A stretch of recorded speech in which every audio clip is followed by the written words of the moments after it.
BetOnline is the world's most trusted betting platform and your number one source for everything football. From the preseason NFL to college kicking off, BetOnline has every stat, every matchup, and even live odds and spreads while the games are being played. Think you know your stuff? Get on our winner-takes-all $300,000 NFL pool for the upcoming season. When the game's over, head on over to our online casino and get in on a game of blackjack or poker or unwind with over 150 slot games. Head to the website today and use the promo code BELIEVE, that's BLEAV, and get in on the action. Bet online. The game starts here. Thank you for making Saints Central your black and gold home for the New Orleans Saints.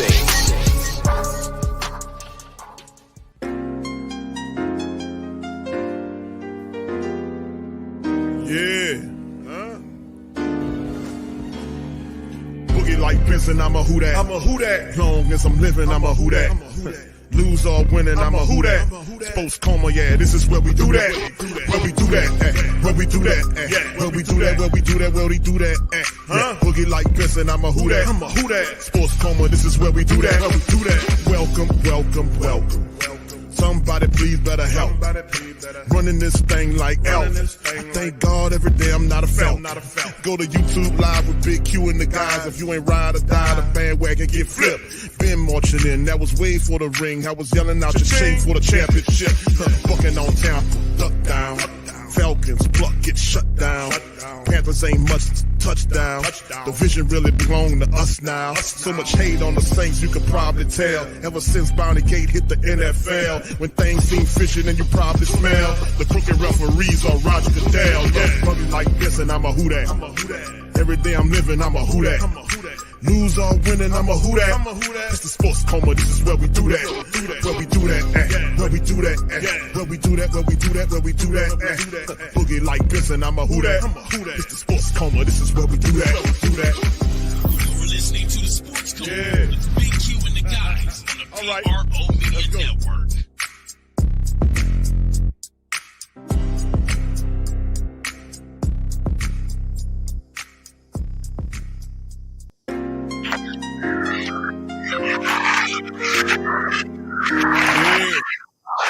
What's up, fam? How y'all doing, man? Come on. Be in this thing, man. What's poppin', man? Great Saint, Tank. Welcome. You're now rocking with the Sports Coma with Big Q and the guys, where we have intense, entertaining, educating, and enlightening sport talk from your favorite sports fam. Shout out to the fam. It's game day. Come on. God damn it. Come on with it. It's game day, man. Shout out to the mighty Who Dat Nation, man. Y'all hit the like button as we get ready to get going in this installment of the show live. Game day. Here we go. Saints inactives for Sunday's game, the Carolina Panthers, and Saints inactive list. Wide receiver A.T. Perry is not done. Is done today. Spencer Rattler is designated the third quarterback. Even though he won the competition, he's the third quarterback. Didn't I tell y'all this? I know what I'm talking about with these people, man. All right, defensive tackle Kalen Saunders is out. Linebackers DeMarco Jackson and Jalen Ford are out. Tight end Dalen Hawker and defensive tackle John Ridgway III, who the Saints picked up via trade at the end of the preseason, is inactive as well because they activated Kaliki Hudson and Kip Vickers. I want to say, what's Lawrence? I forgot the damn man name. What's his name? Vickers. He activated the big defensive tackle Vickers yesterday. We covered that on the stream as well. And he would probably more than likely be the guy that's stepping in and handling some of the work for the Saints today. So big ups to y'all. We appreciate y'all being in the stream, man. We up in this thing as well. So it's an interesting development here as the Saints get ready to kind of kick things off here, man. And we're going to do all that. We're going to have all that. So please feel free to hit the like button, fam. Hit the subscribe button. By all means, feel free to share the show on your social media feed. We're about to get going in this thing just a little bit. But big ups to you guys in the stream. Much love to all you guys. Appreciate y'all being in the stream for the Coma. Let me give a shout out to all the fam. Shout out to C Style. How you doing? Shout out to the channel. Thank you, brother. Appreciate you. Thank you.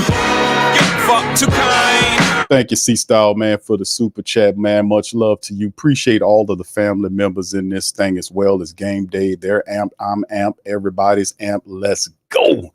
All right, Young City, John Stewart, Black Preacher, man, another JLJ. Shout out to you as well. Philip, Brother Phillips in this thing. Jamie, King Chosen One, Bishop.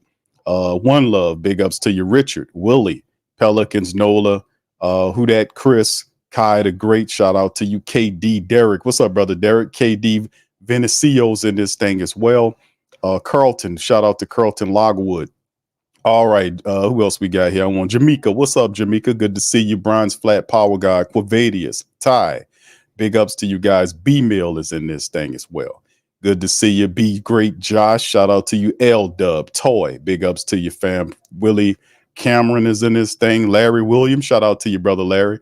Scoob, what it do, pimping? Shout out to my brother Scoob. Willie Garrison. Honest Abe is in this thing as well. Good to see you, brother. Appreciate you. All right. What's up, Chantel? Big ups to you. Greg, the Raging Cajun is in this thing. Big ups to you, fam. Brother Duke is in this thing. Good to see you, man. Much love to everybody, man. I try to give everybody a shout out. Cartel, I see you, fam. Farida, shout out to you as well. Hope I pronounced that right. Mr. Who Dat, big ups to you. Dr. Drew's in the building. Eternal's in the building. TJ Scottzilla, big ups to you, brother. Gregory Bosworth is in this thing. A-Camp, what's popping? Adrian Bonds, what's happening? Son of God, shout out to you. Pete Davis, big ups to you, brother. Jeff is in this thing. Ramon is in this thing. Brother, what's up, Doozy? Shout out to you, man. Good to see you in the chat. Christopher Willis, big ups. T-Roy, M. Taylor, everybody, man. Much love. What's up, Mick Swagger is in this thing. Jay Sticks Jefferson, big ups to y'all. Appreciate everybody, man. Much love. And who that to the family members. Y'all hit the like button for your brother as well. What's up, brother Kenneth in this thing? Much love, brother Kenneth. Good to see you, man. Appreciate you stopping by. Pammy. Is there Pammy Whammy is in this thing? Big ups to all y'all, man. Much love. Appreciate y'all being in. What's up, brother Will? Shout out to you, man. Good to see you as well. And like I said, man, this is the part of the season where a lot of the talk has been going on, man, between what we got to do, this, that, and the third, man, and all this kind of rigmarole. And we've heard it all before, Sunshine Anderson. But in the end, it's another R&B song that we vibe with over here at the Sports Coma and the Great Saint Think Tank is this one.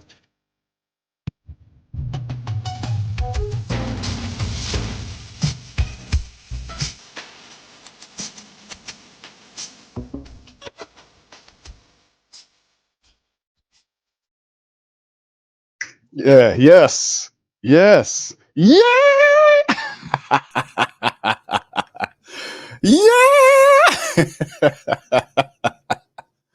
Oh yeah, yes indeed. Yeah, that's the one right there. Y'all know when he hit that high note, man. Y'all know what we talking about here, man.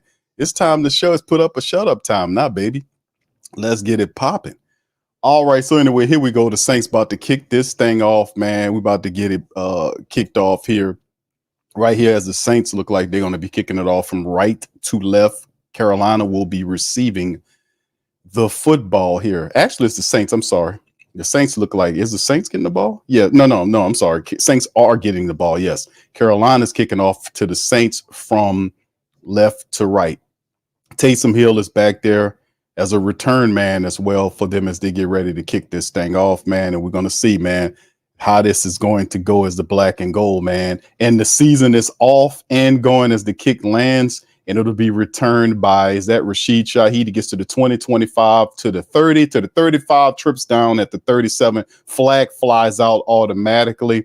And there's a flag down. This might be coming back, but they just got Rashid Shaheed and tripped him up. He was running off to the side, man. Somebody tripped him up, and the referee, first play of the game, a goddamn flag is flying, and then there you go. What's up, Debbie? Shout out to you, Dana. Good to see y'all. Molly Mall is in this thing as well.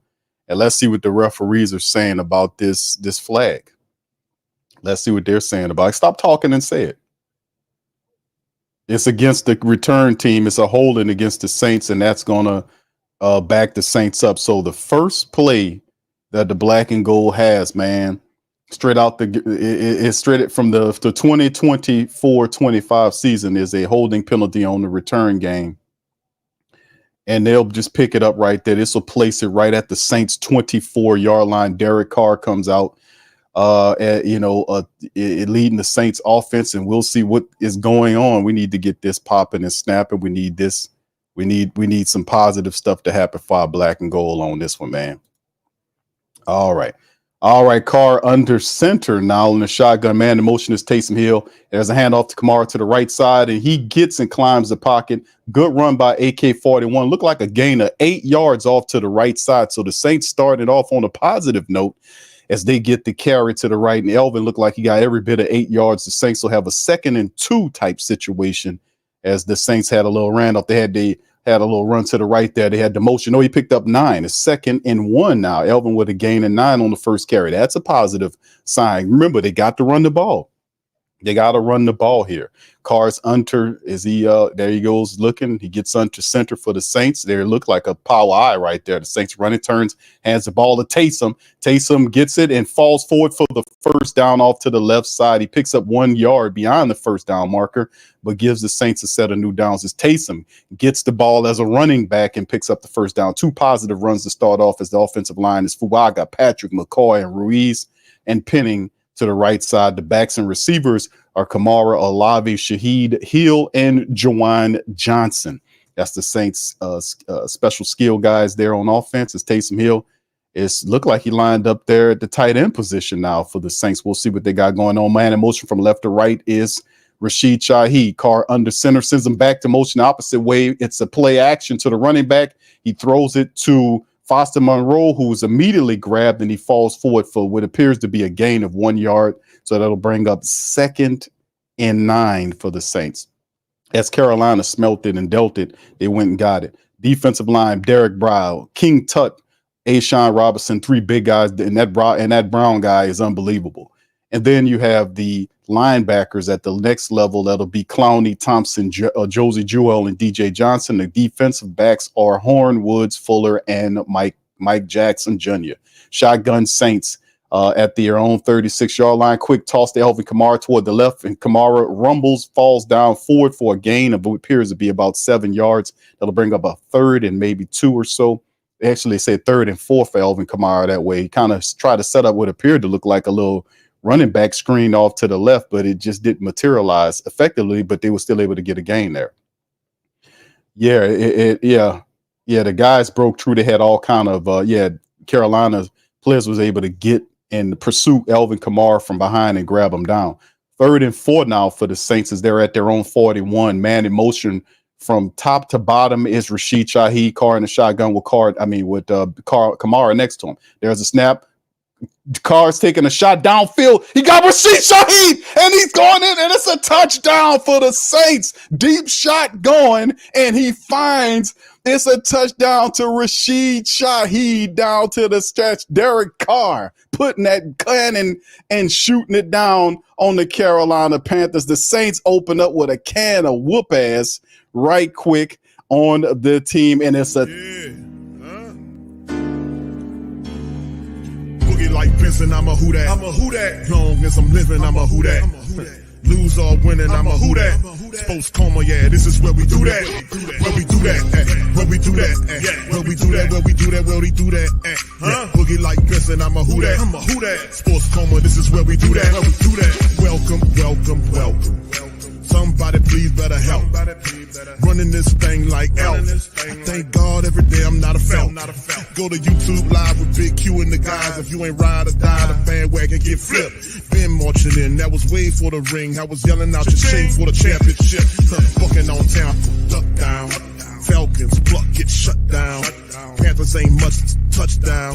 The vision really belong to us now. So much hate on the Saints, you could probably tell. Ever since Bounty Gate hit the NFL, when things seem fishy and you probably smell the crooked referees on Roger Goodell. Yeah, fucking like this and I'm a who that. Every day I'm living, I'm a who that. Lose or winning, I'm a who that. It's the Sports Coma, this is where we do that. Where we do that, where we do that, where we do that, where we do that, where we do that. Boogie like this and I'm a who that. It's the Sports Coma, this is where we do that. You're listening to the Sports Coma with Big Q and the guys on the PRO Media Network.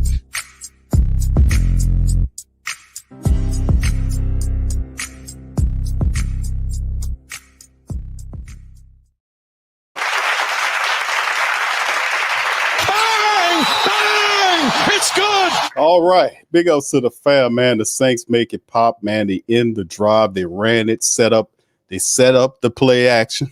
They set up the run and then was able to get over the top of the Carolina Panthers secondary. Rashid Shaheed with all that speed. Derek Carr lays out a good ball right there and they busted open. Positive drive. The Saints score first with a punch in the Carolina Panthers face right away, 7 up. So that 7-0. Great play to open up the drive. Let's see how the defense look. And can the Saints, very positive play, but can they keep the pressure on this team and march them on out of here? So great situation where they were able to set this whole situation up. And they did a really good job. I must say, the Saints set that up very well in that play. So Rashid Shaheed, that was 5 plays, 76 yards in just under 3 minutes.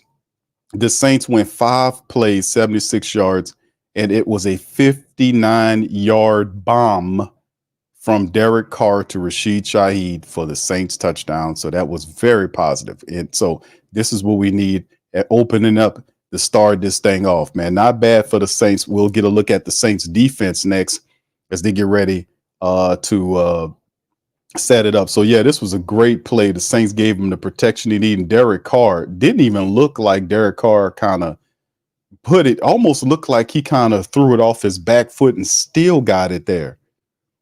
Boy, I tell you, when Carr's healthy, that arm is something, because it didn't even look like he planned to throw it. You see what I'm saying? Like he reared back. He just huffed the thing. And Rashid Shaheed had to run under it fingertip wise to grab it, man. So that's a hell of a play. Carr 3-3 on the opening drive. Let's keep this going, man.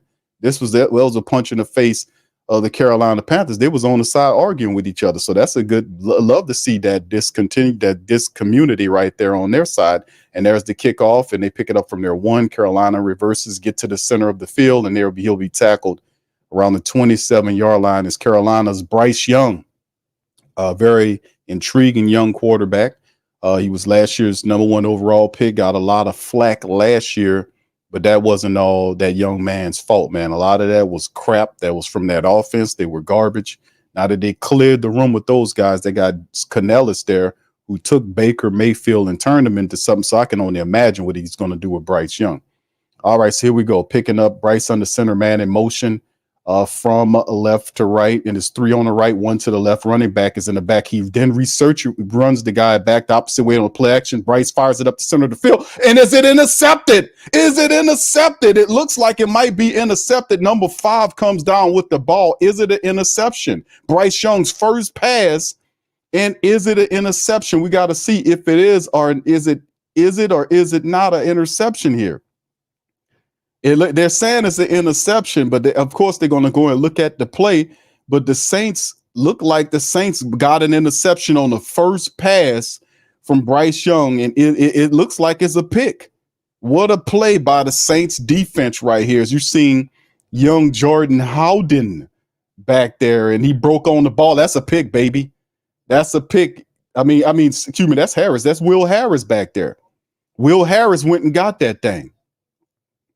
Will Harris with the pick. So Will Harris does the thing for the black and gold. He gets his interception. First defensive series play. Saints pick the ball off from Bryce, and they have a short field now. Ball at the 40-yard line. Derek Carr and the Saints offense out drooling now. Shotgun, 2 to the right, 1 to the left. Kamara's kind of getting off to the right side. Carr looking left, fire left. There's a flag down. It's a catch made by Chris Olave for 9 yards, but there was a flag down before the throw.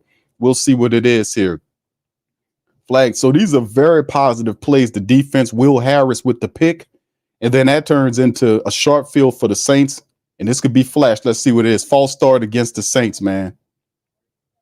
And that's going to be Foster Moreau, man. Foster Moreau is hit with the false start that negates the 9-yard completion there. And that's some of the stuff we talked about that can happen if you're the New Orleans Saints. You can't sit up here and have these situations where you just dumbly doing stuff like that. That can't happen. Okay, 1st and 15 now. Let's see what the Saints could do here. Derek Carr is in the shotgun. You got 2 to the left, 2 to the right. Man in motion from the top to the bottom. Hand off to Kamar to the 40 to the 35 and chop down at the 34-yard line of the Carolina Panthers. Nice little draw play on the option run. Like that play there. You set the guy in motion, and Carolina didn't know what was going on because they had a man in motion. They thought he was getting the ball, and then they smoothly gave it to Alvin Kamara, who was able to hit a horizontal crease and was able to pick up a good change. Yeah, I like that play there. That was a pretty good play right there because Carolina didn't know who had the ball until it's too late. Carr's under center. You got 2 to the left and right. It appears to be a running play. Man in motion to Stason to the left. He's following Alvin Kamara, and there's penetration and a great tackle. Look like Shaq. Is that Shaq Thompson? It is. Shaq Thompson was able to gain penetration, get in the backfield, and get Kamara for a loss for the Saints. That'll bring up 3rd and maybe 3 or 4. He might have lost on the play there. Good open field. He got in there, was able to grab hold of him and bring him down. 3rd and 9 for the Carolina Panthers, man, trying to stifle out some of the Saints' positive mojo. I would like to have a touchdown here. I ain't gonna lie, man. That'll really shake them up. If the Saints can convert that interception into a touchdown and not just a field goal. 3rd and 9, 10-22 on the clock. Man in motion. Carr in the shotgun. There's the snap, looking center, looking right, pump fakes, fires right toward the end zone. Another one. Is it? Oh, it's just knocked away by the defender, Michael Jackson, and he had on his gloves on that, his glitter glove on that one, because that's the one that kind of knocked it away. Big cornerback, and boy, that was a touchdown if Jackson didn't look up and get it. Rashid ran right past, but Michael Jackson, credit him, the ball was a little bit overthrown, and Michael Jackson had his hands right on it and almost, but that was a touchdown, man. That was a touchdown. So good play by the defensive back, man. And it'll bring up 4th and 9. The Saints will have to try. They're going to try a 57-yard field goal from Blake Grupe. Let's see if we can get some points out of this interception by Will Harris. There's the kick. It's up and it's good. So the Saints will be up 10-0. So they got 3 points out of the turnover. Better, at least I wanted 7, but 3 is better than nothing. So 10-0 Saints right now. The defense already spiked up on after getting that turnover right there. So we'll see what's going on. So right now, Saints leading 10-0 early. Man, we haven't even gotten good off into the game. There's still 10 minutes left to go in the first quarter right now, and the Saints have a 10-0 lead on the Carolina Panthers. Very positive. Very positive, man. Very positive. Let's keep this going. All right. So big ups to y'all. Appreciate it. What's up, Carlton? Shout out to brother Carlton. John is in the game. Big ups to Carlton. Gene, I'm sorry. Because there's 2 Carltons in there. All right. Ryan, what's up? Ryan says, don't want to speak too soon, but Penning been strong holding his own so far. Indeed, bro. We sending good energy out there, bro. That's good. He is doing a good job. They are running the ball, some positive plays, and some stuff that, we don't know what they were going to look like. They were still holding a lot of these plays close to the vest. And we just have to see how the Saints handle this stuff going forward, what they can do.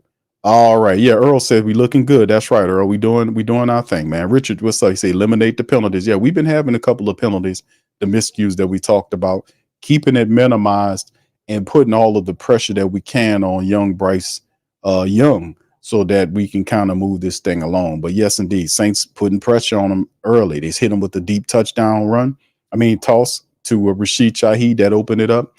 They were able to get an interception on the first pass there. So we'll see if Bryce Young settles down. I think he'll settle down and they'll get into their running game and try to see what they can do right here. So still in all, let's see how they answer after this. This will be a big thing because if the Saints get the ball again and score again, this is going to be a different game altogether. All right, what's up, Larry? Shout out to you, God's appointed one. Big ups to you. Mr. Head Tap says we playing good, but it's the Panthers though. Yeah, but you be who you play, bro. You be who you got. What's up, brother Prime? How you see? So don't forget this is Carolina. Exactly. Yeah, it's still, but you still got to beat who in front of you. If week 1 we got Carolina, week 2 we got who is it, Dallas or whoever. You line them up. We line them up. You got to knock them down. Line them up and knock them down. So yeah, they can get their game going right here on this team. What's up, Uncle Freddie, man? What's up, brother? Good to see you, Uncle Freddie, man. Hope you're doing well, my brother. Jane Doe in the building. All right. What's up, bro? Big ups to Moose. Let's go. All right. Big ups to you, my brother. M. Taylor says running holes looking. Yeah, you seen that, huh? You seen that play? Yeah, we looking pretty good, man. That's the thing about being having guys that can move, big guys that can move, man. You have a scheme like that that's attacking horizontally, and them big guys get to those positions, man. We're gonna be all right. But let's just keep seeing what the Saints can do. Hopefully, they can maintain this energy, man. Maintain the energy. Father Time says, I know one thing, Mickey better pay AK-41. Earl Moore, who that to your brother? Thank you for being here. All right. M. Taylor says you dominate who you're supposed to dominate and beat you. That's right. I agree wholeheartedly. All right. Here we go for the Saints getting ready to kick off to the Carolina Panthers from right to left on my screen. What's up, Joe? Big ups to you, man. All right. The truth, man. Big ups to you as well. Truth hurts. All right. Chantel says, Q, I'm tailgating at the Cleveland Browns game. All right, Chantel, shout out to you. All right. Good to see you still typing in with the Who That's out there at the Browns tailgate. All right. Thank you, Chantel. Much love to you. Uncle Who Dat says, what up, Q? What's up, family? Uncle in the house. Big ups to you, my brother. Appreciate you being here. EJ, shout out to you as well. Jack said it's Carolina, but matter more about how the team handles the pressure and how things. Exactly. Let's get some of this practice on. And there's the kick right there to the 10, 15, 20, down to the 25, 26-yard line. Saints get them and bring them down. All right, so yeah, it's the Saints is off to, like it's showing the graphic, to a fast start. Rather, they're doing a really good job of getting into their bag, and then Derek Carr, man, with that terrific deep throw, and that's one of the things that Derek Carr was known to have when he's healthy, is he has a fantastic cannon, and if you got a guy like Rashid Shaheed and Chris Olave, those guys can go and get it. And Rashid was tiptoe, you seen that he was fingerprints on that damn thing. All right, here we go. 10 minutes on the clock right here. Bryce Young under center from their own 26-yard line. They got two to the left, one right. They send a man in motion from top to bottom. There's the handoff to the running back, and he goes for about a gain of 5 yards. It's Chupa Hubbard. And they go right to the running back to see if they can get some balance on the play right there. And maybe a gain of 4 or so behind Hunt, the big offensive lineman. And their line goes Icky Akwanu, Damian Lewis, Austin Corbett, Robert Hunt, and Taylor Moton. The receivers, Hubbard, Thielen, Deontay Johnson, Xavier Legette, and Jatavion Sanders. Watch out for Sanders. All right, there it goes back to Bryce at their own 30s under center. You got 3 to the left, 1 right, running back in the backfield. Hands it off to Hubbard to the left side. He got some rum, and he gets tripped up right there by the defensive back, Alontae Taylor. Falls forward for a pickup about 5 yards. But my goodness, not only is Trooper powerful, but he got a little quickness to him as well. And if it wasn't for Alontae tripping him up, he might have had more yardage than that. Carl Grandison, Brian Bresee, Nate Shepard, and Cam Jordan up front. And then they have Pete Werner, Demario Davis, and Willie Gay at the linebacker level. And then the cornerbacks, of course, we know is Adebo and Laddie Daddy. Will Harris is in there for Tyrann Mathieu. It turned out to be a good choice because Will Harris picked that ball off. He gets the first interception of the year for the black and gold. 8:47 and counting down. As DeMario paying attention, Bryce in the shotgun with 3 to the right, and there's a play action to the linebacker, and there's the run. Oh, just defensive back just missed him, and he runs into his own offensive lineman and falls down. But we almost had him. Willie Gay almost had him, man. Willie almost had him. Willie was back there running, and Willie chased him down. He ran away and ran into his own offensive lineman and gained 1 yard. So Willie was running after him. All right, so here we go. Not looking too good for Carolina right now, man. Not looking good at all. The Saints putting some pressure on that expensive offensive line. 2 wide receivers right, and you got 1 left at the top with Bryce Young in the shotgun from their own 43-yard line, I want to say. There's a snap. It's a handoff to the running back, and the Saints get them right there for a gain of maybe 3 yards or 4 yards. Not much at all for them. It'll be third and at least 6 or 7. Yes, 3rd and 6 there. So Canellis is standing on the sideline calling the plays, but right now the Carolina Panthers offense is not looking all that well, to be quite honest with you. As the Saints, man, it is loud in the dome right now. 3rd and 6 right now. Let's see what's going to happen right here for Bryce Young. 7:27 and counting down. He's in the shotgun with his running back to his left. There's 3 wide receivers to the right side of the field with the tight end at the other end. Let's see what they got planned here. There's the snap. Bryce looking center, stand center. He fires it. Oh, and it's just over the head of the wide receiver. That guy didn't have a prayer. The ball, Bryce was knocked down as he was throwing it, but no rhythm right now for Bryce Young. The Panthers are going to have to figure out something to kind of give some quick throws to him to get him in rhythm. He's out of rhythm right now. And the Saints coming with the pressure. Carl Granderson was there, and then Chase Young got there and knocked Bryce Young on his ass. So Chase Young was able to get around. Saints coming with the pressure, man. Kind of a little stunting going on. Brian Brissy inside, and it forced him to overthrow Xavier Legette, I think that is, who was running back there. 4th and 6. There's the punt situation. Punts away. The return, it ball with a nine. The punt, Rashid Shaheed gets it at the 15, runs out of bounds around the 20-21 yard line. So the Saints will pick up from there. So the Saints defense doing everything it's supposed to do early on, man. And Will Harris stepping in there as a starter right there. Boy, what a pickup that was by the Saints, huh, fam? How about that? The pickup that is Will Harris, for the black and gold. Imagine that. Will Harris, man. Will Harris, interception there. The veteran played some safety, can play cornerback, and Will Harris is back there for the Saints making plays next to Tyrann Mathieu. How about that? Not Jordan Howden, but Will Harris. And Will Harris was a very under the radar signing by the Saints, man. So that it look like it's paying off early. All right. Robert says, in our defense, I trust. Indeed, man. Cartel says, what linebackers are we running with? They mixing them up. DeMario, obviously, but they're throwing in Willie Gay on certain situations. You see Pete Werner in there. They're mixing them up. Even though the opening, the starting lineup graphic was basically showing you different, a 4-3 look was basically what they're showing. They had Cam Jordan starting. I'm like, no. And I guess it didn't matter because Chase Young gets in there. You can see what he did. He was the one that got around there. But the Saints defensive line is getting pressure with the 4. If they can continue to do that, it's going to be very problematic for Carolina and other teams in the NFL. So anyway, very good job by the defense to force them out, put pressure on them. And now the Saints offense will pick up and see if they can add some more points on top of this right now. Very early on, the Saints getting out fast and making things. If they can score another touchdown here, that's going to really put a psychological amount of pressure on top of Carolina, no doubt about it. Will Harris underrated. Yes, indeed. KD says, time to cook these Panthers. Don't play with your food. Yes, who scored the TD? Rashid Shaheed on a 59-yard bomb from Derek Carr. So there you go. All right. Down says, Lions fan here. Nice to see Will Harris get a pick. Thank you. Appreciate you, Down. Appreciate you chopping it up with us, man. Much love. All right. Cody says the Saints win this game 34-17.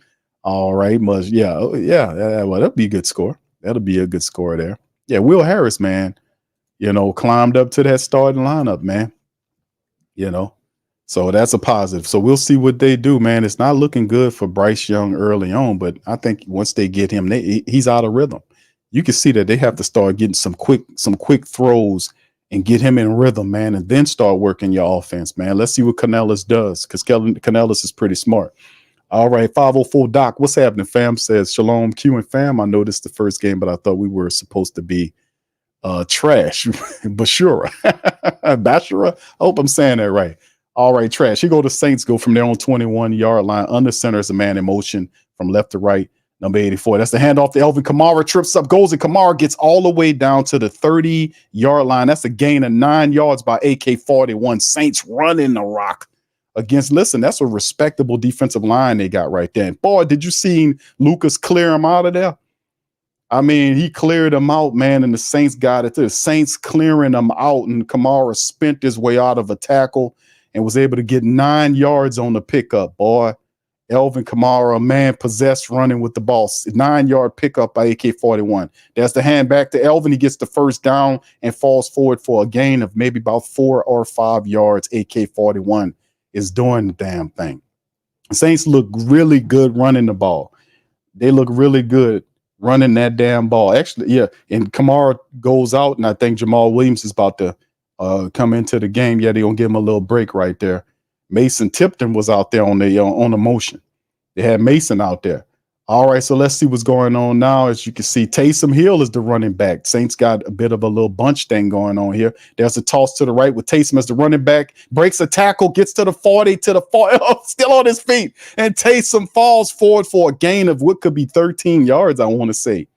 Was that a 13-yard run by Taysom Hill? He broke a tackle at the line of scrimmage and then was able to twist and turn his way to a 13-yard pickup by Taysom Hill, almost to midfield. And look, there he breaks a tackle and then breaks another tackle and falls forward near midfield, man. That's the thing about Taysom Hill, man. Taysom's powerful, man. He just runs right through the Shy Tuttle, just fell all at his feet. All right, they get on down to the 40, what was it, the 46, 47. There's the play, Carr firing across the center of the field. It's caught by Chris Olave down to the Panthers' 36-yard line, and the Saints offense looked terrific. Thank you. Appreciate you, 504 Doctor. Thank you. Get fucked too kind. Yes, indeed. Yes, indeed, man. This is pretty good, man. Watching the Saints do their thing, man. And Derek Carr, he's on time correctly. Carr is doing this thing. He's watching it. He's making good plays. He put it right in front of to Chris Olave, and Derek Carr playing with a rhythm. Got to give him credit. Derek Carr is playing with rhythm. He's playing on time. 1st and 10, Saints in Carolina territory at their 36-man in motion is Rashid Shaheed from left to right. Fake notes, a play action play. Carr scrambling to the right side, looking, fires, and he throws it at the feet of Juwan Johnson. Nothing there. And he just didn't want to make a mistake, so he smartly throws the ball into an incomplete situation. So it stops the clock at 4:22, and it'll bring up a 2nd and 10 situation. So a good thing Derek Carr being smart about. He's 4 of 6 right now for 82 yards and that deep touchdown right now. So I like the Saints, what they're doing. This is our first real look at the Saints offense this season, man. They're hitting them with Alvin Kamara, Taysom Hill. I haven't seen Jamal Williams in there yet. All right, so there you go. And there's the Saints. They got Rashid Shaheed back there with AK-41. They got 2 to the left and right. Rashid goes in motion toward the left, and that's Taysom. Taysom is that quarterback, takes off, breaks a tackle again, and rumbles down to almost the first down as Derek Carr was lined up like a wide receiver. The Saints a little trickeration right there as Adam Prentice was in the game, and Taysom Hill lined up as the quarterback back there. And, of course, the Saints pulled a play out of the Pete Carmichael book that actually worked. So now that was a pretty interesting play, and it was 3rd and 1. Taysom almost got all of it by itself. All right, there's Derek Carr back in there. Well, he was at a wide receiver. The Saints have an interesting look here. They got both. I think that's Jamal Williams back there. Nope, Taysom gets the snap and gets the first down. He picks up about 5 yards as Taysom gets the ball and burrows up the center, and the Saints get the first down and keep it marching. Carolina doesn't have an answer for the Saints offense, man. It's a direct, it's Carr, and then Carr hands it off to Taysom. They don't know what's going on because the ball was moving and many things are going on because they're thinking that the ball was going to Jamal Williams off to the left because he was veering right, and Carr was moving in the same direction as Williams, but then Taysom flashes back across the face and he hands the ball off to him. They don't know what's going on. All right, here the Saints go there at Carolina's 22-yard line. Carr on the center is a play action. He's looking left, fired toward the end zone. It's high, it's deep, and it's knocked away by number 21 against Taysom Hill. The ball was put up high, and good play by Carolina's defense. A defender, the defensive back, to Scott, who was able to keep his eyes on the ball, and he got a hand on that thing. Yeah, he got a hand. Well, actually, what he did was he kind of got a little hand on the thing Taysom had, and he was kind of upset with himself. He thought he should bring it in. But in the end, it was a good play by the defender. He was right there on him. All right, so we go 2nd and 10 for the Saints now. Let's see if they can get it going. 3 to the right, 1 left, and you got the running back there. Carr right there, hands it off the AK-41 to the left side to the 20, 15, 10, down back to the 5-yard line, pushed out at the 6-yard line. Alvin Kamara down to the 6-yard line of Carolina. They can't do anything with the Saints running attack because everything looks different. They're confused. No doubt about it. Thank you, who that Chris. He says, don't take your foot off their necks. Let's go. Thank you, brother. Thank you. Get fucked too kind. And man, listen, Elvin was able to turn that corner, man, and boy, and some of those defenders got there late, and Alvin Kamara, a few more moves, he would have been in that end zone, man. Elvin looking good starting off the game, man. All right, running behind Tally Fuaga, man. 9 plays, 74 yards, handoff to AK-41 right up the center. Saints pushing him, and then he goes down to maybe the 3-yard line as Trevor Penning getting nasty with it. Trevor Penning Penning getting nasty when he shoved the Carolina Panther guy down on the ground and put his hands up. I ain't do it. All right, so Saints looking good. Adam Prentice is in the game. They're using the fullback more in this play. So we'll see what Prentice got going on. He's in there with Alvin Kamara. Do the Saints see more running here? I would say probably another run type situation, if anything. So we'll see what the black and gold got planned here. Man, but this is very positive. All right, looks like a running play. The Saints set up here. Let's see. They got the Prentice there. It's a play action. And they're going to try to run. And Carr, it looked like he's going to throw it back across the field and caught. Is it a touchdown? It is a touchdown. And it's Foster Moreau. He finds Foster Moreau in the center of the field in the back, and Carr is cutting up. Yeah.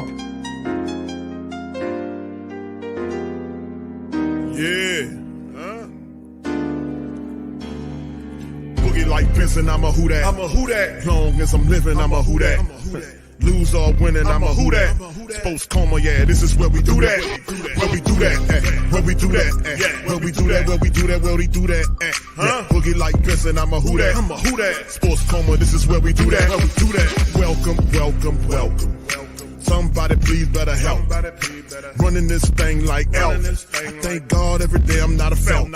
Go to YouTube Live with Big Q and the guys. If you ain't ride or die, the bandwagon get flipped. Been marching in, that was way for the ring. I was yelling out your shame for the championship.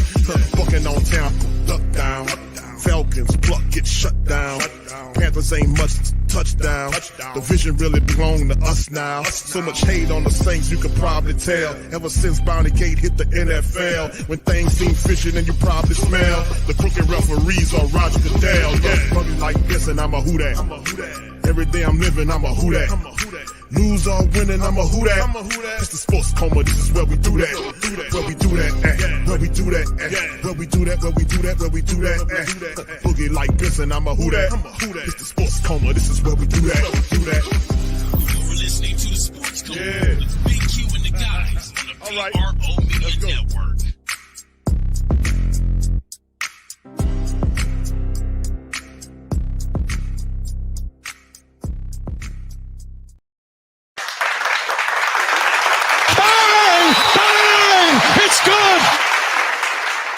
Oh, yeah. Man, come on, man. Saints doing their damn thing. They cutting up on these people early. They done scored 17 points, and we got a $123 remaining in the first quarter. Saints all over Carolina, 17-0. Carolina does not have an answer for the Saints, and this is just one quarter of play. Now, I don't anticipate the Saints to stay this hot. I do expect Carolina to adjust, and things will slow down in the game because this is looking very interesting right now as they're just cutting up on these people, man. Carolina has no answers for what the Saints is doing right now. They don't even know what the Saints are doing. And that's a part of why you keep whatever you're doing, hold it close to the vest so that people can't game plan you for it. And the Saints are cutting up right now. They're cutting up right now. Thank you, Black Preacher Man, for the super chat. Thank you, brother. Thank you. Get fucked too kind. Indeed, man, this is great. What a difference good play callers make. Indeed, you can see the flowing of the offense. It's just flowing, man. Jamie, yeah. Thank you, Jamie. Appreciate it. Thank you. Get fucked too kind. Yes, indeed, man. Saints acting a fool. That's right, Dana. They play. Yeah. We doing it. They showing you, Jason. They play. What they got to show? They showing you right now, brother. They're showing you right now. You know, the only question is, they keep this energy up for the game and then see if they can bring this energy into the rest of the games. That's the game plan, because it don't get, let's kind of keep it in perspective, because Carolina doesn't know what the Saints offense looks like. Nobody did, right? It's the first game, so you have to adjust on the fly. But the thing is, once you see enough of it, you're making whatever adjustments you need to be making, and things kind of change. Now, it'll look different in week 2, week 3, week 4, week 5, week 6, because everybody will have enough time to be able to have tape on you to be able to break you down. So Carolina don't know what the Saints are doing. The Saints, whatever they did, they are just reeling right now. and we'll see. So that's the kickoff. Carolina gets in it from their 5 that gets down to the 20, and he's tackled at their own 24-yard line. Saints special teams is doing a good job there. Looked like that was Kaliki Hudson that brought him down. But yeah, you got to look at how the Saints are doing right now. And Trevor, they're replaying it right here because they went with this was a play action because you thought it was going to AK-40. Well, it was a rollout. And then Carr directs the play and tells Foster Moreau to get there, then puts it up high enough where the defender couldn't get to it. And Foster, he threw it at a spot where Foster could only Foster get it. And you got to give Carr credit for that. That was a really good play. All right, Bryce Young is in the shotgun. They're starting from their own 25-yard line, 2 to the right, 1 left, and the running back is behind him. There's a snap. It's a handoff to the running back, gets to the 25, chopped down badly. It's DeMario Davis, a 2-yard pickup as DeMario and Willie Gay are out there at the linebacker level, and they smack them down for a gain of 2, 2nd and 8, Carolina. This is very positive stuff, man. All right, KB, thank you. Appreciate you. Yeah, Q, they trying to show you. They trying to show you right now, baby. They showing you right now. We hit the show me button. They showing you. All right, Carolina now at their own 20. Let's say, what is that? The 27, I want to say, under center. There's the hand. Nope, play action to the left. Ball then thrown, underthrown, and he catches it, but they're saying it's incomplete. The ref says a catch, but it's not very much. Maybe a gain of 2 or 3 yards. Bryce Young, as soon as he turned around off the play action, had a Saint defender in his face. It's 3rd and 6 now. You look at Bryce Young's eyes right now. I don't see any fire in his eyes. No disrespect to him, but he's not really in the rhythm and flow of their offense right now. He's not really. He doesn't look like he's in the rhythm of the flow of the offense right now. He really doesn't. And the Saints defense out there, they're cutting up DeMario's, telling them, yeah, the Saints are feeling it. They got the flow. The Saints defense has got the energy. DeMario dancing around, throwing his arm up. Yeah, he got it going on. He got the feel. He says it's going to be that kind of day today. 3rd and 8, Granderson's out there. Chase Young is out there. The family members are cutting up. Let's see what goes on. Jordan Howden's in the game now. And let's see what goes on here. Is Bryce Young, Canellis tells Bryce Young to play in his ear. I literally went to him directly and told him, hey, man, this is the play. I don't know if they have any head issues. I can't hear what they're saying because I got my screen turned down so I can talk. All right, so, you say they look at Will Harris right there. He's back there, 3rd and 8. The Saints looking to make a stop right here to get Carolina off the field. Shotgun Carolina. 2 wide receivers left, 1 to the right, running back. Actually, 3 to the right, and 1 to the 3 to the left, 1 right with the running back next to Bryce in a shotgun. And let's see what the snap lifts his foot. And there's the snap right there. The pressure coming. The ball's out very fast. It's caught by number 19. That's Adam Thielen down to the 40-yard line. Bryce Young, real good throw. It was a little high, but Adam Thielen, who was last year's best wide receiver, went up and got that thing. And the Saints was playing off in the zone, and Thielen found the zone. And shout out to Bryce Young for finding him in the zone. He found him right where he needed to be, and he made the right throw to go up and get it. And Laddie Daddy was the one that kind of knocked him down. So Thielen, big catch that could kind of spark the Carolina Panthers offense a little bit. All right, it's going to be a delay of game right now. Did they get the timeout in? Yes, they did get the timeout in. Bryce Young lost the time setting up the play. He's definitely out of sync right now, but that'll be the end of the first quarter. And it's all Saints, man, 17-0, all black and gold. How you love that? And appreciate you, KB Queen. Appreciate you for being there. Thank you. Fuck too kind. Thank you, KB, for being a member for 31 months. Shout out to Brother Judah, says Big Q, just wow. I know we still there. I'm one of those type of people where, it looks good. I'm like, okay, this is positive. Let's keep this going. Let's keep it flowing. The first quarter was all Saints. We still have 3 quarters of football remaining, and a lot could happen. So I'm very encouraged by what I see, but I need to see more. Let's keep this going. Shout out to you, Judah. Thank you for that, man. Thank you. Fuck too kind. All right. Appreciate you, man. Appreciate you on that one. All right. Big ups to everybody, man. Appreciate y'all being in the stream. And here, man, y'all hit the like button for me. If you please hit the like button, man. Hit the like button. If you don't mind, please feel free to hit the Share button, share it on your social media feed. The Who Dat Nation is in full effect, man. We doing what we do, watching the black and gold handle that business. All right, Raging Cajun is all fired up. As you can see, Steven says, Derek making y'all look bad right now. LOL, that man said, watch me cook. He doing good right now, brother. He doing good right now, man. I'm not mad at that. That's what we expect. We want him to keep this going. That's what it's all about. He is flowing. We love this. This is what we want. Loud says, I'm pretty sure that the ESPN bet app had us 3 to 4 point underdogs. Really now? See, I didn't know that.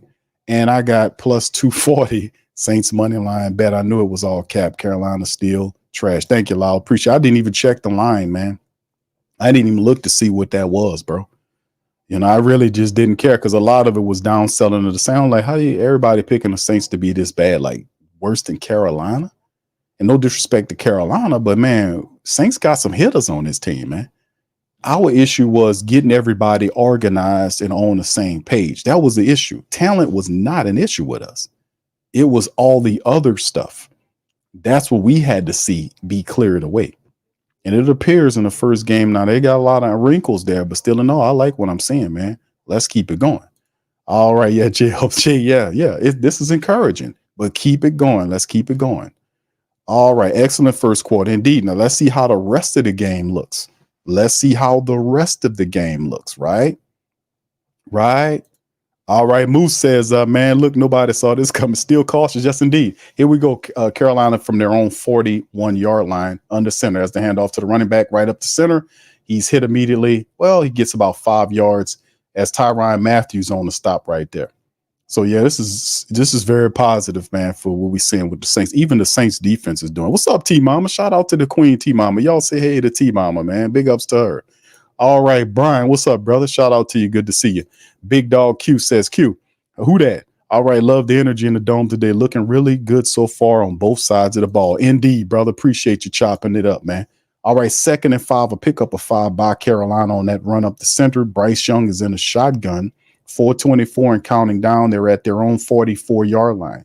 2 to the right, 1 left. There is a play action play right there to the running back, and he gets it. He gets close to the first down. He'll be just shy of the first down as they find Sanders, the big tight end, wearing number 0. I warned y'all about that guy. Watch out for him. He's going to be pretty good for them, man. Scouted that dude. That dude is going to be a good player in the league, man. All right, 3rd and 1 now for the Carolina Panthers. Sanders couldn't get it, so the Saints have an opportunity to kind of get Carolina out of dodge right here. We'll see Chase Young's out there. All right, first down mark, 8-2 Saints way in the first down. All right, Adam Thielen is there. So it's 3 wides to the left, and you got a running back next to Bryce there, and he's going to toss it to the running back. He gets a nice gain, and all the way down to the Saints 35-yard line as Demario Davis pushes him out. We got a flag. This could be coming back. There's a flag down, so this could be coming back. We'll see. It might be out. It might be. I think this is coming back. Is it holding? We'll see what the referee what he makes of it. Yep, it's against. Yeah, it's coming back. So that's against. Yeah, that was against Sanders. So the running back, yeah, he got caught up on some holding, and that's coming back. So that was a positive play negated by a holding situation where, yeah, he wouldn't let him. Yeah, that was stupid. And he got caught on the hold. So good play, good call by the referees. The referees own it. They own it.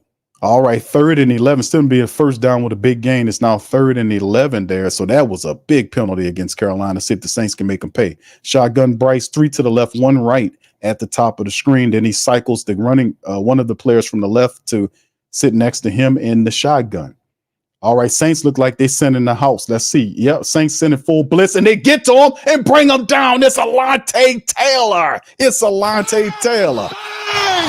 good. Alontae Taylor with the DB blitz and gets there. The Saints was set in the house. Bad play awareness by young Bryce Young. Bad play awareness. The Saints was sending it. He should have seen that coming because it was right there. Bryce, come on. You got to see that, brother. You got to adjust. You got to move your guys. You got to audible out of that because that was coming.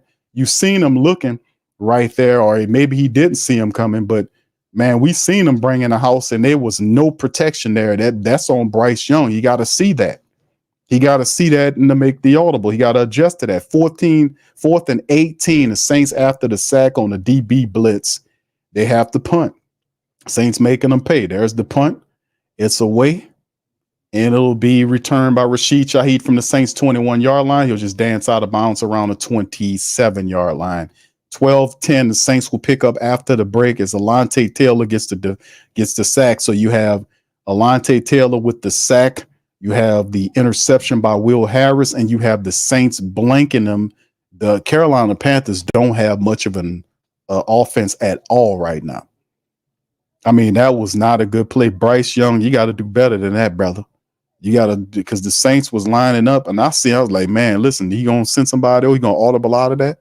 But nope, that's all about being young. And Canellis, he got to get them all coached up. All right, looking good. The black and gold holding steady and firm in this thing, man. Doing what they do, man. Loving this. Let's keep the pressure on. All right, Ashley says, this is what we've been waiting for. First quarter handled. Who that? Hey, Q. What's up, Ashley, baby? That's right. Now, I'm with you on that. That's what we're supposed to do. That's how we handle this. We handle that business. All right. Yes, indeed. Yeah, the Carolina Panther people cutting up. Yeah, they cutting up, T-Mom. Hey, I ain't gonna lie. I would be cutting up too if that was me on the opposite side of this drubbing. The crazy part about it is we fired up the simulation this morning and the AI didn't know nothing about what's going on. They had the Saints getting beat by Carolina. I was like, nah, I don't think that's right. But you've seen what happened. The Saints playing like they seen the simulation, like, oh, yeah. Watch this. All right, man. Listen, man, I'm loving what I'm seeing here, man. Saints get the ball back. Let's see, can they score again? We need to get it going. All right. Yeah, T-Mom is excited. I'm excited. I'm happy, but let's keep this energy going, man. The Saints feeling it right now. What's up, DJ D Smooth? He says, Q, this is what I'm talking about. I hear you, brother. I'm with you on that, brother. I mean, let's keep this consistent. Let's keep it going. Like I said, it's never been a talent thing with the Saints. I've been saying it. It has been an organizational thing, getting the most out of our talent, getting everybody on the same page. That was when people were talking about the Saints was going to not win 6 or 7 games and they're going to finish last in the NFC South. I was saying, no, we got too many hitters on this team, but it's all about how the coach gets the most out of the team without getting in the team way. That's what it comes down to. So, yeah, we here. All right, Willie says, Q, I want the Saints to score. I don't think that's going to be the case. But Clint Kubiak is on the field. Remember, Dennis Allen was saying that he didn't know whether or not he wanted to make the correction, have him up in the booth or have him down on the field. And Clint Kubiak is calling the plays from on the field. So maybe next week he'll shift to that. All right, the Saints pick up his handoff to Elvin Kamar running behind a line of Saints lineman, and he was able to get maybe 7 yards, I won't say, off to the left side. He had a wall of defenders in front of him. Some kind of way Carolina was able to trip him up there. So right now, Elvin Kamara, man, 8 carries for 53 yards right now. That was a gain of 5 by AK-41. 53. Elvin Kamara has 8 carries for 53 yards right now, fam. We ain't even at halftime. In the old Pete Carmichael system, that was which he would pile up at, in the third quarter or something. All right, 2nd and 5 Saints. It's they had showing some 2 to the right there, and they got it lined up. They got Adam Prentice in there. This is obviously a running play. And there's handoff to Taysom Hill. Goes, nope. They fooled the cameraman, and Derek Carr is running, and he's fine. Taysom gets blasted around the sideline. Elvin saying, man, it should have been a flag because he was stepped out of bounds. But yep, and the flag is down. Elvin pointed, and the flag is out because Elvin said he was out of bounds. He pointed at the official, said he was out of bounds, and the guy came in and hit Taysom while he was out of bounds. Taysom steps out of bounds, and the guy blasts him on the sideline and knocks him down. And Kamara said it. It's a personal foul against Carolina, and Kamara was advocating for him. It's against Shaq Thompson. That's 15-yard penalty on top of the play. Carolina can't get out of their own way. They can't get out of their own fool way. They can't get out of their own fool way on the play. And like people said, it was close. But yeah, Taysom Hill was breaking it down. He was stepping out of bounds. He was out of bounds, and he gets popped right there. And the defensive lineman tried to grab him and hold him up. If he'd have done that, that would have saved him a 15-yard penalty. All right, here we go. Taysom, Saints and appears to be a running formation. Look like the power eye right here. They got a wide receiver to the left and right of the formation. There's a turn and handoff to Jamal Williams, and Jamal Williams goes forward for a gain of about 5 yards on the play. So the Saints kind of running left horizontally with Jamal Williams in there, and he picks up what appears to be about 5 yards. It looks like. I mean, I wouldn't be surprised if it's 6. Look like Jamal running strong in the pocket. 17 points in the first quarter, franchise record for a season opener. How about that? The Saints offense, 17 points in the first quarter is a record, franchise record, man. Saints getting records right now. 5-yard pickup, Jamal Williams still in the shotgun. Saints have 3 to the right and 1 to the left. I don't know. Is he lined up in the neutral zone? Almost looked like he was. Derek Carr looking, and he's taken down. That'll be a sack for Derek Carr. Derek Carr was looking and pointing to the right. And I think Josie Jewell was able to get a little penetration. Carr stepped up into the pocket, but it looked like he was trying to some kind of way find. He was pointing at one of his wide receivers to the right, but it just, it didn't work out. So 3rd and 6 for the Saints as the linebacker gets to Carr, but Carr was trying to find his guy. All right, first really negative play by Carr the whole game. All right, shotgun Saints, 2 to the right, 1 left. He in the shotgun with Alvin Kamara to his right. There's a man in motion, Chris Olave from right to left. He tosses it to Alvin Kamara behind, pinning, and Kamara picks it up and gets on down to the 35-yard line, running behind Trevor Penning. How about that? The Saints go to Trevor Penning, and Kamara running behind Penning, and Fuller, his shoe came off, but they ran behind Trevor Penning on the play, and Penning cleared the guy out of there. He blasted them out of there and opened up the play for Kamara to gain a whole 11 yards behind the block. So big ups to Trevor Penning. And look at the Saints offensive line just pushing guys out of the way, removing them and setting the areas. Love this. Under center, Carr turns as a toss to the left, AK-41 picks, and not that time, says big man number 94. Brings him down. That's Ashawn Robinson, man, on the play. And that's, not much of a game, maybe a loss of a yard or two. I don't think he gained anything if he lost anything. Yeah, no, they said he was right at the line of scrimmage, so it'll be 2nd and 10. Ashawn Robinson was able to gain penetration. He got King Tut out there, Shy Tuttle, our old guy, next to Brown, man, doing anything, running that 3-4 system. We know King Tut was a good defensive tackle. We just weren't going to pay him like that. All right, here we go. Saints man in motion is the fullback from right to left. They fire it to Rashid Shaheed. He gets automatically ripped. No, I'm sorry. To Rashid Shaheed. Michael Jackson grabs and brings him down on the play. So there you go. So that's not two lackluster plays by the Saints offense. Not really getting anything going. Carolina look like they're trying to get a beat on what the Saints are doing now. The Saints, they kind of figuring it out, just like I thought they would. The first play, they kind of blitzing with them, but Carolina's starting to figure it out as Jadeveon Clowney and all those guys are looking around. Shotgun Carr, 3rd and 9 from the Carolina Panthers 32-yard line. 2 to the right, 2 to the left. Carr looking left, fire left. The ball's caught in by Mason Tipton, and he's tackled, but it'll be Michael Jackson over there too. And Derek Carr was like, man, listen, let's go 4-on-4 down. And Dennis Allen said, nah, we're going to send a field goal unit in there. Derek Carr wanted to go for it.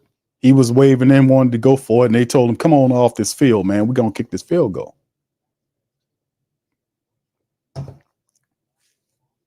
All right, 7-18 and counting down, 4th and 2. Carr wanted to go for it. They're going to send Blake Grupe out there for the field goal attempt. This will be lining up as he lines it right up. Grupe is awesome, man. He sent it right down the middle. And it's 20-17 for the Saints right now. And Derek Carr wanted to go for it. It was a 44-yarder, fam. 44-yard field goal by Blake Grupe. And he had, a 57-yarder? The first one was 57, I want to say. What was it?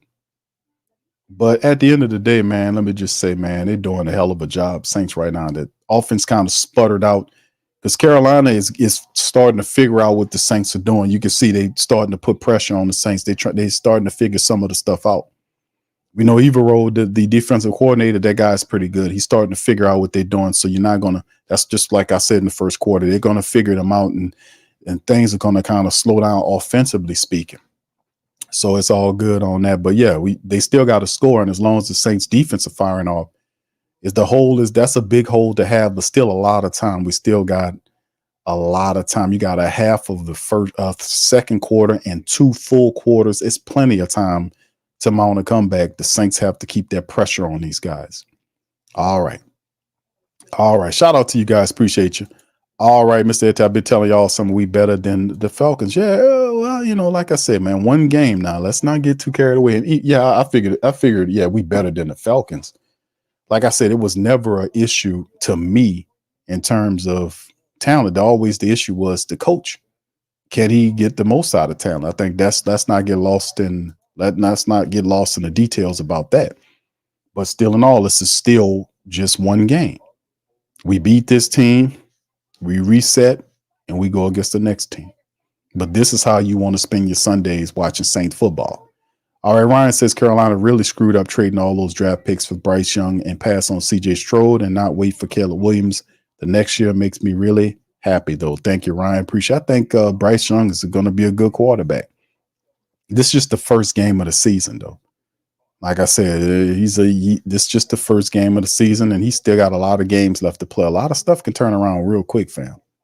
It's just the first game of the year. Joy says the simulation can't factor the heel causes defense to be confused. Indeed, yeah. Yeah, that simulation was stupid as hell. I ain't gonna lie, man. No disrespect for artificial intelligence, but there was no intelligence in that artificiality. Wasn't smart at all. They wasn't doing shit. They wasn't letting the Saints defense play. They had Carr just throwing the ball. I was like, what's going on here? Yes, indeed. All right, but yeah, the Saints said, we're gonna show that simulation what time it is, man. Watch this simulation. The Saints up 20-0. Yeah, 57. Thank you, Joe. Yeah, Blake Group A is doing a wonderful job, man. Yeah, G-Dog said, I want to pick. We had one earlier. We might get another one, fam. If we keep getting to them, they knock Bryce down. If we get to them again, that might be another thing. All right, there's Blake Group A kicking off to the Carolina Panthers. They get it at their own 5 to the 10, 15, 20, 25 to the 30, trip down around the 33 or 34-yard line. By number, that's Willie Gay out there, tripped them up on special teams. All right, so Carolina, we'll see what they got going. They gave them all the weapons in the world. Deontay Johnson, Xavier Legette's another guy. They still have Mingo. They got Adam Thielen still there. They give they're showing the graphics of Robert Hunt and Damian Lewis. They spent a lot of money on those guards so they can run the ball. So they're giving him efforts, but the 3 possessions don't look that good. But don't think that this team won't pick up the pace. All right, here we go. Carolina under center is Bryce Young. You got 2 to the left, one left, 2 right. It's a play action, and Bryce is going to use his feet, runs, and trips down for a gain of maybe 4 yards on the play. So Bryce using his feet on the play, getting something positive going right there. And then that's what Cam didn't have a chance. Cam was in pursuit. And then Bryce just broke down and just like, man, you can't do nothing with me. And he just went and picked up 4 quick yards right there. That's when things get drastic. When you lose containment on Bryce Young, and then he starts getting a vibe by scrambling around and making plays outside the pocket, the ad-lib game on this kid. All right, here we go. Bryce under center. He got 3 to the right. His back is behind him, and he has the wide receiver off to his left. So we'll see. It's a reverse play. The Saints got it pretty much. No, they let him get through. And the fumble. It's a fumble. The Saints recovered the ball. Look like the Saints. Yes, the Saints have recovered the football. It's a fumble, and it's Tyrann Mathieu with the fumble. Saints. Bang! Bang! It's good. Tyrann Mathieu, the Saints with 2 first half turnovers, a sack, a interception, and a fumble right here. And Tyrann Mathieu just pokes the ball out. He pokes the ball out. Carl Granderson seen it bounce in front of him, and the ball just comes out, and the Saints were able to get the ball back, man. Boy, I mean, Carolina, boy, they helping the Saints turnovers, all just pouring. The Saints retrieve the ball and give it back to the offense. Can the offense do something with it? Is in their own territory at the Carolina Panthers 43-yard line. Carr under center with Kamar back there. There's the hand. Nope, it's a fake to Kamar, and it goes to Rashid to the opposite way, and Rashid gets about 9 yards. And boy, and a flag is down. Please don't be holding. That play's coming back. That was a good play. That's coming back, man. Yeah, that's against. Yeah, that's Trevor Penning, man. They get Penning with the hole, man. So Trevor, that was his first mistake, right? They've been doing pretty good. And Trevor gets hit with the hole. That'll back the Saints up on the play. All right. So, yeah, it's good play by the Saints defense. Tyrann Mathieu with the turnover. 1st and 20 instead of 1st and 10. Saints need to get that yardage back. Mason Tipton and others are out there. Foster Moreau is out there. Elvin Kamar is out there. 2 to the left, 1 right there. Foster is lined up. Goes in motion from right to left. Carr is in the shotgun. There's the snap. Carr looking center. Punt fakes right, fire center, and finds, who is that? Foster Moreau for the chunk gain of about 17 yards on the pickup. That was a nice play because Carr was watching him the whole way and just laid it out there. Carr's feeling it. Boy, what a good ball placed there. It's a little further out there, but Foster Moreau was able to use them arms to reach out there and get it. Nice catch by Foster. Falling down on his back. It's a gain of 16, 17 yards, 17. And it's 2nd and 3 now as the Saints have Prentice in there, the fullback in there. 1 right, 1 left. There's the handoff to Jamal Williams, who falls forward, and he'll be just shy of the first down, 1 yard shy to bring up 3rd and 1 for the Saints. Saints couldn't get the push that they needed to get that extra yard. So to bring up 3rd and 1 as Rashid Shaheed and Chris Olave run off the field. And the Saints need to put it together, man. Jamal Williams is in that thing now. We'll see if the Saints can play bully ball against the Carolina Panthers line. Adam Prentice and Jamal Williams is in there. Can the Saints get that 1 yard? We need 1 yard there. All right, Carr on the center. There's the handoff to Williams. Williams runs forward, gets it. Jamal gets it and gets about 2 yards beyond. Actually, he got way. How did he get way up there? I thought he got 2, man. He was able to, he had a second effort where he was able to get a little further ahead. Let's see where they spot the ball at, because that was a poor angle from the camera perspective of where he ended up making it to, because he obviously clearly got the first down. You know, Saints just under 4 minutes now, looking to put another score on the board here, 20-0. Derek Carr's got that glow. He's like Leon from the Last Dragon. He got that glow. In the shotgun, 2 to the right, 1 left. Kamara next to him in the shotgun. As the snap, Carr looking, fires it to Elvin Kamara. Kamara gets it and picks up about 3 yards off to the left side. He runs out of bounds there. So about 3 yard, maybe 2 or 3 yard pickup. It'll bring up a 2nd and 7. No, they're saying a 1 yard pickup. I thought he got a little more than that. Referee said no. 1 yard pickup, 2nd and 9. All right, Saints total yards, 221 to 40 yards by Carolina. It's total just to all Saints, man. All Saints in the first half here.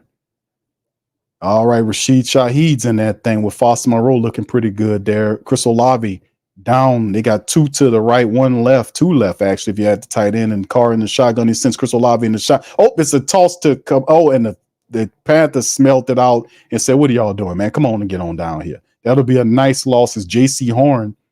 Seeing it was a good play call, but Carolina was just too smart for that. As J.C. Horn was able to grab Chris Olave and just throw him down on the ground, that's a loss of 5 yards by the Saints on the play. Yeah, it something happened. Somebody was supposed to block him out, but no, he was able to. He's seeing it coming. And Chris Olave just couldn't get away from him. And then, of course, Carolina had other people that were getting to that area, so he wasn't going anywhere. Good play by J.C. Horn, man. 3rd and 15 for the Saints. It backs them up to their 34, to Carolina's 34-yard lines. 3 to the right, 1 left. Carr looking center, Sands center, fires left, and ball was thrown. It is caught. Is it caught by Rashid Shaheed? And Rashid Shaheed kind of slow getting up. Xavier Woods says no catch, and the referee says it's no catch. It'll bring up 4th and 15. Curious throw by Derek Carr because he had a better option. There was another Saint wide receiver within the area, and he chose to make that throw to Rashid Shaheed.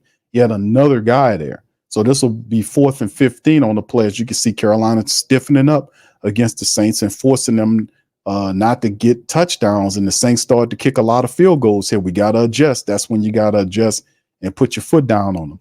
This is a 52-yard attempt. The previous ones were 57 and 44. Blake Group A right down the center. The kid is magic. That's 3 kicks by Blake Group A. The Saints up 23-0 with 2:08 remaining on the clock. How about that? Saints 23-0 right now. Blake Group A kicking his ass off out there. All right. Oh man. This is pretty awesome, man. Love seeing what I'm saying, man. We gotta see if we can get a touchdown out of this thing, man. We gotta see if we can get some touchdowns out of here. Carolina doing their thing.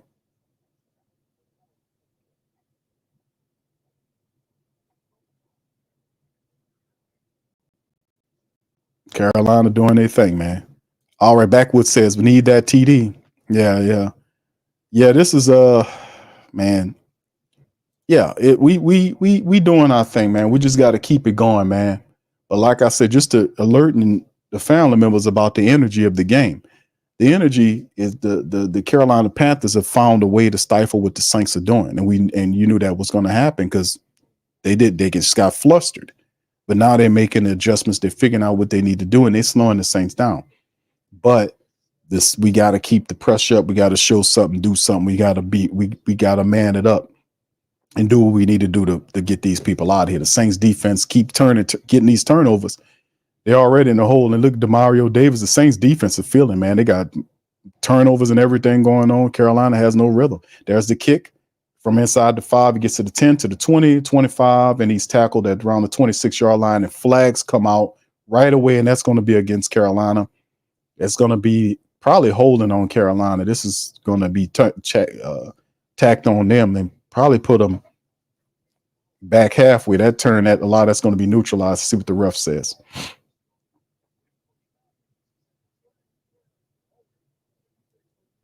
Yeah,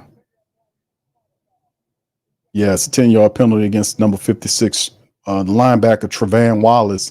And that'll back Carolina up again. Another play in which Carolina is hurting itself, all with these stupid penalties. Carolina with the penalties, their offense stinks right now. The Saints defense flying around making plays. They got a sack. They got multiple turnovers. The offense have already doing what they're doing. They they're doing it. So Carolina, man, listen, let me tell y'all something, man. Carolina, man. Carolina ain't looking too good, man. But we still got a lot of time left in the game, man. So we'll see. All right. Green says, man, Q blocking people. Yeah, he blocking them. You say, fam, it's all about what you do. Like if you got an offense that is a strong run style offense, fam, and these guys are out here making it shake and doing it do, and they got physical, athletic offensive linemen that you can allow them to just exercise and just block down and just be physical with it, you're gonna win some games. The issue is keeping the miscues down, keeping the turnovers down, making the throws when you're supposed to make the throws, and execution. That's when the games are won. But in the end, the Saints getting points out of these turnovers. We had the turnovers. We're not getting touchdowns, but we're getting field goals. And if the defense keep pinning these guys down, then we got some good stuff shaking and popping. You heard me? All right. Big ups to the fam, man. Appreciate y'all. Thank you, Mr. Christopher Waterman, for the Cash App, brother. Appreciate you, man. Much love, Mr. Christopher. Let's see. What did he have? Do you have a map? Yeah, Mr. Christopher says for Big Q, new season, new vibe. That's right. Appreciate you, Mr. Waterman. Appreciate the Cash App, my friend. Thank you, sir. All right. Big ups to the fam, man. All right. Bishop says Carr had another receiver open near the sticks door. I just talked about that. Yeah, he threw it in the ground. He had a more difficult throw to Rashid Shaheed, but there was another Saint wide receiver that was there that would probably been a better throw, but he was fixated in on that guy. I seen him. You can watch the play was fixed in on him, but it's all good. All right. They do. The Saints defense, and the way the Saints defense is, I can anticipate the Saints defense getting another turnover in this game. with all the time remaining and the things that Carolina got to do to kind of listen, when you down 23-0, you got to open up that playbook and you got to start throwing the ball. So that opens up a lot of stuff, you know, in terms of what could happen here, another turnover, sack, stuff like that. Because Bryce Young is not in any kind of rhythm at all. I'm just keeping it real. Here you go. Carolina picking up from their own 15-yard line. Bryce in the shotgun, receivers to the left and right of the formation. Bryce back there by himself in the shotgun. Saints got 4 up front and look like Chase Young ready to go and eat. There's a snap. And he has time. Bryce is going to move outside the pocket. Granderson chasing him down, and he's going to run out of bounds.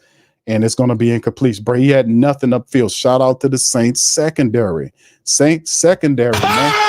Bang! It's good. The Saints secondary, man, made that a difficult situation because the coverage team didn't allow Bryce Young to see anything, and he had to literally keep hold to that ball and run out of bounds as the Saints defenders were pursuing him. Shout out to the coverage. He didn't have any options there. All right, here we go. Shotgun. He got a running back to his left. You got 3 to the left of the formation, 1 to the right. 6 seconds on the clock. Bryce lifts his leg. There's a snap. Looking center. He's going to scramble out toward the left. He got pressure. Chase Young chasing him down. He's going to run and gets pushed out of bounds for maybe a gain of 4 yards. So it'll bring up 3rd and maybe, 3rd and 6? Yeah, 3rd and 6. So Bryce Young picks up 4 with his feet and stops the clock at $1:45. Carolina has 3 timeouts. Nothing's going on upfield for the Saints. Nothing is going on up the field. The coverage team has them pinned down. Nothing's going on. 3rd and 6, 1:45. That little kid is going crazy. I love it. That little kid was going crazy, man. He was beating on. All right. Yeah, it's going crazy. Here come a timeout here. That I think that's Carolina. Is Carolina called the timeout? Perhaps it's the Saints. I don't know who called the timeout. Carolina called the timeout. All right. They want to get it right. All right. Y'all seen that little kid? That little kid.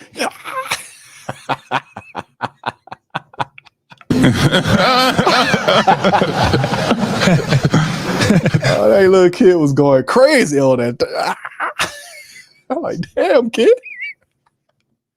All right, thank you, Gene, man. Appreciate the cash app. Super chat. Thank you. Get fucked too kind. All right, appreciate you, Gene, my man. How you doing, brother? Hope everything going all right with you, my friend. Appreciate that. Duke, thank you for the super sticker, brother. Thank you. Get fucked too kind.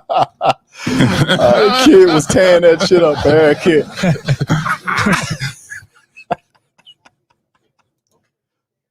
Y'all seen that kid, man? Yeah, y'all see that?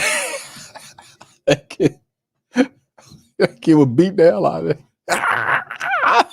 All right. Okay. All right. Okay. Yeah, that was kind of vibe I like. That, yeah. He was cutting up. That baby was beating the hell out of that thing. He was going, But that lets you know he was into the game. He was into the game, man. And I love it, man. I love that, man. To see that kind of passion, man, from the youngest Who Dats. All right, Kathleen, shout out to you, Queen. Says, hey, Q, Who Dat Nation, there's still a lot of time left, but this is supposed to be a close game. Let's go black and gold. Yes, indeed. That's what I'm talking about. Yeah. Yeah, he said he forced that time out. Yeah, he did.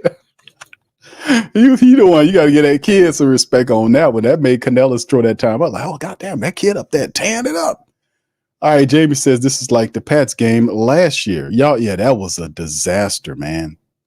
Yeah, Bishop, you seen that? Bishop said, man, my family saw little dude, and I was like, yeah, little dude was cutting up. Yeah, he was hyped, Ramon. Yeah, he was hyped up, man. He went little Chucky on. Yeah, his eyes was bucking. Like, damn, kid. Oh, yeah, that kid is my spirit animal. Yeah, that's right. Oh, man. Yeah. I love it, man. Love it. Saints up 23-0 right now, man. It's just a disaster for Carolina as it stands, but still a lot of time is remaining in this game, to be honest with you, fam. A lot of time is remaining in this game, but I love the energy and how the Saints are executing. We just need to close the door on Carolina. 3rd and 6, Bryce in the shotgun from their own 19-yard line. 3 right, 1 left line, the running back next to him. The Saints sending the house. Bryce and down again. It's Alontae Taylor again with another sack.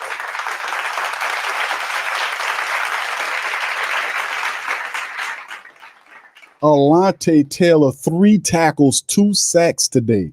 That's on Bryce Young. He's not picking up the blitzes.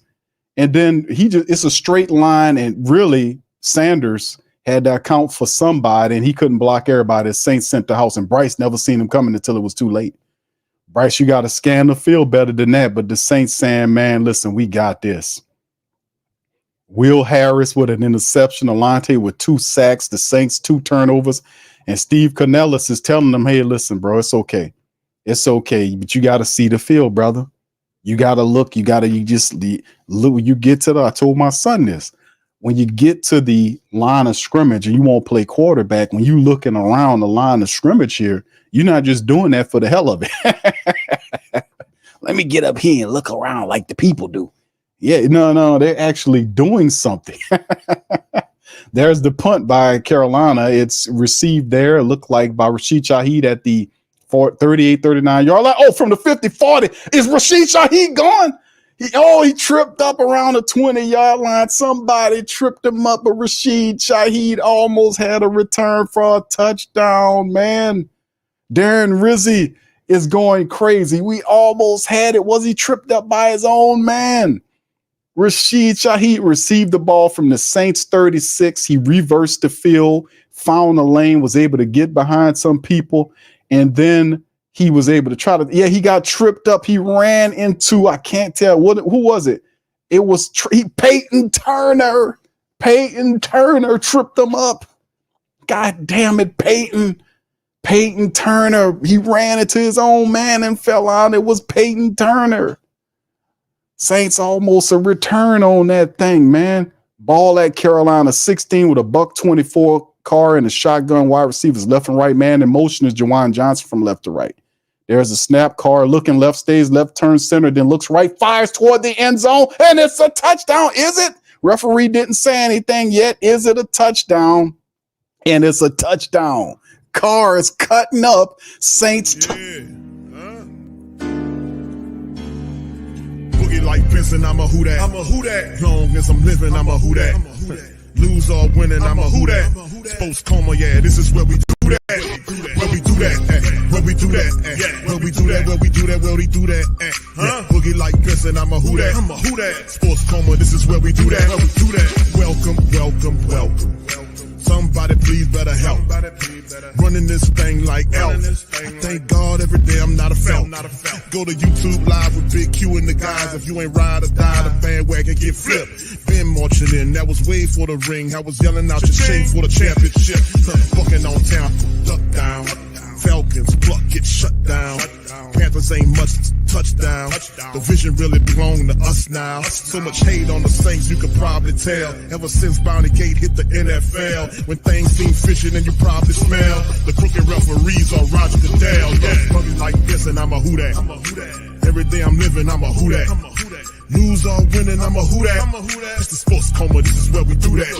Where we do that, where we do that, where we do that, where we do that, where we do that. Boogie like this and I'm a who that. It's the Sports Coma, this is where we do that. You're listening to the Sports Coma with Big Q and the guys on the PRO Media Network.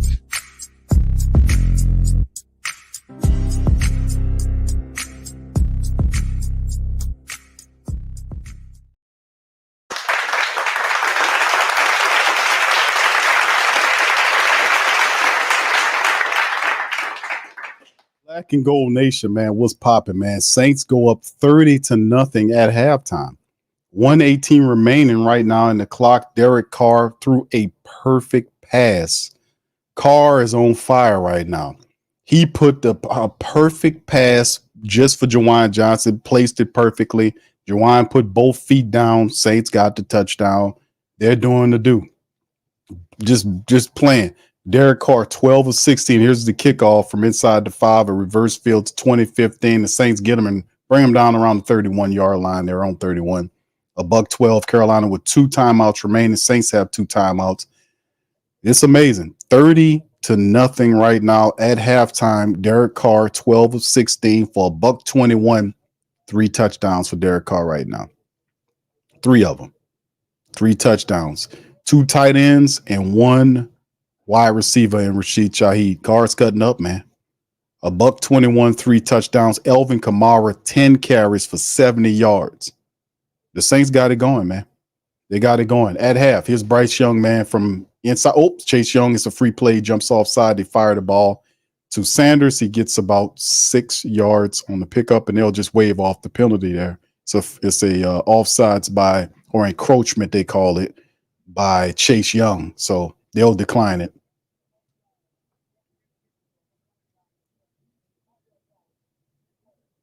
Or they're going to replay it. Okay, so they're going to replay it as Chase Young got a little antsy. And Chase Young said, I smell chicken. What it was. Chase Young said, I smell chicken, man. That's what made him jump in there. It just, in Bryce Young, 2 of 6 for 18 yards, man. 6 passing attempts for the entire first half is ridiculous. The Saints, they have a long way to fire, but Derek Carr looks absolutely terrific so far in this game. Absolutely terrific. 1st and 5 now. Carr, and here's Bryce Young. 3, he got 5 wide receivers, 3 to the left, 2 right. He's in a shotgun by himself. The Saints going to send 4 in there. Chase Young will try to. Chase Young almost got him. And then there it is. He's going to break down, throwing the run, and it's incomplete there as he scrambled out of the play. Couldn't find number 6, Sanders, upfield. That'll bring up 2nd and 5. Bryce Young's terribly out of rhythm. He's terribly out of rhythm. Terribly out of rhythm. And this is usually a throw that he makes. He'll usually make that type of ad-libbing throw where he'll get outside the pocket and ad-lib and make a throw. That's usually a throw that he can make, and that's not going well. So he has no rhythm right now. Here we go again, 2nd and 5, standing tall in the pocket, delivers the ball to the opposite side of the field for a 1st down. He steps out of bounds. The clock stops at 56 seconds. Saints playing back to keep everything in front, and Bryce just taking what they're giving him. 3 out of 8 for 26 yards there as they're trying to get on the board any kind of way, whether it's a field goal or whatever. Saints not going to give him a touchdown. Bryce at their own 44-yard line as the handoff to the running back. He gets to the 45, breaks it down, turns. Sanders gets grabbed and brung down at midfield. Nice hard running by Sanders. They get to midfield. They'll still be maybe 2 or 3 yards shy of the 1st down. Carolina letting the clock tick. They're trying to operate out of the 2-minute warning.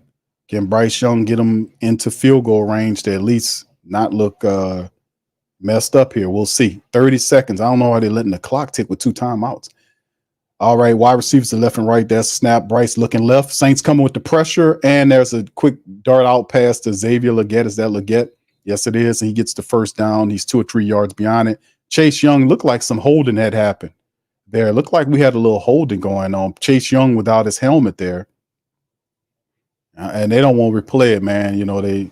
I would like to see that replay there, man, because it looked like the Saints had him, and then, they got hands. Like, look at Cam's jersey. Cam jersey's all messed up, man. They was grabbing and holding. Looked like they got away with some holding, man. All right, so we'll see what happens here.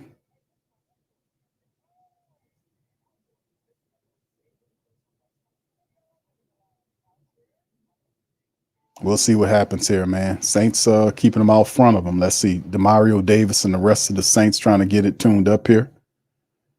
18 seconds remain. The Saints defense trying to keep them people out of field goal range. They're at the 43-yard line. When they flash back to that kid that was bucking his eyes, man, that was a funny one. See if you can find that kid. All right, here we go. Now 18 seconds remaining. Carolina has 1 timeout. Saints has 2. In a shotgun, 3 wide receivers to the right, 1 left for Carolina. The running back is next to Bryce in the shotgun. Saints look like they're going to send a few people after him. Or let's see, Chase Young. Yeah, the Saints are showing that they sending some. Then DeMario, and look, good blocking going on. And the ball was deflected at the line of scrimmage, it appeared, and it just sailed out of bounds. So that'll stop the clock at 12 seconds, 2nd and 10. Bryce was trying to throw to Miles Sanders on that side. It looked like it might have got deflected at the line of scrimmage. It popped up way in the air. So I'm Bryce trying to listen to see what the call is from Canellis, and they're trying to get anything going for Carolina heading into the second half because they ain't nothing shaking. They have no running game. They don't have a passing game. It's not looking too good for the Carolina Panthers. Shotgun Carolina, man. Wide receivers on both sides of the formation. Miles Sanders is back there with them. That's a snap. Saints come with the pressure, ball thrown. That should be a penalty because it was a push off. No penalty on the play, and they get it down deep into Saint territory with 7 seconds remaining. Looked like Deontay Johnson pushed off on the guy. They're not playing any replay, so obviously I'm looking at it, but the way the cornerback went away, it looked like he got pushed out. He got pushed at. Did he get away with an offensive? Yeah, he pushed him off. Yeah, just like I seen. And the referee let him do it. The referee, obvious push off. That's why he went away. And when a guy moves like that, you know he got pushed off, and the referee didn't call on it. Yeah, I was like, yeah, he pushed him off. Yeah, he just, when he got into the cut and break, the dig inside, he just shoved Adebo off of him. All right, this is a long field goal, but they're going to try to get it. Wide receivers to both sides formation for the Carolina Panthers with 7 seconds remaining, no timeouts. Bryce Young has a running back next to him in the shotgun. The Saints send in the house. Bryce Young ball is thrown, and he gets out of bounds with 3 seconds, and that'll probably be just enough for him to line up a field goal attempt from Eddie Pinheiro. And there he is. They'll run him out there, and they just did it just for Pinheiro to come into the game and try to at least get a field goal to get the Panthers on the scoreboard, right? This is just like a moral victory thing for Carolina. Let's just get, psychologically speaking, let's just get the 0 off the board. And that's not a given because it's a 43-yard tip, and we know Eddie Pinheiro is a pretty decent kicker, so he should be able to nail this thing. If I was Dennis Allen, I would call a timeout to ice the kicker. I really would, because I wouldn't need no need for me to bring both those into, and as Pinheiro kicks it, it's good.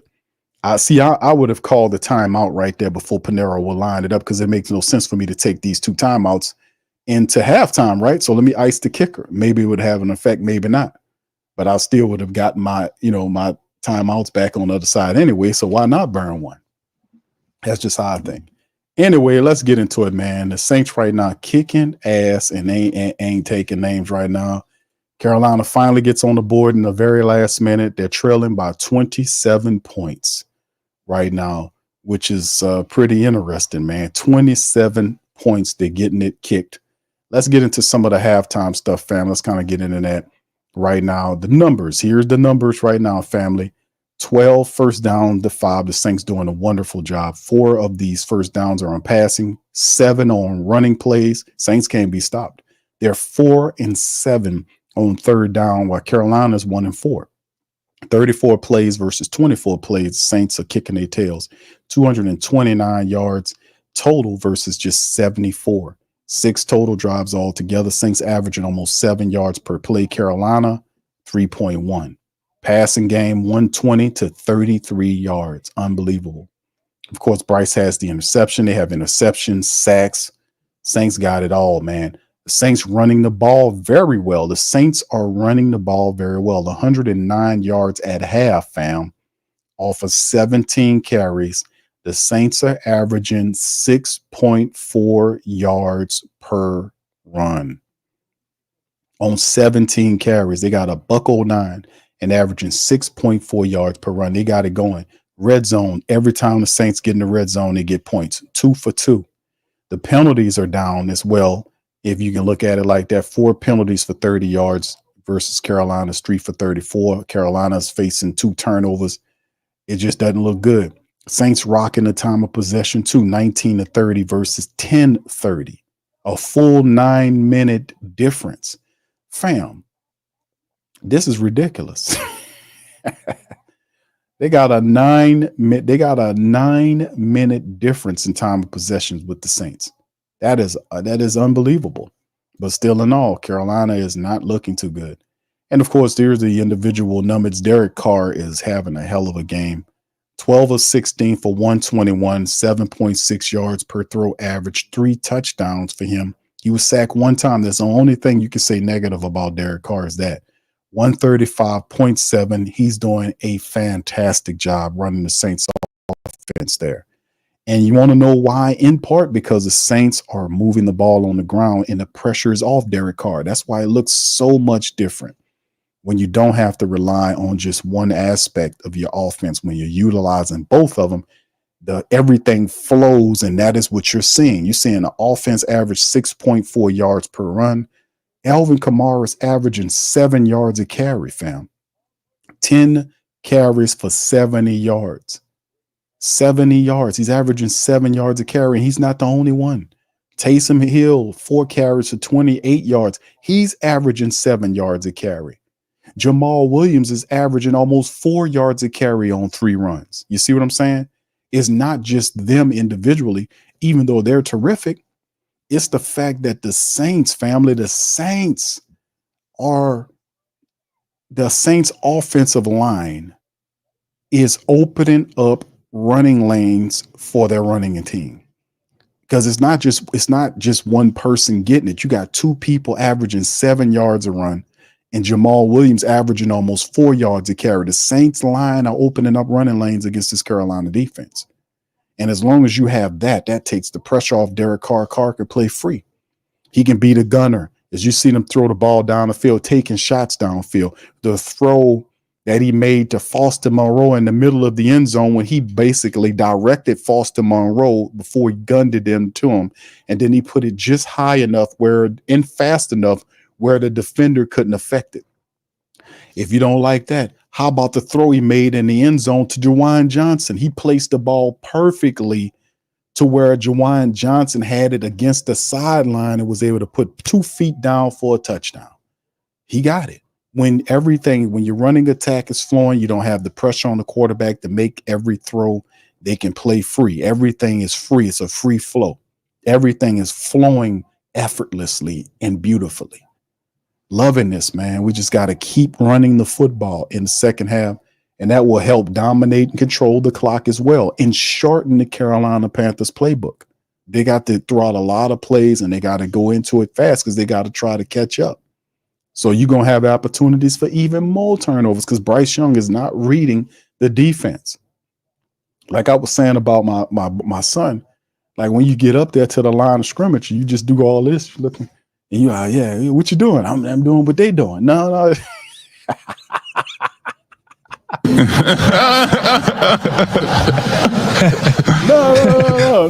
No, son. No. They doing that for a reason. No, they doing it, man. They looking around. When you get up under there, you got to be calling out whatever plays and you watching the defense to see who's coming. If somebody's tipping their hat about who's going to blitz so that you can make your adjustment. If you need to slide protection toward the blockers, toward the blitzing player, or if you got to audible out of a play, maybe that side they're loading up on one side. Maybe you can attack the opposite side. You see, it's a thinking game. So, yeah, I was kind of breaking that down, but Bryce Young is not doing that because the Alontae Taylor sacks. Bryce Young is not paying attention to none of those because both times, if you watch the film, Alontae was, basically there. He didn't, even though one of them, Miles Sanders, had to pick between 2, but Bryce Young has to be able to read that defense better. It's going to be put on him. He has to be able to see these players coming, right? All right, anyway, to finish up on that, love what I'm seeing here on these stats. Rashid Shaheed, 2 catches for 60 yards in a score, averages 30 yards a catch on 4 targets. Foster Moreau been playing big. Shout out to Foster, his blocking. He caught a touchdown. 3 catches for 21 yards in the score. Juwan Johnson, 1 for 16 on 2 targets. Chris Olave, 2 for 11 on 2 targets. Mason Tipton had 1 catch for 6. Elvin had 2 for 6. Taysom had 1 for 1. Tyrann Matthews had the recovery on the fumble. The top players is Tyrann with 4. He has 4 solo tackles. It should be 4 tackles, not 4 total. 4 tackles. Alontae Taylor's balling out of control.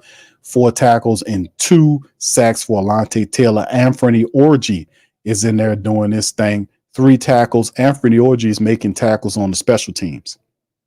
He got 3 tackles, and he's doing his thing as well. So like I said, the Saints are doing a phenomenal job defensively, keeping them going, keeping Carolina confused, and they're doing a lot of positive stuff. And shout out to our young kicker, Blake Grupe, 3 for 3, and the longest was the 57-yarder. He's helping get that going for the black and gold. So the Saints firing their own all on one on everything. They're on one on everything. Carolina side of things, Bryce Young, 6 out of 12 for 50 yards and an interception. He was sacked once. He had a 26.4 rating. Miles Sanders is the top runner, 3 for 15. I don't know what's going on with Chupa Hubbard. They just kind of went away from him. I don't know what's going on there. But 3 carries for 15 for Miles Sanders, who is averaging 5 yards a carry. And then Chupa has 3 carries for 14 yards, and he's averaging 5 yards a carry. It just can't build anything. Dante Johnson, their top receiver, has 2 catches from 4 targets. The Saints secondary has these people shut the you-know-what down. I keep telling people about the Saints secondary and all this kind of stuff, and what people are talking about Justin Simmons. Yeah, Justin Simmons, blah, blah, blah. But I was saying the Saints secondary without Justin Simmons is still a top 5 unit in the NFL. And we're seeing that, especially on that last series when Bryce Young had to scramble around and could not even find anybody up the field. That is Saints. That's the coverage unit. They're on it. Ashawn Robinson is the top tackler for them. 1 sack. It was Leota who got Carr. Not much else shaking. Our people not turning over the ball. Theirs is, and thus the score is what it is, a beautiful, loving 30-3 Saints ahead. Are you loving it, Who Dat Nation? Put hearts in the chat if you're loving it. Yes. If you're loving it, put hearts in the chat. Put Florida Leafs and hearts in the chat if you're loving it. Embrace this, fam, because we didn't have a lot of this. Started off, man, and it is what it is. So when you get it, embrace it, enjoy it. While you got it, enjoy it. Yeah, man, and I'm enjoying this shit. I just wish I had some beer up here. So I got juice. All right, shout out to you, Jamie. Thank you, man. He says stay playing a tune-up game today. Yeah, this is definitely a tune-up game. Thank you, man. Appreciate it. Thank you. Get fucked too kind. All right, thank you, Jamie. Appreciate you. Black Preacher Man says 16 passes, 17 running plays. What play calling? You know what that's called, my brother?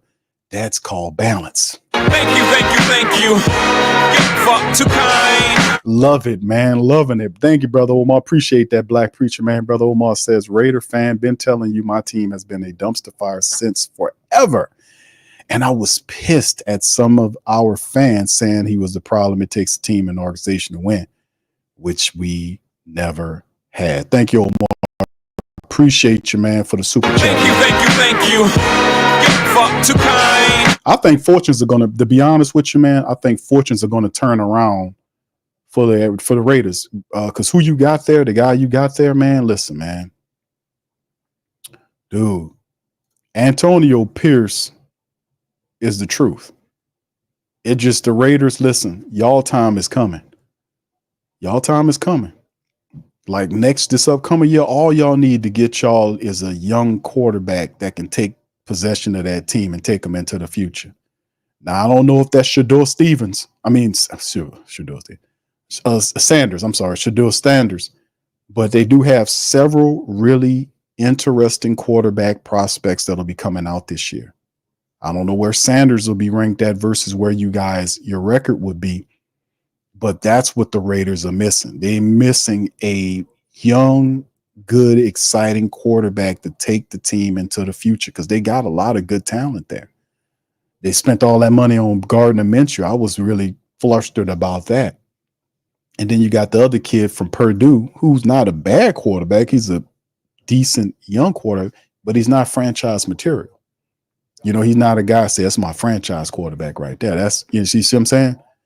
You got a Sanders and a couple of the other guys coming out of college. Those type of guys that y'all might be looking at. But you got a winner. You got a dog in Antonio Pierce. He's going to get you together. All right, James. Thank you, bro. Jamie says, can Saints cover the spread? I might even do that, man. Why not? Thank you, Jamie. Appreciate you, man. Appreciate you there. Dog, what's up, dog? The gamer says, I'm mad they got 3 points. I told y'all we're going to beat the Panthers badly. Who that to? Thank you. Get fucked too kind. Thank you, man. Thank you. Appreciate you there, dog. Dog, the writer, the gamer. Dog, the gamer. Wasn't it writer at one time, bro? Wasn't it Dog the writer one time? I don't know. I got that in my memory for whatever reason, bro.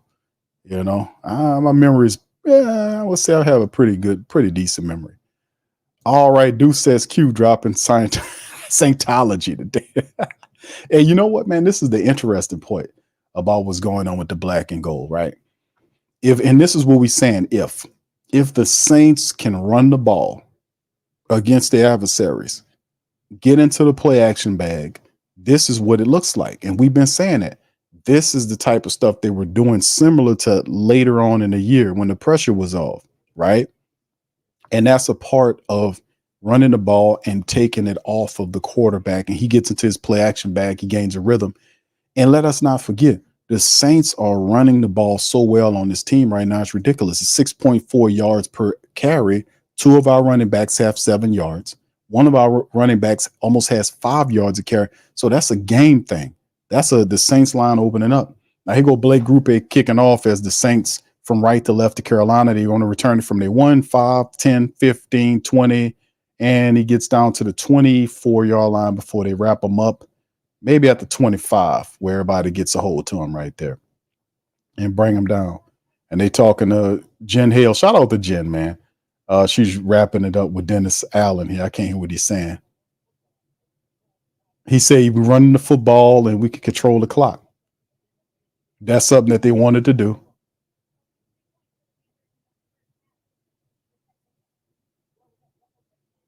Got a couple of takeaways.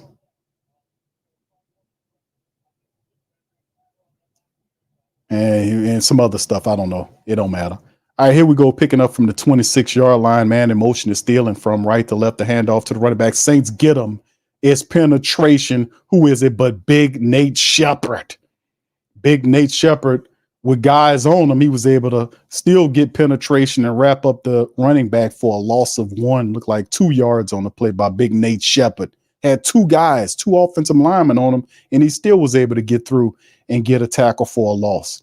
Saints defense, man, that's a lot of money spent on that Carolina Panther offensive line, man, and the Saints are just not allowing anything to happen. It's domination, man. They're out physicaling the Carolina Panthers. Here we go, 2nd and 12 in the shotgun from their 24-yard line. And there's Bryce scrambling out toward the left. Nate Shepherd running after him. He fires it, and it's thrown out of bounds, and it'll be incomplete there. Nothing happening. The coverage units have it all tied up, and the Saints have him in containment. There is nothing. Laddie Dad is out there, got it covered up, and there's nothing out there. It's nothing for him.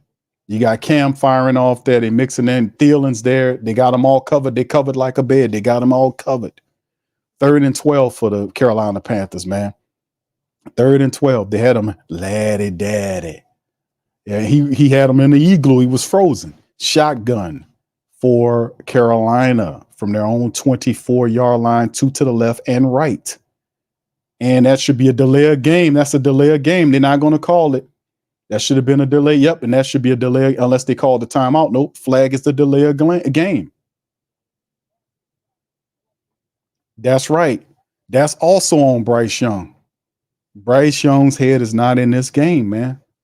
He's not seeing the blitzes. He's not paying attention to the clock. They saved his ass in the first half of this game when they called the timeout because he almost got hit with a delay of game then. So the Saints get penetration with Nate Shepherd for a 2-yard loss. And now the delay of game penalty backs him up. So it's 3rd and 17 now as Carl Granderson is licking his chops to get after something. I smell chicken. 3 to the left, 2 to the right. Can Carolina make it? The Saints firing in. Pressure coming. They're going to chase Bryce. He's going to try to scramble. Fires up the field. And, intercepted. It's intercepted again. It's Jordan Howden. Jordan Howden with the interception. The Saints, another play. They get another one. Another interception. The Saints defense picked the ball off. Jordan Howden went and got it. He was through. I don't know what he was throwing at, but Bryce Young just heaved it, and it was well over the head of Adam Thielen. If he would have put it on Adam Thielen, because he had a chance for whatever reason, he just overthrew him, and Jordan Howden was there to bring it home. Come on here. Come on, Saints. Saints defense cutting up on these people, man. They cutting up on them. They cutting up on these people today. Man, how about that, fam? Jeff says, happy new season, Q. A shout out to you, brother Jeff. Good to see you, man. Man, listen. Man, I tell you, Ashley, you see this, baby? You see what's happening, Ashley? The Saints are giving us a start of the new year, the regular season, by just kicking some tail. I mean, fam, listen. These guys can't do anything right.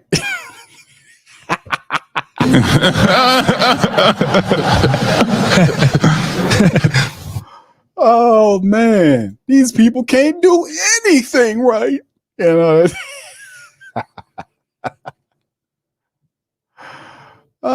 This how Carolina Panther people be like. Come on now, dog. Come on, man.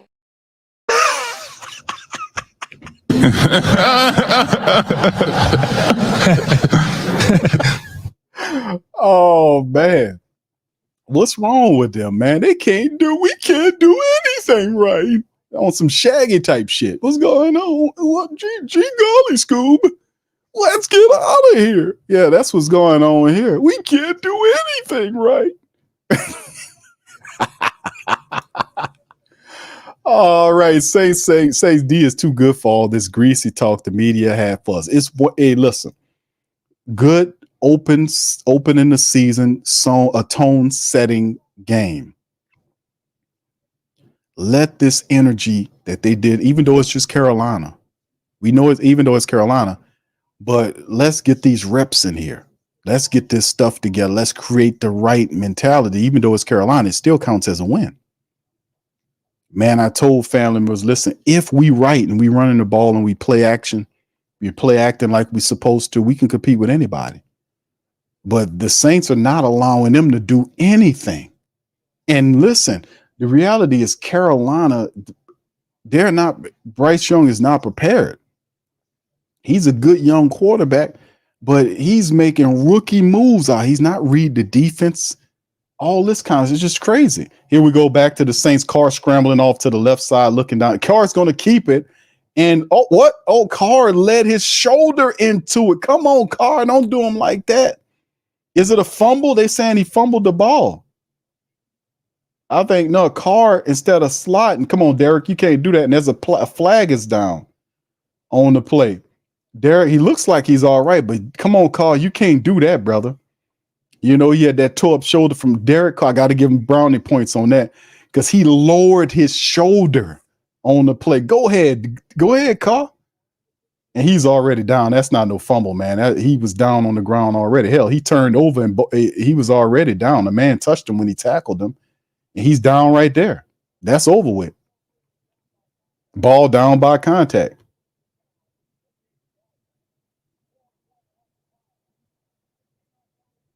And then they hit the Saints. They hit Eric McCoy with a personal foul for pulling a player up off the pile. Never heard that before. I thought that's what you was doing.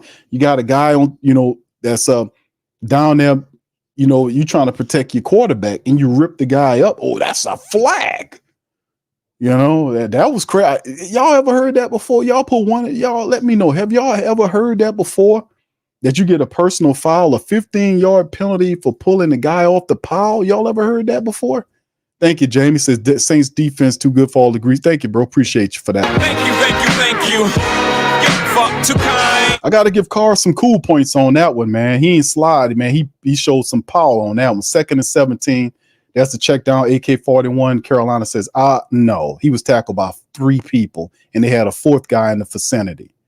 So 3rd down there as Elvin gets brung down, man. So 3rd and 19 on the drive after that. Something promising it was starting off until they had to hit them. They hit the Saints with that BS McCoy pulling the guy off the pile, 15-yard penalty. Thank you, Jamie. That was some BS on that. I don't like that play. I don't like that call. That was crap. You don't put that up there like that. 15 yards pulling the guy off the pile. Man, shut up. 3rd and 19 for the Saints. 3 to the right, 2 to the left. Carr looking, he going to take a shot to the right side. Boy, that should be a flag. No flag. He was pushed down. Rashid Shaheed saying, where the flag at? No flag. The referee says, nah, we can't let you keep doing that to him. They saying it was uncatchable. And finally, the flag comes out. There you go. Come on.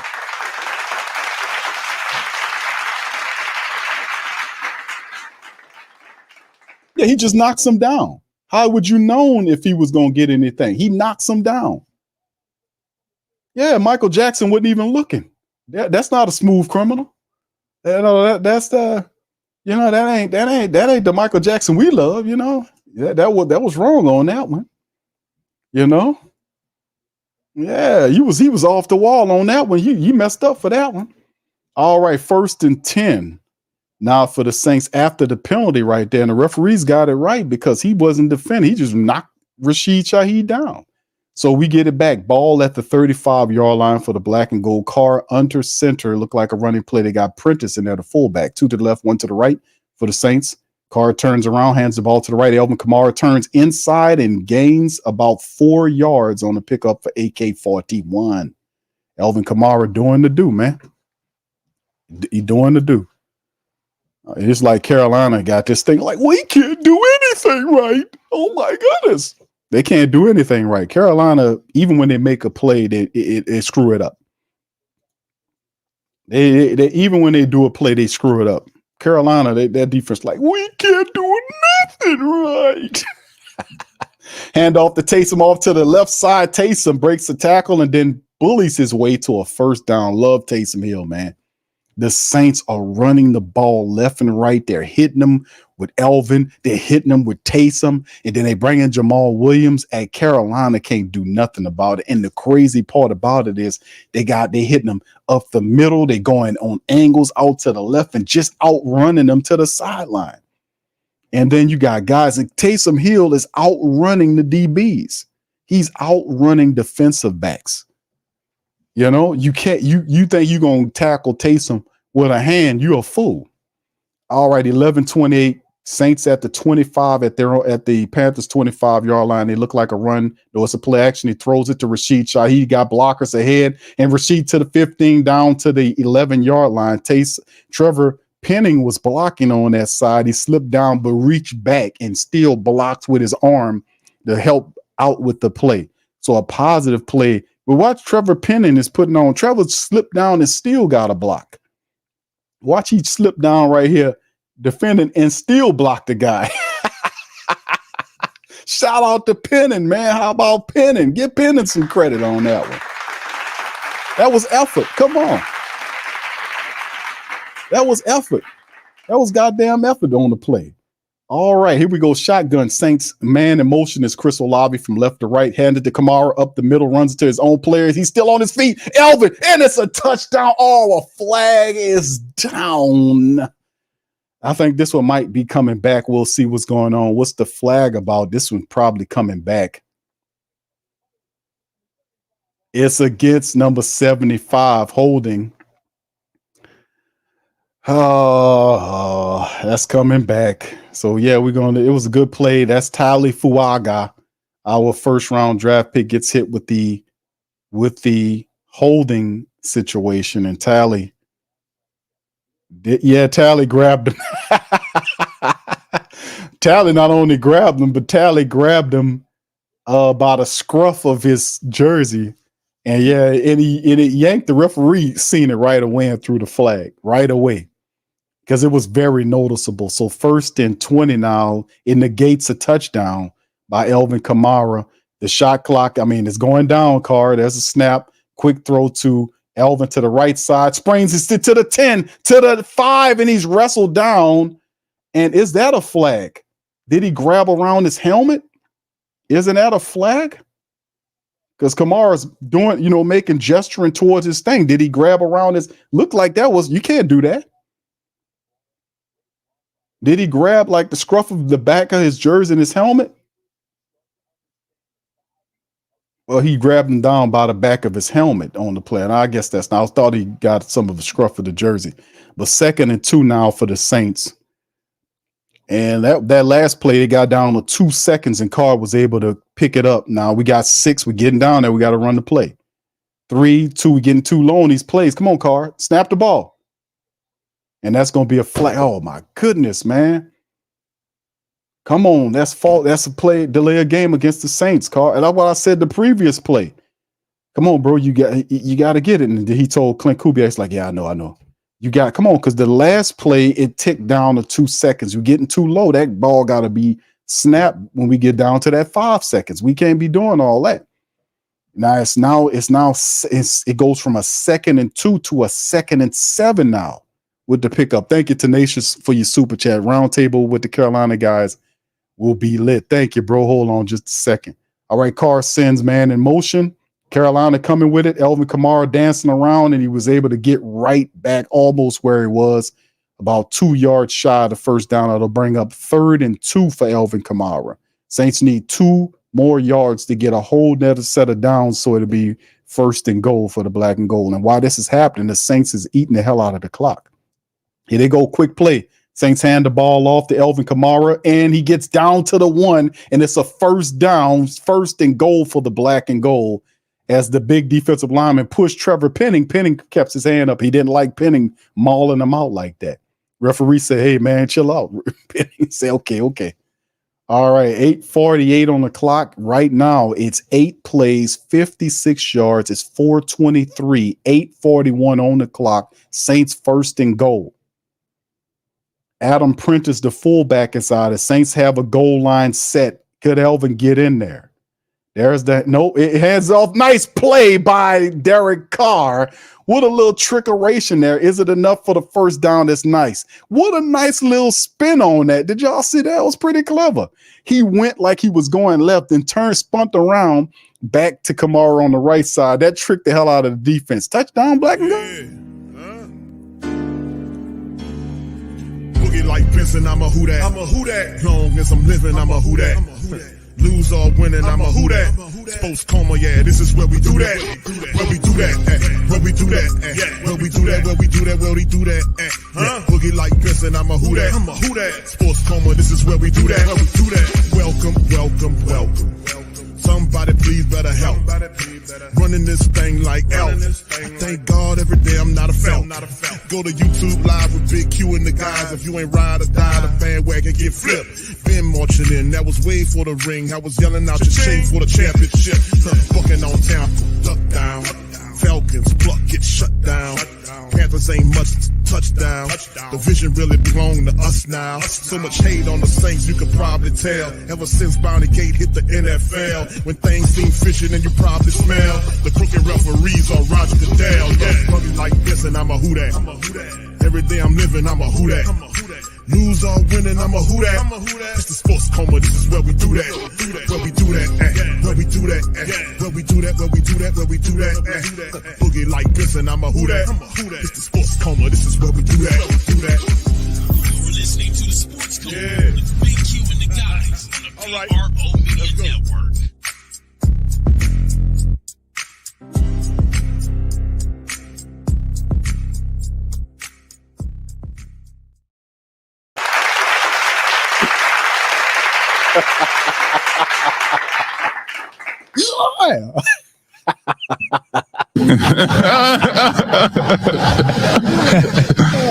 Right here, man. It's the player of the game right here. This little kid, man. Oh, yes. That little kid is kicks, man. All right. He was bucking him out. And the Saints are channeling the energy of that kid, man. That's what they doing. All right. Thank you, bro. Appreciate you, man, for the super chat. Thank you. Get fucked too kind. All right, man. Appreciate you. Tenacious, man. Much love, fam. I know you're enjoying this one, fam. This is a good one for the black and gold, man. They handling up. Black Preacher, man, say all I know is Lomas better pay that man. Thank you. Thank you. You're in line. Get fucked too kind. Thank you, bro. Right now, just for the family members to know, man, listen, The Saints, right? Elvin Kamar has 14 carries for 82 yards and a touchdown today. They're doing it all. The defense is not even letting them do anything. Saints up 37-3 right now in Carolina, and Carolina has absolutely no rhythm and no harmony. And the Saints are playing, bro. They playing with Carolina. They're playing with them. Did y'all see Derek Carr with the touchdown move? Y'all see Carr turn around with the move and he was going to hand it off, then paralleled around and gave him the ball anyway. They playing with Carolina. They playing with him. He playing with them. They playing with him. They are playing with Carolina right now, man. They playing with him. The guy paralleled around like he was a ballerina or something. Look, there's the kickoff to Carolina to the 15-20. Saints get a hold to him at the 23-yard line. Look at Derek Carr. Derek Carr gets it. Then that ain't the right one right there. There's another one. He kind of parallel. I think it's right before it. If I got my stuff right. Yeah, because he turns and then hands it forward. Like they're just playing with him. They just playing with Carolina, man. They playing with the Panthers. They playing with them. You know, this is awesome. All right, here we go back to the game from the 25-yard line. Carolina in the shotgun. There's the handoff to Sanders, and he doesn't get anything. The Saints defense, they're so amped right now. There is nothing that Carolina could do right now. There is nothing that they can do. Nothing they can do. And then at the end of the third quarter, fam, I'm going to kind of go over some of the highlights of what's going on in the NFL thus far right now for week number 1. But right now, to be honest with you, the Saints just giving them that work right now, man. They putting in work right now. All right, so I don't know what to tell y'all about this, man. Saints got them figured out. All right, here we go, fam. There's a throw. He makes the throw to the wide receiver. Come on, Peyton Turner, dummy. Why would you do that? Peyton Turner, what's your problem, dude? They had him stopped and Peyton Turner went and hit the guy and they threw the flag. Come on, bruh. Peyton Turner, it's a dummy. Why would he do that? Peyton Turner, what's wrong with you, man? Peyton Turner ran up there. They had the guy stopped. They stopped his progress, and Peyton Turner goes up there and knocks the guy down. And they throw the flag.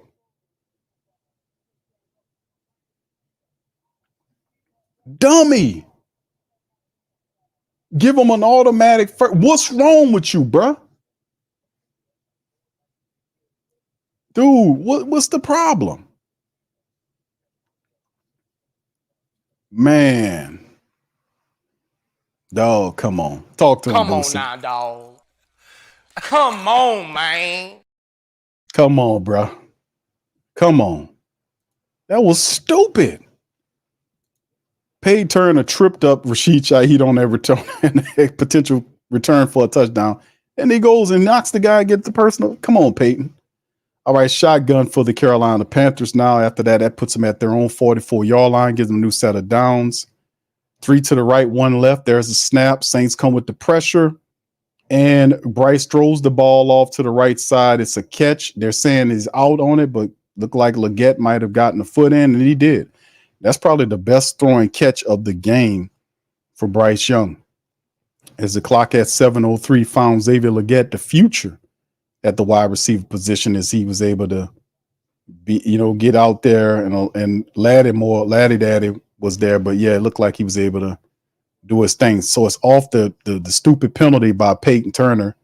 Carolina was able to get into Saint territory. They're at the Saints 38-yard line now.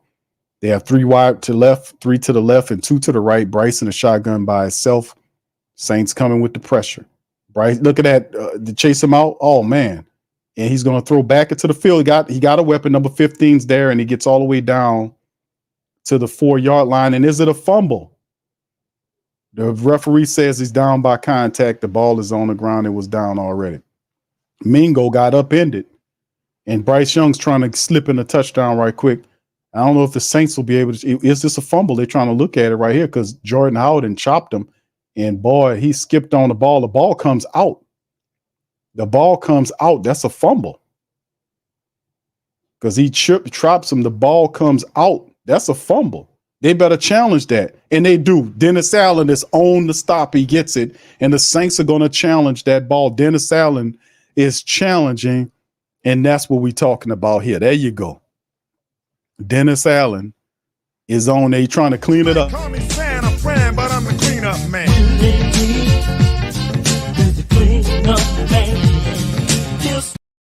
So there you go. There, he threw the flag out there. So Dennis Allen's out there. He's going to try to challenge the play, man, to see if we can get it going. So, yeah, hey, man, that might be another turnover. So we can't seem to do anything right. That's my impersonation of a Carolina Panthers supporter right now. That's what they're saying. We can't seem to do anything right.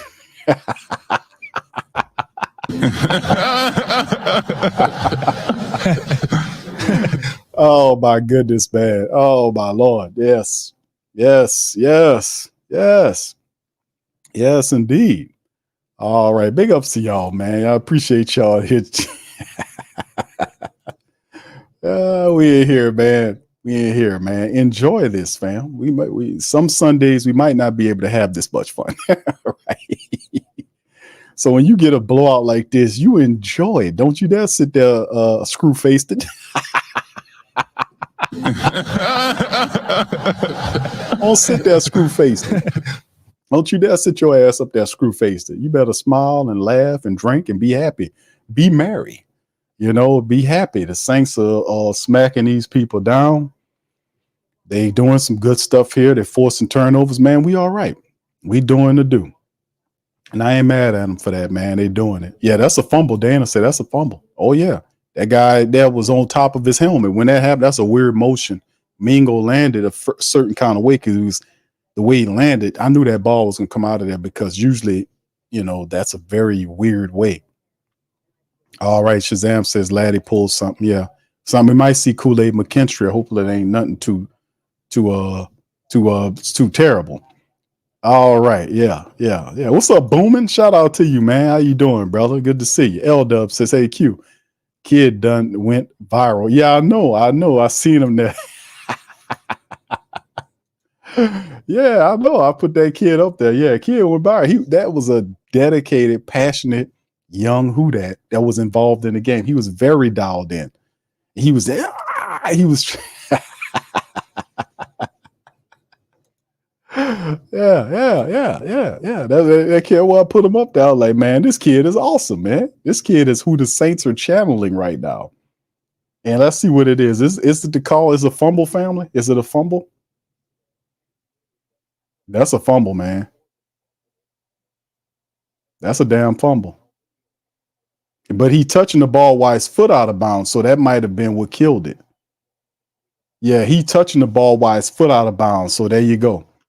So 1st and goal for Carolina there, 5:52 on the clock. Saints want to keep him out of the end zone. You got 2 to the left, 1 right, man in motion from left to right. Bryce Young is looking right, fires right, and it's overthrown. They're just off-timed, man. The Saints did a good job of disrupting the wide receiver Johnson at the line of scrimmage, and Johnson was trying to tell the receiver that he interfered with him. Referee wasn't trying to hear it. Like, man, whatever, man. But yeah, it's a fumble, but Mingo still aware enough to try to trap the ball, and he has his hand on the ball while his foot is out of bounds. That kills it right there. He lucky he had that. If that foot was in or whatnot, Saints would have had that damn thing. All right, here we go. Bryce Young in the shotgun. It's a play action. St. Granderson, Cam is chasing him down. And there he is. He's going to try to run, and then he's pushed out of bounds by Denario Davis at the line of scrimmage. So I don't think it was a gain. It'll bring up 3rd and goal. So the Saints defense is just, you see the energy of the Saints defense. They channeling that kid because really, if you look at it, man, Saints don't want Carolina to score. They're trying to keep them out of the end zone. Cam Jordan was chasing them down with all of his might. And then DeMario pushed them out at the line of scrimmage. And the Saints had several players, including Pete Werner and all of them over there pursuing them. So they went to the ball. You got to give them the effort. 5:13 and counting down. It is 3rd and goal. They're going to go for it, too, on the 4th and goal. They ain't going to just settle for that. 2 to the right, 1 left. You got a running back there, and it's a timeout by Carolina. Canellis calls a timeout. He wants to get the play together. A lot of time being ate up by Carolina, man. Of course, this game is out of their reach. They're not going to score 34 points in a quarter in 5 minutes. You know, this is you could pencil this in as a Saints game right here. There's no way in the world they'll score 34 points in a quarter in 5 minutes and 4 seconds. But the Saints defense doesn't want them to score. They want to keep them with that field goal. They're doing a good job. So we'll see what the black and go what they got as Bryce Young on this drive has done better. He's 3 or 4 for 56 yards than any other part of the game. Let's see. 3 wide receivers to the right there. The running back is there. There's a snap. Ball angled high, and it's batted away by Paulson Adebo. That'll bring up 4th and goal. You see Kool-Aid McKinstry out there as Lattimore is off there getting looked at. So we'll keep an eye on Laddie Daddy, but that's why we got Kool-Aid. But watch Paulson Adebo turns around and just bats the ball away. Yeah, Paulson Adebo. 4th and goal for the Saints saying, no, you're not going to get in here. You're not going to get into this end zone. All right, 4th and goal. He got to go for it because you ain't going to kick a field goal.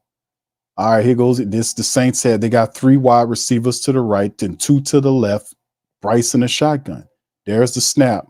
Saints come with the pressure. Bryce is going to try to scramble, and Bryce he fumbles the ball in the end zone. The Saints get it. Do they get it back? Do the Saints? There was a fumble in the end zone. Do the Saints have the ball, or did Carolina get it? This is going to be interesting to see what happened because Bryce looked like he could have had it if you'd have held on to it. He stumbled around, and I think Paulson Adebo was the one that popped that ball out of there. Yeah, Paulson popped that ball out of there, and Paulson Adebo popped that ball out of there, man. Paulson popped that ball out of there, man. That's a fumble.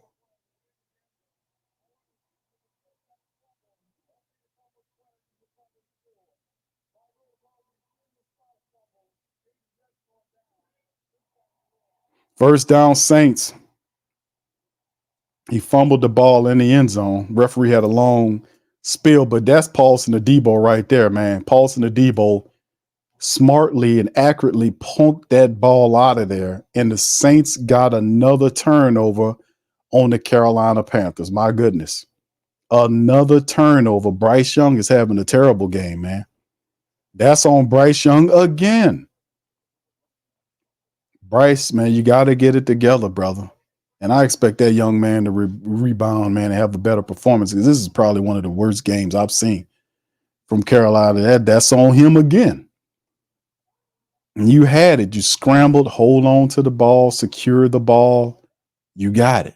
But the Who Dat Nation stops them again. There we go. So the Saints get the ball back. The Saints defense has been brutal to Carolina. And once again, Carolina is like, we can't seem to do anything right. And they got to shake your hands like this. Yeah. Boy, I tell you, man, Saints defense is on one today. The Saints offense is on one today. Blake Grupe 3 for 3. The return game has been doing good. A good day for the Saints to get a W against Carolina. And we still got a lot of game left to go, family. We still got a lot of football to be played. That's the crazy part. Man, if the Saints, and hopefully Dennis Allen don't get cold feet, but the Saints can 50 burger this team if they really wanted to. It ain't like Carolina could do anything about it.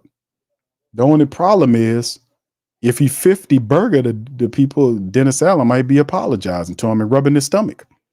I don't know. We're going to see, man. All right, Saint B said, I hope DC does the Aaron Rodgers thing and is motivated by Youngin breathing down his neck. All right, Bobby says, I think he broke the plane. It's not a touchdown. It's official. He's kind of old. Yeah, I did, bro. I refreshed it. All right. I got to do the recap on that, man. I'll probably check it out later on, man, to see what's going on. But yeah, but you know who we got coming up next. I probably, I got some stuff to do with my sons and all that. But I'm gonna keep an eye on it because we got to scout the Cowboys, because the Cowboys is the next team that we got next week. So we'll see what they're looking like. And they'll probably be feeling pretty good because they paid Dak Prescott this morning. They gave CeeDee Lamb his money about a week or so ago. So Cowboys feeling pretty good. They saying he broke the goal with the ball, but hell with that. But that's what happened when you see, if Bryce just puts both hands on the ball and hold on to the ball and go into the end zone, man, you got that. He has to do that. But they say they gave him the touchdown right there because he broke the plane. They kind of gave it to him, man. But it's all good, man. And they kick into it. So they get a touchdown on it. But the Saints had poked it. But Paulson Adebo, good attempt to poke the ball out, but they still gave him the touchdown saying he broke the plane of the goal. But it don't matter. And then you got Blandino trying to explain to you why it is what it is. Man, shut up. The rule book that nobody has access to. Do anybody out there have an NFL rule book that's updated? Just asking. That's the thing. You make all kind of rules you don't even know. Well, that's in rule book section. That's in page 213, section B, rule number 8. I don't have and nobody has an NFL rule book. That's the point. You can make this shit up as they go. All right, well, it don't matter. We still kicking ass. So Brian says Bryce Young going to have PTSD next time they play us later on this season. I think Bryce Young going to recoup, bro. You got to learn from this one, right? Yeah, they gave him to him, but it's all right, fam. Yeah, game's over. Yeah, that in the old Dick Gregory name. It's over. It's over. He did break the plane, but it's all good.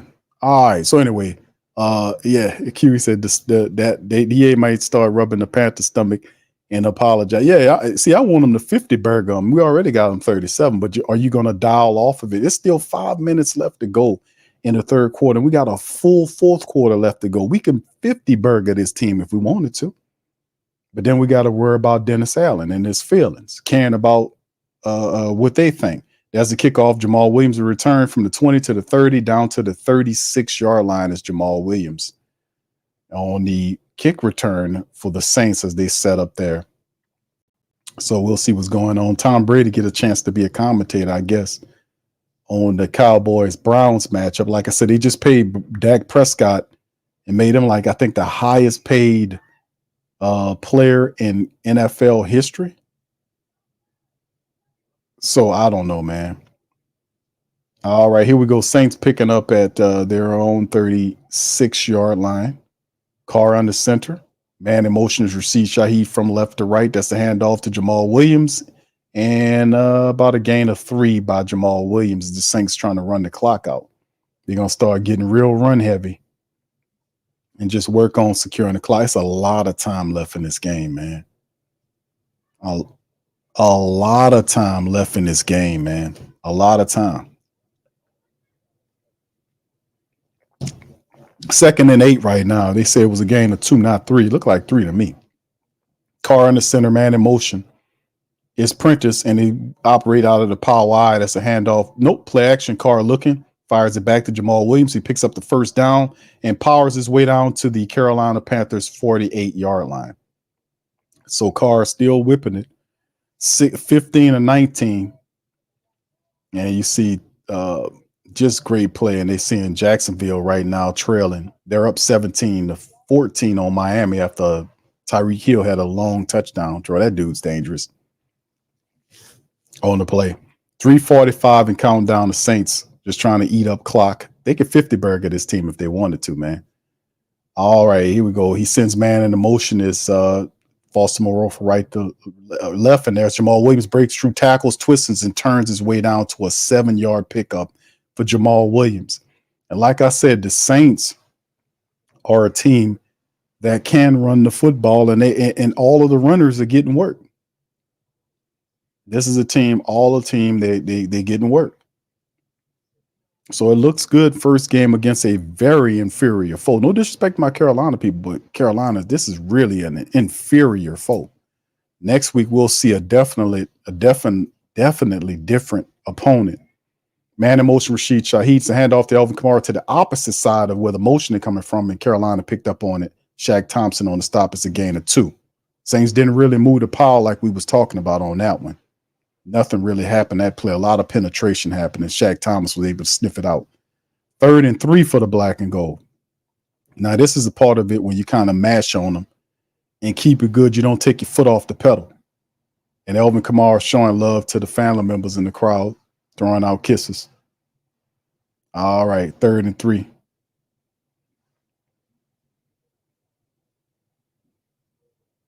And referee's going to say the Saints call a timeout.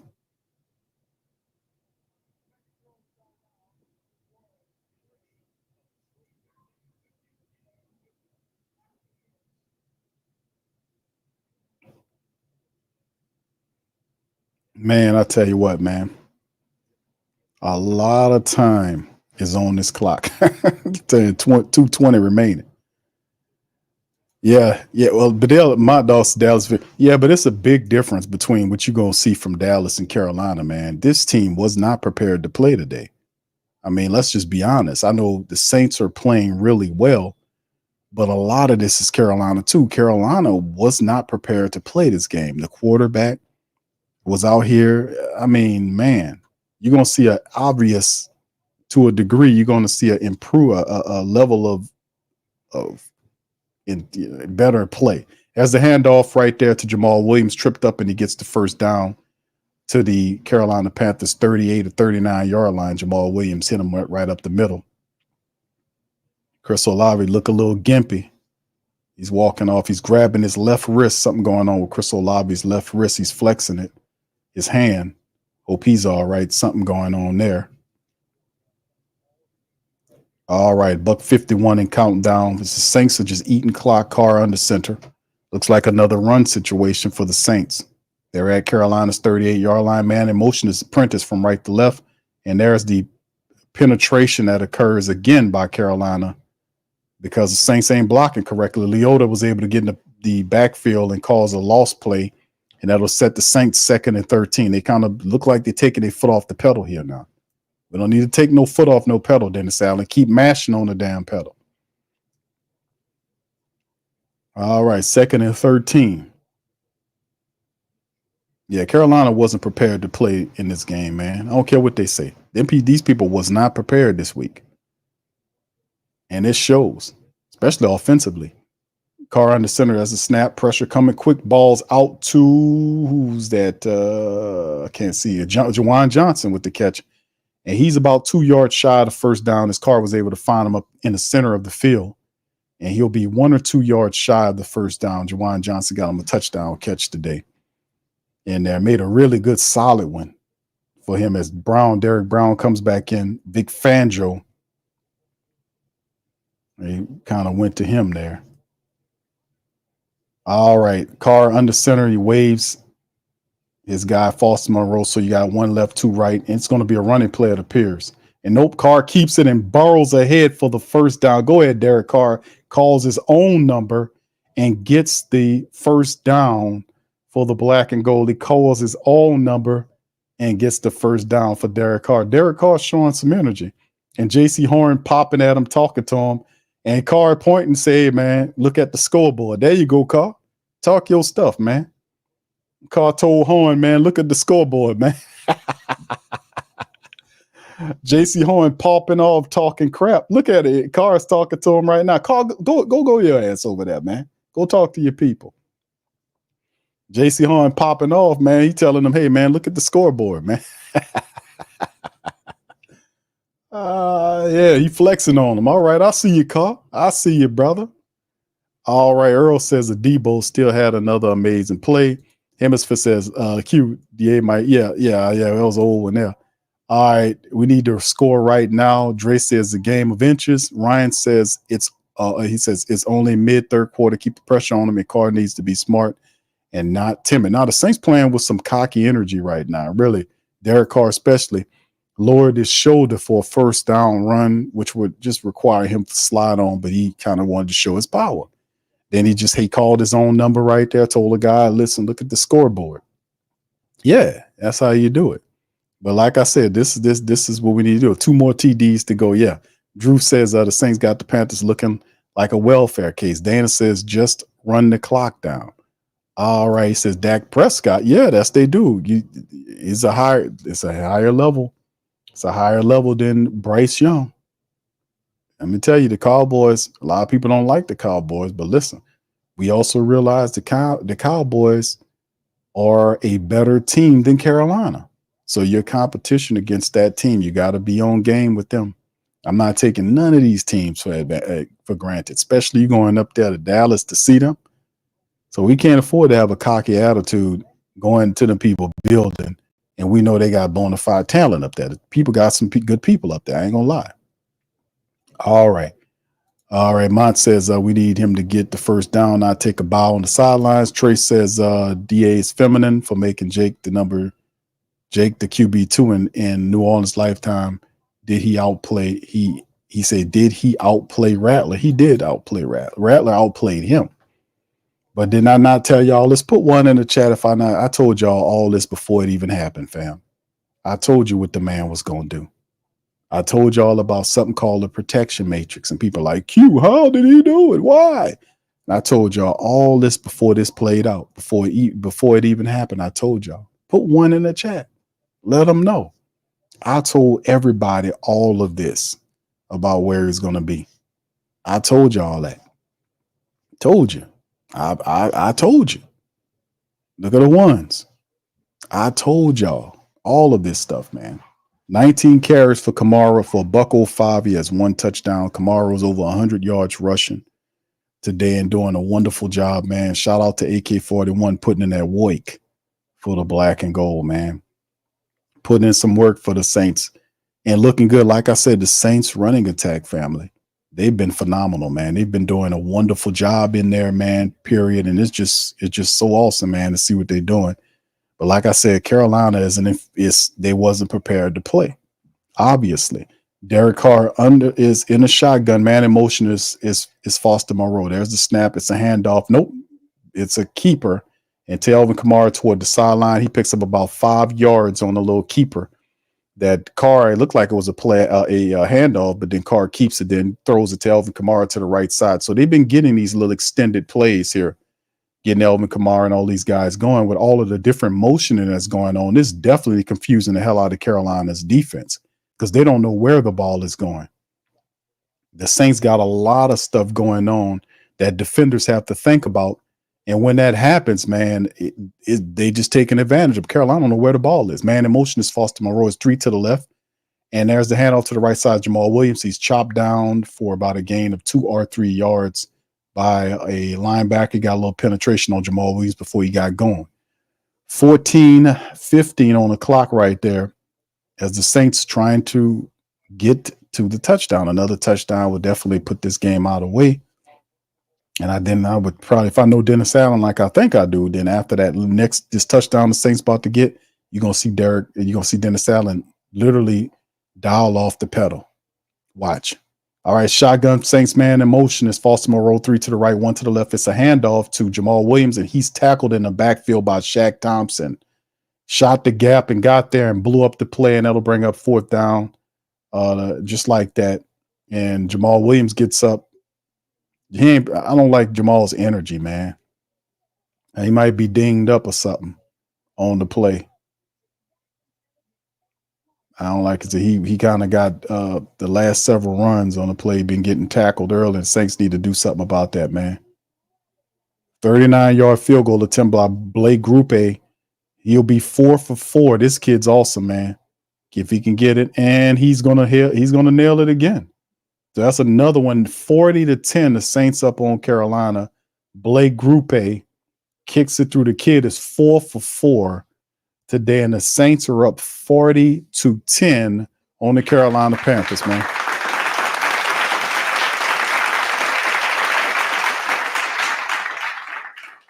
How about that, man?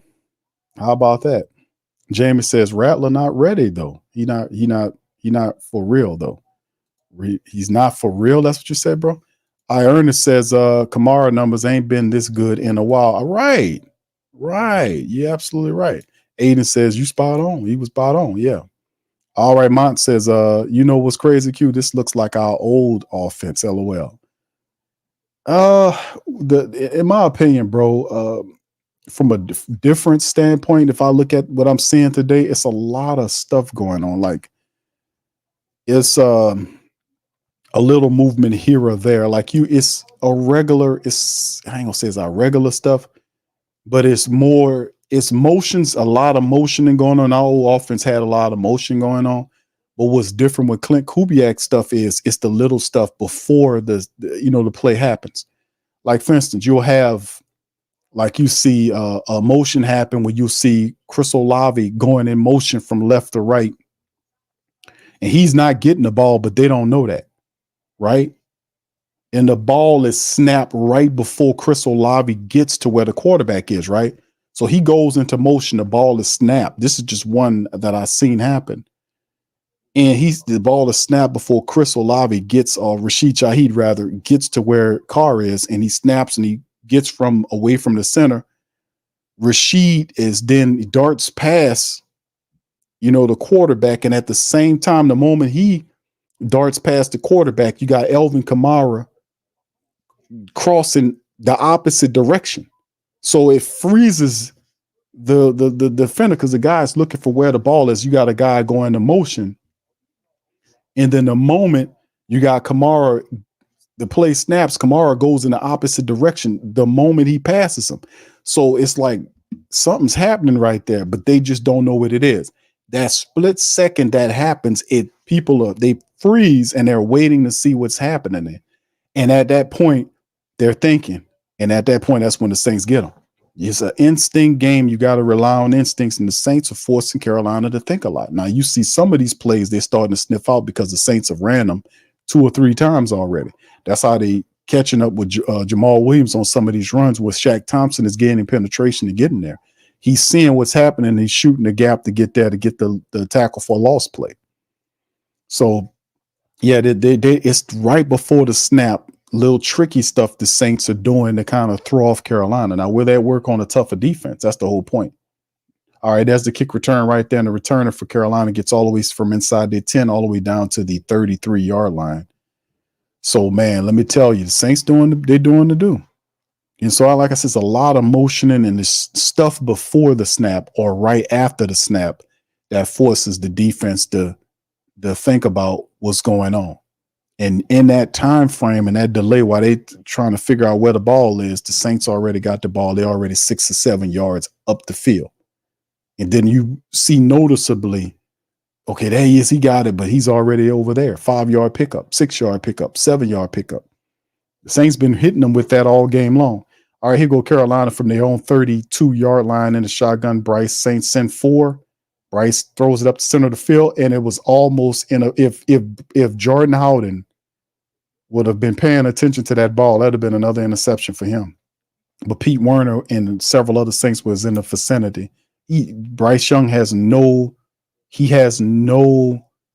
rhythm at all in the game right now. No rhythm at all. And that's like you kind of give him 3 plays in a row to kind of get a rhythm going. And it's none of that going on there. And then the cold-blooded part about it is he's fussing at his guys. Now he's yelling to plow, but he don't even have a running attack. And that's due to the fact that he has to do it all because the Saints are up so big. And there's another play here, 2nd and 10. And that should be a delay a game again, but they're going to let him make it. It's Paulson Adebo tackles him for a pickup of maybe 2 yards. Not much shaking on the play to bring up 3rd and 8. That should have been another delay a game against him because the ball was out of there late again. 12:40 and clicking down 3rd and 8. Now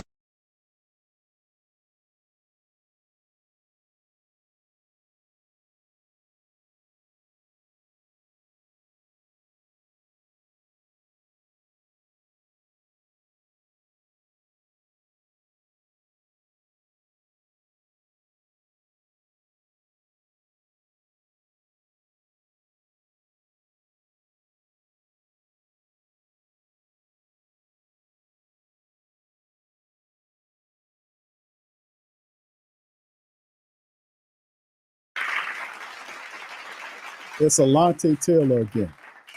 Alontae Taylor, man. Alontae Taylor has 3 sacks on the season. And right when the ball was snapped, Bryce Young did not have, I don't know, it was just standing up there like there was nobody coming at him. Pause. You know, he was just standing like there was no pressure, no pursuit. And it's like, dude, you got 4 people, 3 or 4 guys on your back. Oh, and the ball is blocked on the punt. The punt is blocked. The ball is down inside of Carolina Panther territory. The Saints have blocked the punt, partially blocked the punt. The Saints are doing it all, boy. The secondary, 4 for 4. They've been returning the ball. The Saints have a partial block punt on Johnny Hecker, and it was Jawan Johnson, the tight end. And he got right up under the punter, so he didn't get to running into the punter situation. He was able to get right up under him, and he partially blocked the punt. How about Jawan Johnson, your starting tight end, is out there on special teams blocking punts? Come on with it. Come on, Darren Rizzi is cutting up out there. He says, don't touch it, stay away. Ball at Carolina 36. I smell 50 burger. Carr back in. It's a play action. You looking to the right side, fires up the field to Foster Moreau, chop down to the 8 or 9. Uh-oh. And Foster gets out of bounds, but uh-oh. He kind of gets up gingerly. Nah, looked like he might be hurt. Is he concussed? Did he land on his helmet? He looks concussed, man. Did he land on his helmet? Because he looks concussed. Because he chops him down. I don't know. It looked weird. He looks weird walking, like he got hit on, yeah, his helmet hit the ground. He's concussed, man. He's concussed. Yeah, they taking him off to the sideline. You pull him in there. Yeah, he got a concussion, man. His helmet slammed on the ground. Will Foster will be all right, man. Good play as he gets up the field there on the play. Yeah, he concussed. Yeah, you can see. All right, man, in motion is Jawan Johnson at the Carolina Panthers 9-yard line. And let's see what the Saints got going on, man. Whatever, my feed's messing up on me here. Hold on here. And there you go, Jamal Williams. But oh, come on now. The touchdown to Jamal Williams, man. The Saints on the board again. Touchdown, black and gold high. Yeah. Boogie like Benson, I'm a who that. I'm a who that. Long as I'm living, I'm a who that. Lose or winning, I'm a who that. Sports Coma, yeah, this is where we do that. Where we do that, where we do that, where we do that, where we do that, where we do that, Boogie like Benson, I'm a who that. I'm a who that. Sports Coma, this is where we do that. Where we do that. Welcome, welcome, welcome. Somebody please better help. Running this thing like elf. I thank God every day I'm not a felt. Go to YouTube live with Big Q and the guys. If you ain't ride or die, the bandwagon get flipped. Been marching in, that was way for the ring. I was yelling out your shame for the championship. Fucking on town, duck down. Falcons, pluck, get shut down. Panthers ain't much touchdown. The vision really belong to us now. So much hate on the Saints, you could probably tell. Ever since Bounty Gate hit the NFL, when things seem fishy, then you probably smell the crooked referees on Roger Goodell. Yeah, probably like this, and I'm a who that. Every day I'm living, I'm a who that. Lose or winning, I'm a who that. It's the Sports Coma, this is where we do that. Where we do that, where we do that, where we do that, where we do that, where we do that. Boogie like this, and I'm a who that. It's the Sports Coma, this is where we do that. You're listening to the Sports Coma with Big Q and the guys on the PRO Media Network.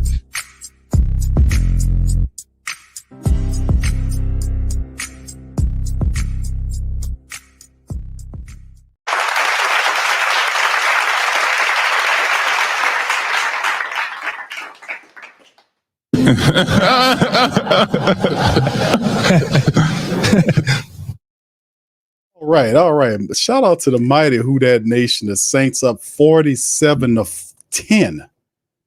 47-10 on Carolina. It is all kind of kicking and whooping. Yeah, this is we got to get this 50 burger, man. This is brutalizing these people. That's right. Yes, sir. Get this 50 piece. Let's go.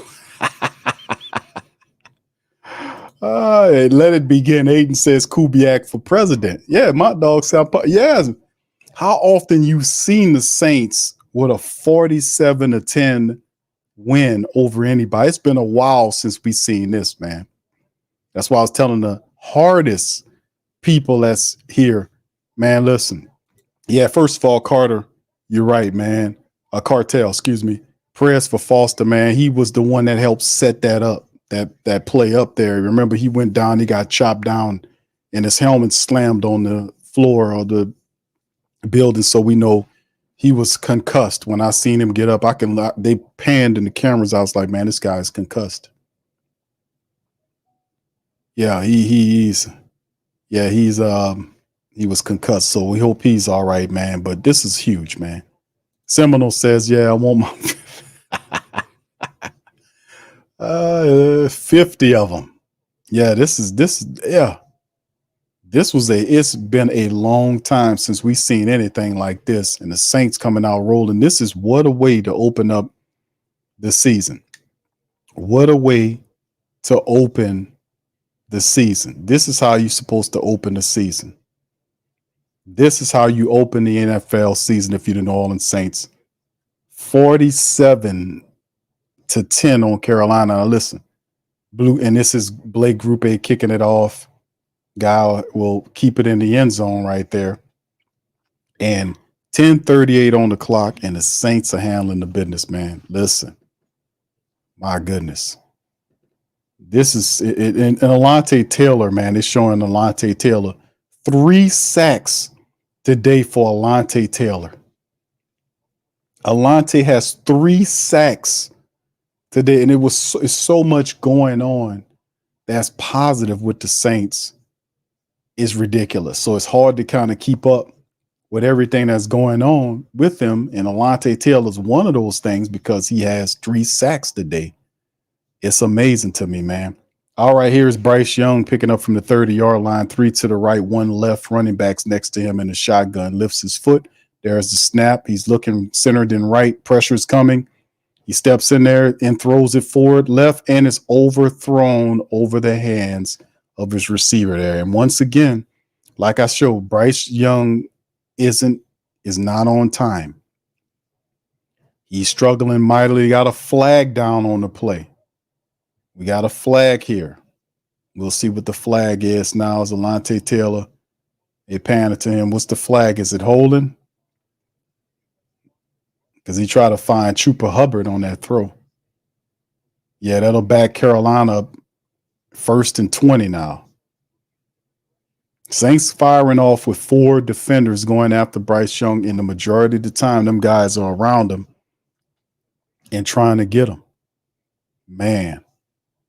All right. 3 to the right, 2 to the left. Bryce Young in a shotgun, 1st and 20 from their own 20-yard line. Saints sending 4 in there, and the pressure coming. Bryce stands strong in the pocket, delivers a throw. And he'll be about 6 yards shy of the first down. He finds number 83 Moore, and he gets a nice little gain there, but they're still 6 shy of the first down. That'll bring up 2nd and 6 for Bryce Young in Carolina.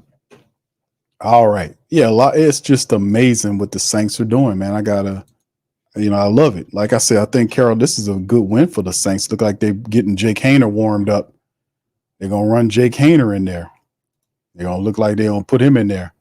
All right, shotgun for Bryce on the 2nd and 6. Wide receivers to the left. They're going to hand the ball off on the run, and the Saints get him. He don't get a gain of anything. It's Carl Granderson there to snuff him out, and I doubt there was any gain there. It's probably going to be 3rd and 6 on that play, too, as Chase Young was involved. A little pushing going on. Nate Shepard's going to run out of there. Cam Jordan's in there with Carl Granderson and Chase Young. Brian Bresee. 3rd and 5 now for Carolina as the clock is ticking down.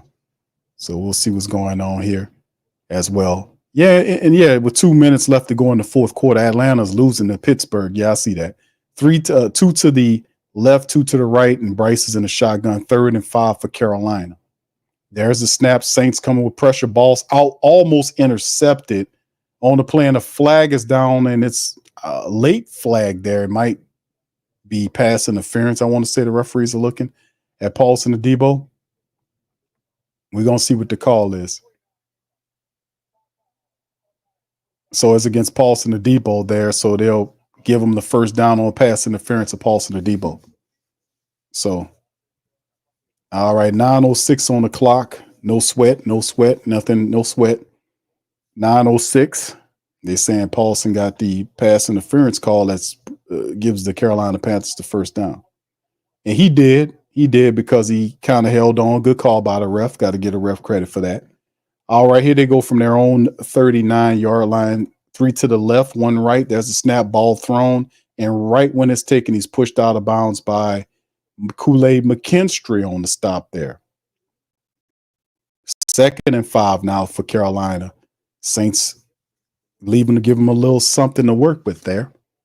But they're doing a good job of getting to him. Kool-Aid McKinstry's out there making plays with Lattimore on the shelf right now.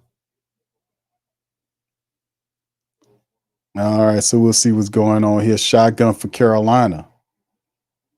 2nd and 5. Pressure coming. There's the pressure coming. Bryce stands tall, deliver the ball to Adam Thielen. He's down to the 30, to the 25, and gets pushed out of bounds at the 22-yard line. So that's probably the best throw of the game for Bryce Young as he finds Adam Thielen upfield in the Saints territory. So we'll see what goes on there. Not a bad throw at all by Bryce Young, to be honest with you, to Adam Thielen. So they get down in Saints territory. Carolina at any try to just burn some clock or try to get another touchdown throw or something. All right, so less than 8 minutes now. Carolina at the Saints 24-yard line, 23-yard line, actually. Shotgun Bryce. There's the snap. Looking center, looking left, firing towards the end zone, and the ball knocked away by Alontae Taylor. Great play by Alontae Taylor. He's on fire today. 3 sacks, and he got a really good defense on that play right there as they kind of pan to Dallas. Dak Prescott got to be feeling pretty good about himself. He got that big fat contract, and Deshaun Watson got his fat contract several years ago. It ain't turned out to be pretty good for him so far anyway. Bryce Young, hopefully Deshaun Watson can stay healthy, so they can get valuable, but they ain't getting their money's worth since they brought him up there after giving them all that paper. All right. 7 seconds remaining. Shotgun man in motion from right to left is Adam Thielen. It's 2 to the left, 2 to the right. Bryce fires the ball quickly, and it's to his wide receiver, Mingo, I want to say, and he's immediately knocked down. No, that was Leggett. Xavier Leggett.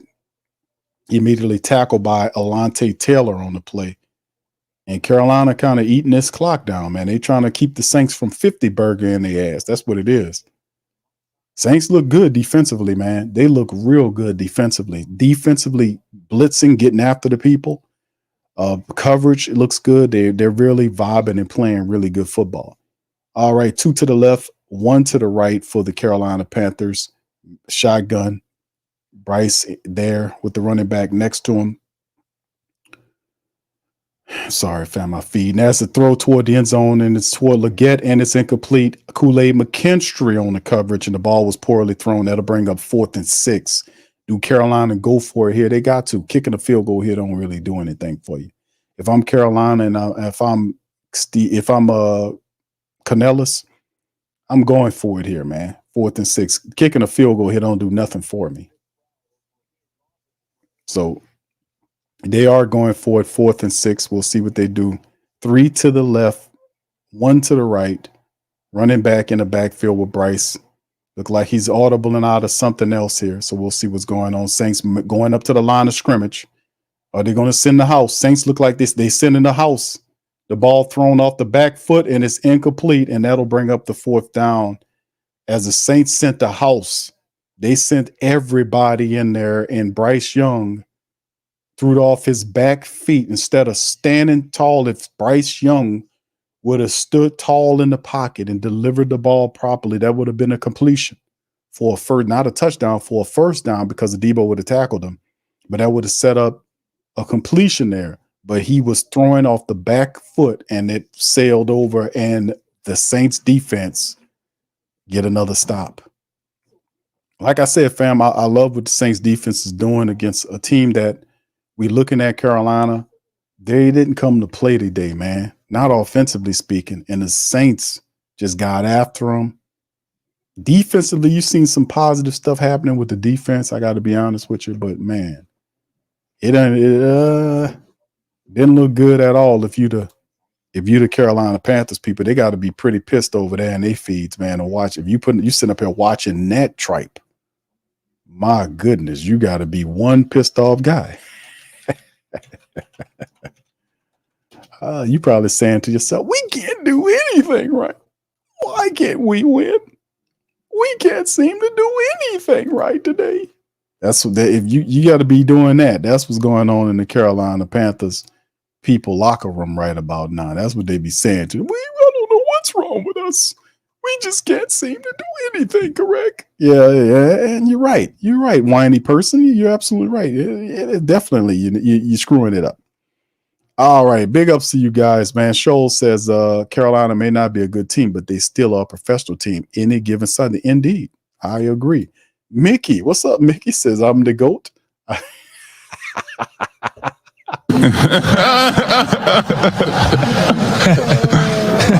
I'm the GOAT. I just sprinkled some goat milk all over this game for y'all.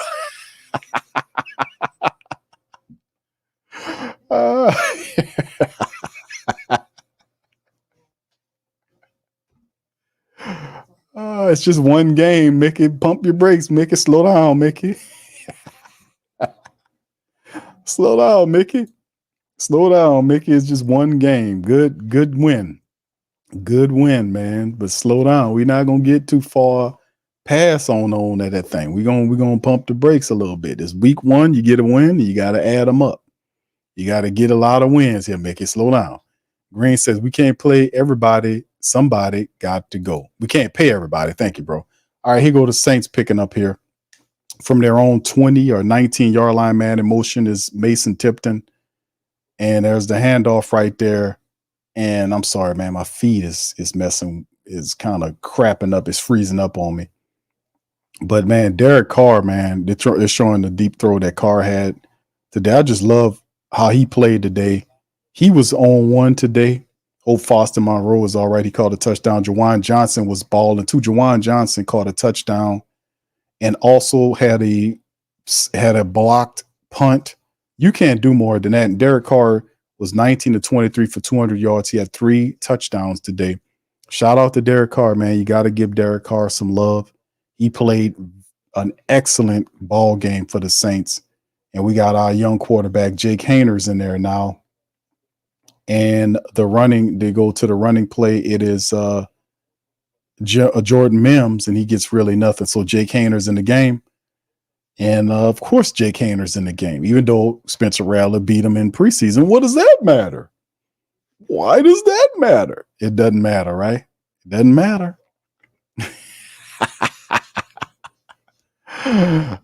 How's he in there when he got beat out in the preseason? Well, you know what's going on. You already know. All right, 3rd and 2 now for the Saints now, man. 5:28 and counting down. Come on, Jake. We need to get another field goal, make this a 50-piece. All right, that's the handoff to the Saints. And no, sir, nothing's going on. They dialing up off that thing. See, that's they just gonna run it in the middle. They dialing up off that thing. Oh, we done did enough. We don't want to embarrass them. Man, I'll be out there trying to get every point I can get, man, because they'll be trying to do it to me. You think they're gonna be dialing off of me? You know, this is the NFL, man. All right, 42, and plus you're not going to get fired in the first week. You know, Saints did a wonderful job. 4th and 2, the Saints shy on it. They'll punt the ball with 4 minutes. The Saints not going to score for the rest of the game, man, unless the defense get an interception maybe. Matt Hayball out there. We hadn't seen much of Matt Hayball today. He's out there punting it. All right, here go the snap by the Saints. Hayball gets it. He's wearing number 43, and he's a lefty, and he boots it. And now tough. That wasn't a good punt at all. And the JT Gray, was that JT ran into the return man? I can't see what it was. Ran into the return man. That's going to be a problem. That's going to be problematic right there. You're going to tack on some yardage right there. Yeah, that was JT Gray. JT Gray wasn't knowing what he was doing. He wasn't paying attention, and he ran into Blackshear, the returner. Yeah, he ran into him. Come on, JT. Yeah, that's going to be a penalty right there. Full 29 as it tack him on a little something right there. But if that's one of the things, is that the only thing we can say about, man, we doing good, man. We doing good. We doing good, fam. If that's all we got to say. Love it, man. Love what happened today, man. I love this, man. Right now, the Steelers are up right now. We're going to do our recap too, family, at the end of the show. We're going to do our recap and break down pretty much what's going on in the game. We'll do the recap. We'll have Dennis Allen's post game. We're gonna be a strutting peacock. You're gonna be a strutting peacock at the end of the press. So y'all get ready, because we in 4 minutes and 29 seconds, when the game is over with, we're gonna have one strutting peacock out at the press conference talking real good. So there you go. All right, here we go from the 50-yard line, man. Bryce under center. Turns and hands the ball off, and there is number 6 there, gets pushed toward the sideline, about a gain of 5 yards for Blackshear off to the right side of the field. Nothing really shaking on that. But, man, all I could tell you is, man, it's a tough outing for Carolina right now, but y'all keep it for the Carolina faithful out there, man. Y'all keep y'all head up, man. This is just week number 1. Bryce Young will respond in kind. The dude will get better. You got a baller there. Just a bad first week. They will rebound, man. This team will turn around. We didn't expect them to have 10 wins this year, but they will get better as the year gets on. So we'll see. All right. So yeah, but for the Saints, man, this is a good one. All right, and there's Bryce firing toward the end zone, and he overthrows Xavier Legette.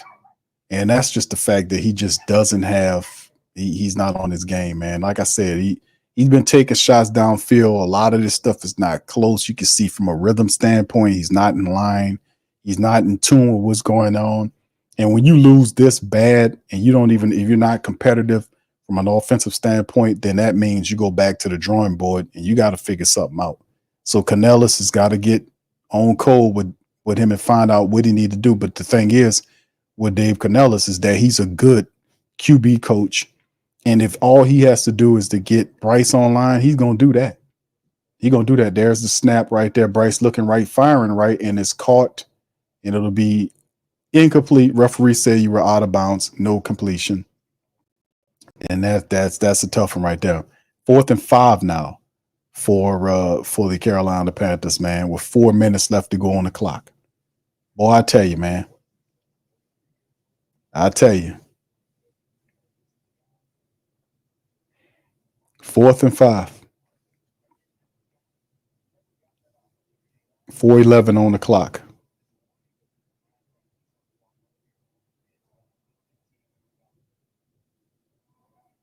All right, shotgun for Carolina. 2 to the right, 2 to the left. There's a snap. Saints come with pressure from forward. Ball is batted down at the line of scrimmage, and that'll kill Carolina right there. Ball batted down. Looked like Nate Shepard or one of the interior defensive linemen got a hand on it, and that'll kill it in. And Canellis talking to his young quarterback and try to encourage him. And according to this, the graphic, 47 points today is a franchise record in the season opener. So the Saints had a franchise record in scoring in the first quarter and a franchise record in points for a game opener. So shout out to the Black and Gold Nation, man. Saints put in work today, and Carolina did not, and they got the dub. Thank you. Tenacious VT says, ask Bigelow how Michael Penix is doing. 18-10, baby. Thank you, bro. Thank you. Fuck too kind. All right, yeah. The Saints 40 burgered this team, almost 50 burgered. I knew they was gonna dial off the brakes, but Falcons lose 18-10. That Falcon club, right? They had all that going on. And like I told you, I was trying to tell them people, listen, it takes time to get that stuff going, man. It takes time, and it's just the first week. But you know they lose, but they can take solace in the fact that it's against a non-divisional opponent. It's not an NFC contest. It was an AFC game. So if you're going to lose games, that'll be a game that you lose. Okay, Jake Hayner's in there, sends Mason Tipton in motion from right to left. Play action, and Jake fires the ball back, almost intercepted. Jake Hayner almost threw a goddamn interception, throwing off his back feet. Almost threw an interception on the play. 3rd and 8. If it wasn't for the Saints wide receiver in the vicinity going up trying to get that ball, that would have been an interception by Jake Hayner. And he throwing off his back feet into multiple coverage. That was almost an interception, man. Bub Means was there, and you had another guy just almost got it on the tip. Jake Hayner running around throwing the ball off his back foot. 3rd and 8 now for the Saints offense. 3:20 on the clock. Man in motion is Juwan Johnson off to the right side. There's the handoff on 3rd and 8. It's a give-up play to Jordan Mims, and he gets stopped 3 yards shy of the first down. Saints just trying to get out of there just trying to run the clock out, come away with a victory. All right. Thank you, Tenacious. All right. Yes, indeed, man. We doing it, man.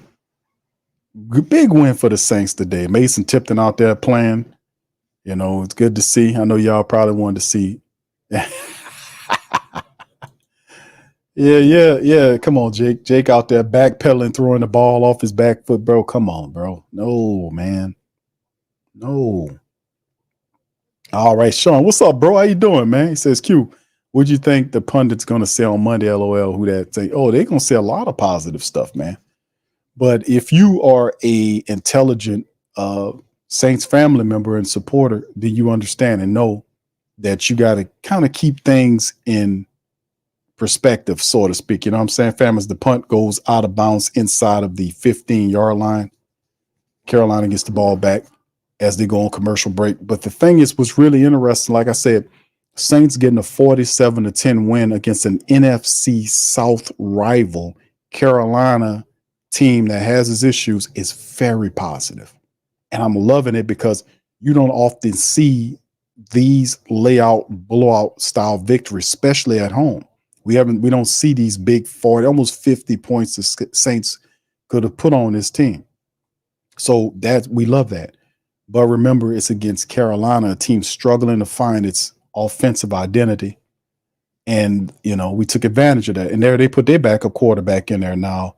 Andy Dalton's in there now as they hand the ball off to number 34, and he gets about 6, maybe 7 yards. As Andy Dalton's in there for the Saints, and then it's a 2-minute warning right there. But Bryce Young has got to keep his head up, man. Keep your head up. You can see he kind of tearing up a little. He kind of choke back the tears there. But yeah, Bryce, keep your head up, man. And they're encouraging him, Merrill. They're encouraging him to keep his head up, man. 47-10. That's a shellacking. But like I said, it's against Carolina, a team that's still trying to find itself offensively speaking. You're going to face more difficult opponents. And like we knew coming into the start of the season, is that anytime you can blow a team away like this, no matter who they are, it's a positive. And we have to carry the energy and the momentum of what we started here. Because when you start the season off like this, certain people that's not grounded, they're just going to take the hell off. It's the rocket effect. I told y'all we going to the Super Bowl. We going to the Super Bowl. We going. That's them. You know that? Them people? Y'all know who we talking about. Them people that ain't grounded in reality. They talking like that about, now I told y'all we going to it. Like, hold on now. Pump your brakes. It's a great win, and this is what we need. But we have a lot of games left to play. And if we can bottle this and use the majority of it every week, we'll be in good shape. But 1-0 blowing out Carolina is awesome. Let's go forward into next week and see what we got. Thank you, bro. Appreciate you, man, on this one, man. Appreciate it. Thank you. You're fuck too kind. Thank you, bro. Appreciate you, man. All right. Anyway, much love to the rest of the fam, man, for being in the stream as well, man. You know them crazy people. Hey, we going to the Super Bowl. We going.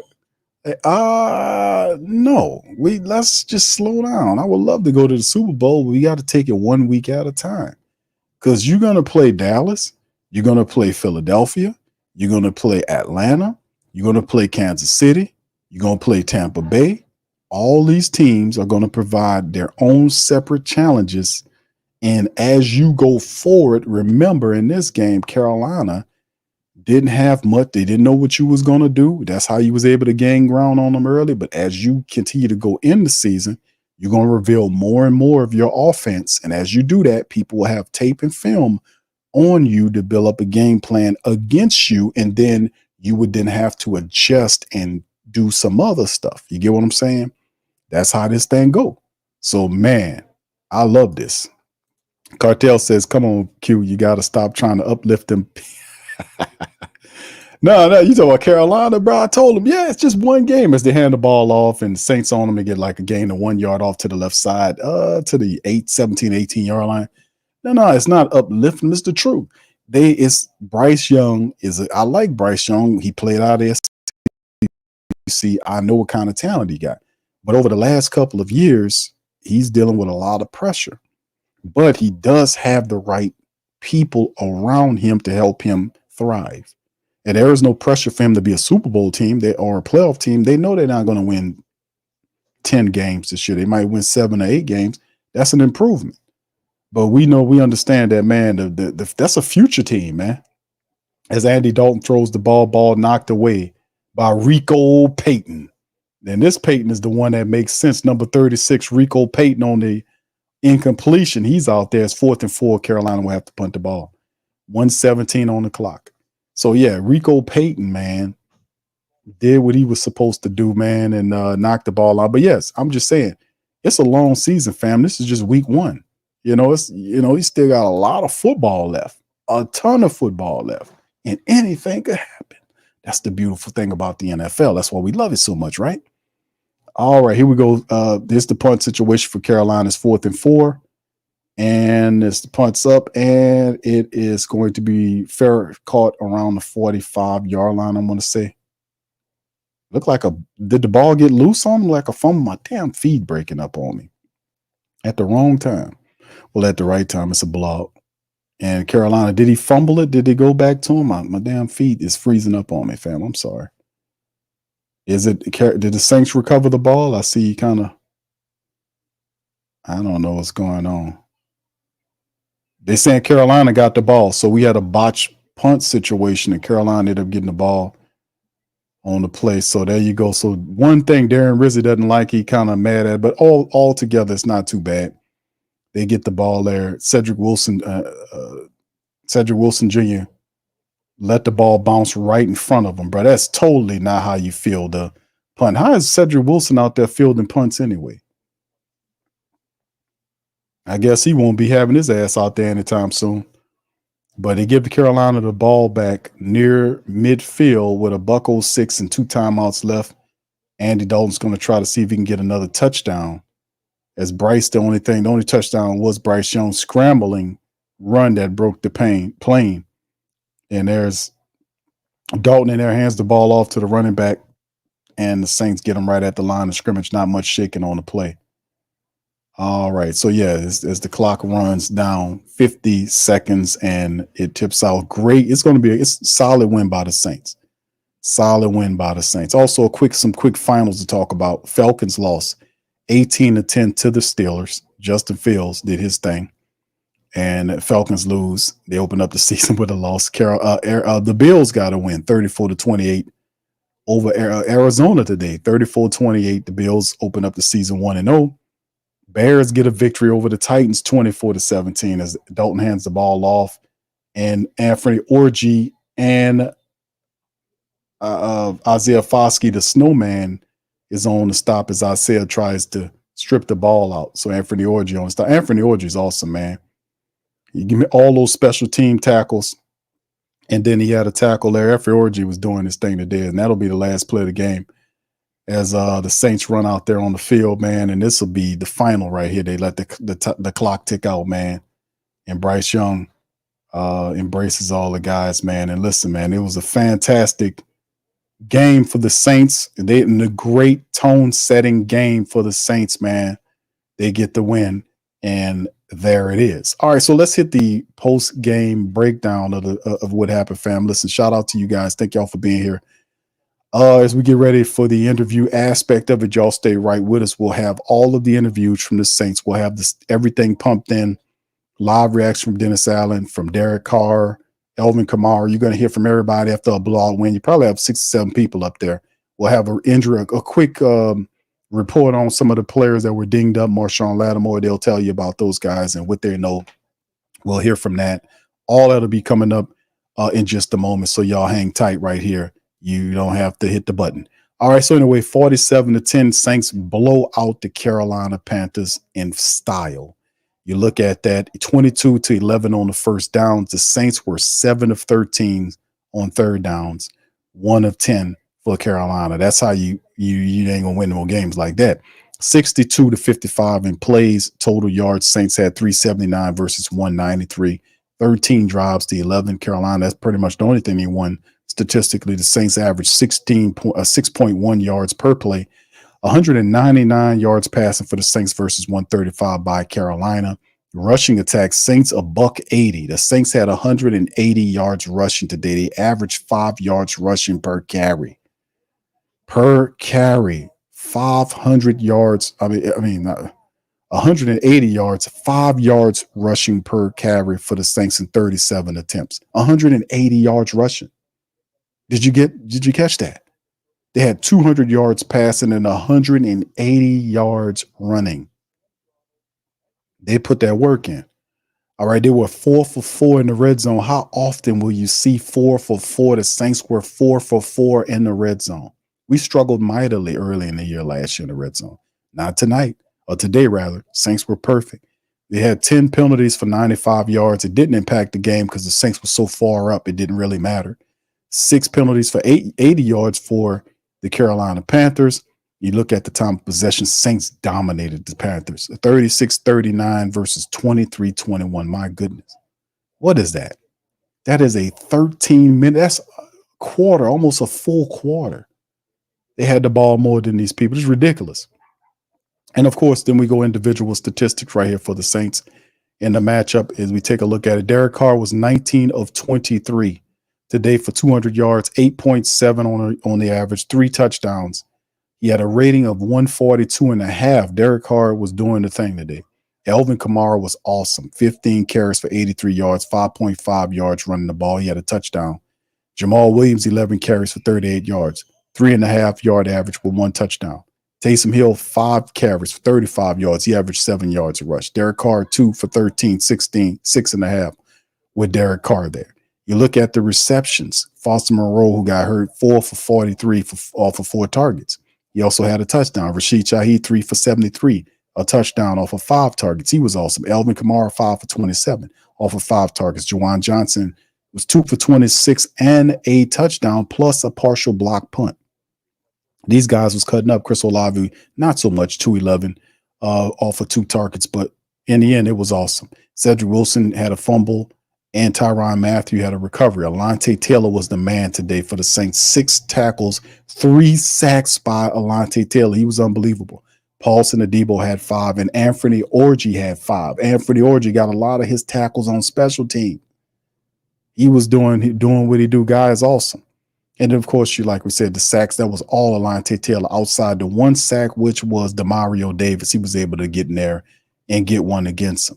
Will Harris had an interception. Jordan Howden had an interception today for the Saints defense. The return guys, they were all right. 1 turn apiece on kick returns. Rashid Shaheed had 3 for 60, averaging 20 yards per carry. He had one, we almost sprung it. He almost sprung it if it wasn't for Peyton Turner running into him and knocking him down. Blake Grupe was awesome. He was 4 for 4 on the day. The longest was a 57-yarder break. Blake Grupe was awesome, and Matt Hayball got a couple of punts with a meager 36.5 average. He put 1 of which inside of the 20. And of course, not much to talk about on the Carolina side of things with Bryce Young, 13 of 30 for 161, 2 interceptions, sacked 4 times. As we talked about, his rating was 32.8. Top runner was Miles Sanders, 4 carries for 22 yards. Adam Thielen was the top guy, 3 catches, 49 yards. None of the receivers got anything going. Like I said, the only guy to get a touchdown was Bryce on the run. Shaq Thompson had 10 tackles. Ashawn Robinson had 9. On the day, the Saints only allowed 1 sack, and that was from Iku Leota, who had 4 tackles. And the Saints did a really good job keeping Derek Carr clean. So let's talk about that. The Saints did a wonderful job of keeping Derek Carr clean today. How about that? So we talked about some of the questions about what the Saints, pretty much how the Saints look today, right? You know, how did they look? How did, this, that, and the third? Do we feel like that they did something positive? Was they, this, that, and the third? The Saints today did a good job running the ball, 180 yards rushing. They did a good job moving the ball. They kept the turnovers down. They had some miscues, 10 penalties, but outside of that, this was a blowout performance. It's not too much negative. You can say it's all positive if you think about it. We just have to see what happened with Foster Moreau. He got concussed in the game. We know about Lattimore leaving the game with an injury. We got to be able to kind of see what happens there. And you always, when you win these games, you want to kind of come out, in these games and be clean. You want to come out injuries so you can move on to the next matchup, because we got the Carolina Panthers coming up. So we have to look at that as well. All right, now let's look at some of the stats right now from some of the standings from other matchups, family, that are going on. As you can see, these are some of the games that's going on currently. The Raiders against the Chargers, no score. Broncos up 3-0 on Seattle in the first. Cowboys about to get going in a little bit against the Browns in Cleveland. The Commanders and the Buccaneers are another good matchup that's getting going against the Bucs. We know Jaden Daniels about to get going. The Rams and the Lions tonight, that's a pretty good one. The Steelers took care of business against the Falcons 18-10. The Cardinals lose to the Bills 34-28. The Titans were up beating the Bears, and the Bears came back and won the game 24-17. They started the season off with the win. Patriots got a win against the Bengals. How about that? Patriots was able to shock the Bengals. They got a W today, 16-10. Texans, the win over the Colts 29-27. Jags just fall short to the Dolphins 20-17. Of course, we know our score, and we know about the Vikings as well, as they did beat down on the Giants 28-6. We knew that was going to be the case. And of course, the Thursday night matchup, in the Friday night matchup, Chiefs beat the Ravens and Packers lose to the Eagles. So anyway, this is some of the games, and we talk about the Falcons going down to the Steelers to open up, while the Saints celebrate today with a nice, hefty, and awesome win. And that is also a very promising thing, man. So very excellent performance today by our squad, man. Like I said, man, we're going to jump in there. We're going to head right into the presser as soon as it becomes available. But man, what a hell of a performance right here. And this is just some quick analysis on the game. The Saints running game was on point. The Saints passing game was on point. The defense was able to get pressure with just 4 the majority of the time against Bryce Young.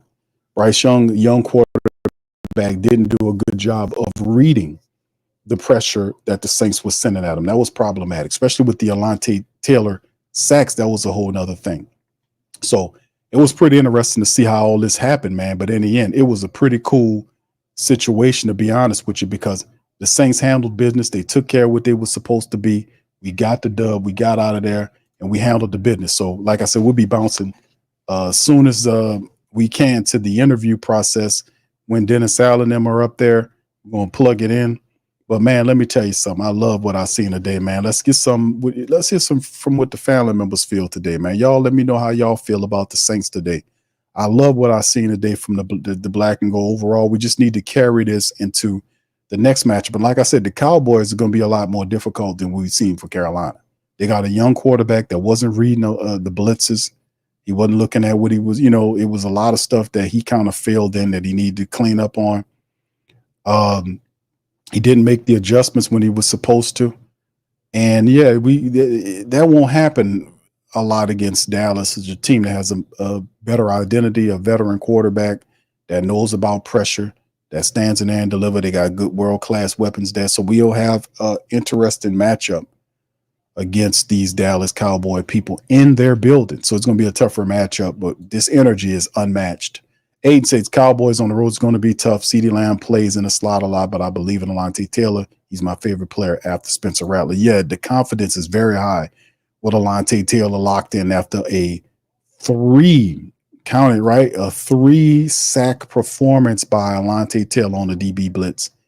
It was awesome. Kendall said Carr balled out. Carr was excellent today. And not just his statistics, but if you go back and watch the games, watch how Carr, his placement of the ball was spot on. The Jawan Johnson touchdown in the end zone, put it where only Jawan can get it, and for him to put 2 toes down. The Foster Moreau touchdown in the back of the end zone. He directed Foster, was pointing him to the spot, and then fired the ball above one defender and fast enough where the next defender couldn't get in there and bat the ball down.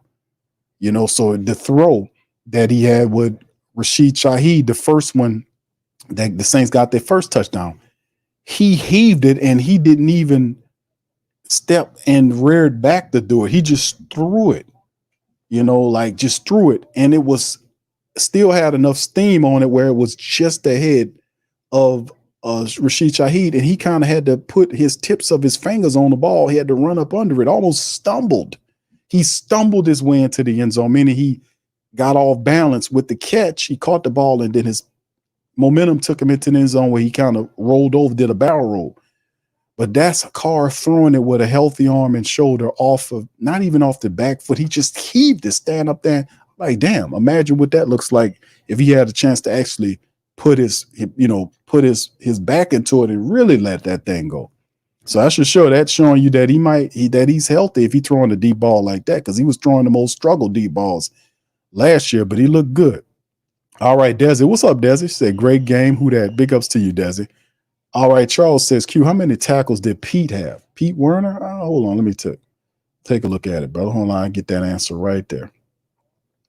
Pete had 2 tackles, and one of which was a solo tackle. So, yeah, Anthony Orji, yeah, you know, it wasn't no big difference there, but the only other linebacker that had, outside of DeMario Davis was Anthony Orji, who had 5 tackles. Yeah, but Pete Werner had two tackles, and one was a solo. So there you go. All right. Let me stop this right here. And, Bobby says Dak is good for throwing picks, though. Yeah, we'll see what we get. But like I said, man, it was an awesome game, right? Tasman says, yes, great game. Thank you. That Rico, who that? Appreciate you. Aiden said, I'm scared of Trevor Penning next week. Gonna have to deal with Micah Parsons. Yeah. But you know, he might be ready for the challenge. Uncle Who That says, great job by Derek Carr calling the Saints and the new OC Kubiak. Let's see how they look next week against them boys. Indeed. Shout out to you, Angel. Who that to you? Good to see you. Hoffa, what's up, bro? Says Laddie Daddy was slowing his brakes today. Laddie still hurt and tape. Don't lie. Next week he can't do that against CeeDee Lamb. We got a tougher situation lined up, but you put him up there, we got to knock him down. Julie says, I thought Clowney was going to put Penning on skates, man. None of that happened, bro. The Saints were dialed in and up for the challenge. Shout out to them. Sean says, hold up. They ain't them boys. Right. All right. Yes, indeed. Thank you, bro. I think I read that one. Yeah, Cat Willis says, Big Low coming up. Yeah, Low gonna cry a little bit, but he gonna keep his chin up. He gonna keep it. It's just the first game of the year. All right. Yeah, Nolan's 504 says ATL. Yeah, they lost, bro. They lost. Yeah, it's always good when the Saints win and Atlanta lose. Always a great thing. But like I said, it's not a divisional game. It's not an NFC game. They lost the Steelers in the AFC. So if you're gonna lose, that would be a game that you wouldn't hurt you that bad. You know what I'm saying? Scoop says this could be a new year. A one game does not a season make, but that one game speaks volume. It does speak volumes, bro. Shout out to you. Thank you for that. All right, Black Preacher Man says Kubiak took the same players Carmichael had and did what he did. Thank you, bro. Appreciate it. Thank you. You're fuck too kind. All right, appreciate you, bro. All right, as we keep it going, man. Listen, man, this is awesome, man. So awesome, man. Watching the Saints get these dubs like that, big blowout victory is awesome, man. We just got to bottle this and move it into the next week.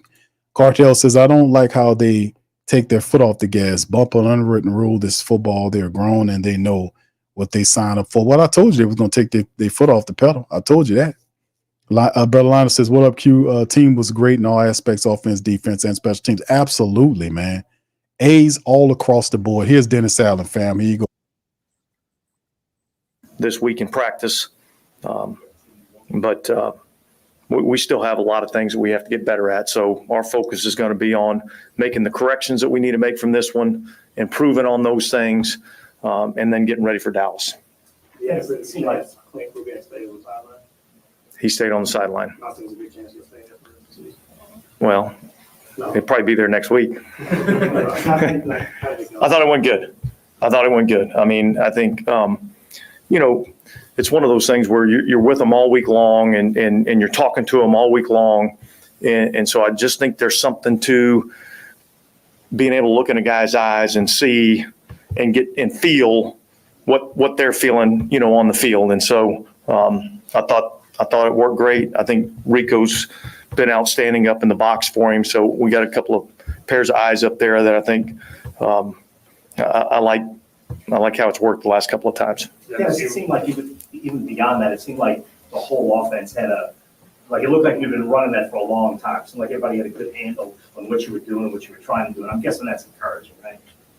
Yeah, I mean, I thought we executed, pretty well. And certainly there's still things that we've got to do better. But I think we scored on like our first 9 drives, and so that's encouraging.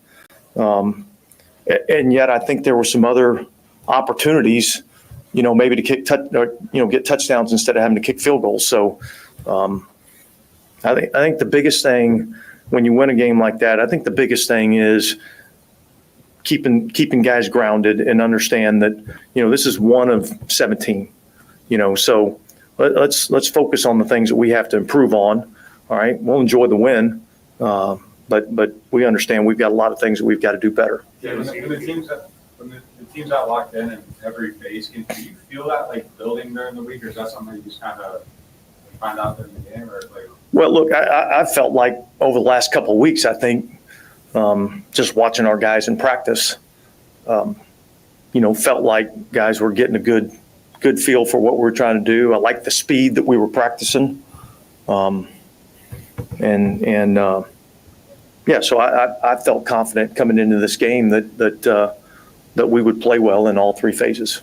You mentioned the run game and the play action passing game in your opening statement. I think you've been mentioning those 2 elements since February when you picked your offensive coordinator, what would work for Derek Carr. When you see getting ahead of the chains right away on the very first play of the game, getting the drive. Yeah, look, I think that's huge. I think your ability to start fast, if you're able to run the football, it sets up so many more things that you can do. When you're able to run the football, it's much easier to pass protect. When you're able to run the football, you have the ability to utilize play action passing game. And so it just makes the defense have to defend everything.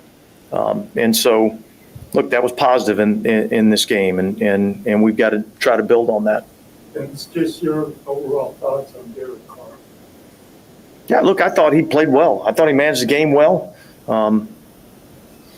The first touchdown pass to Shaheed was awesome.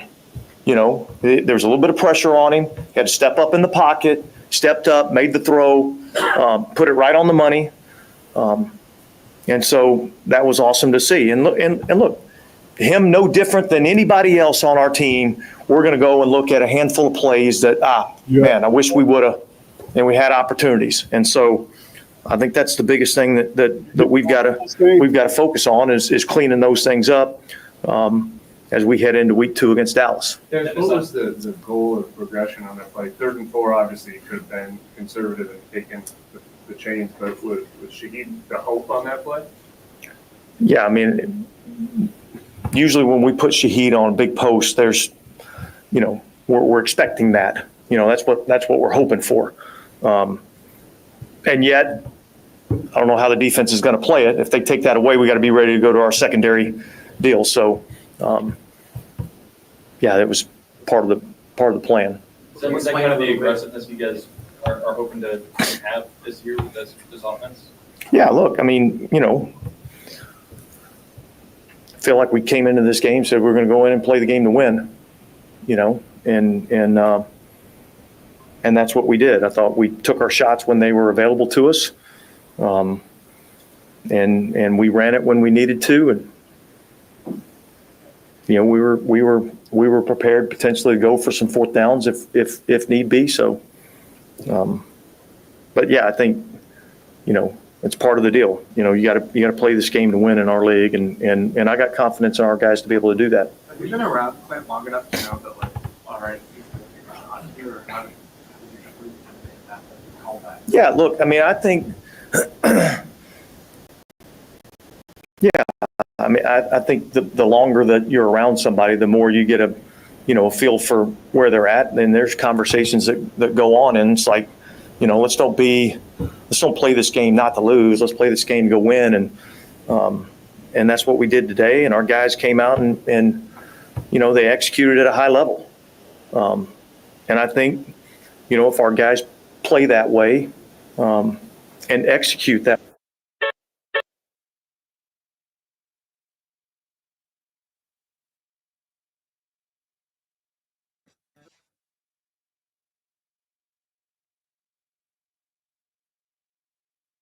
All right.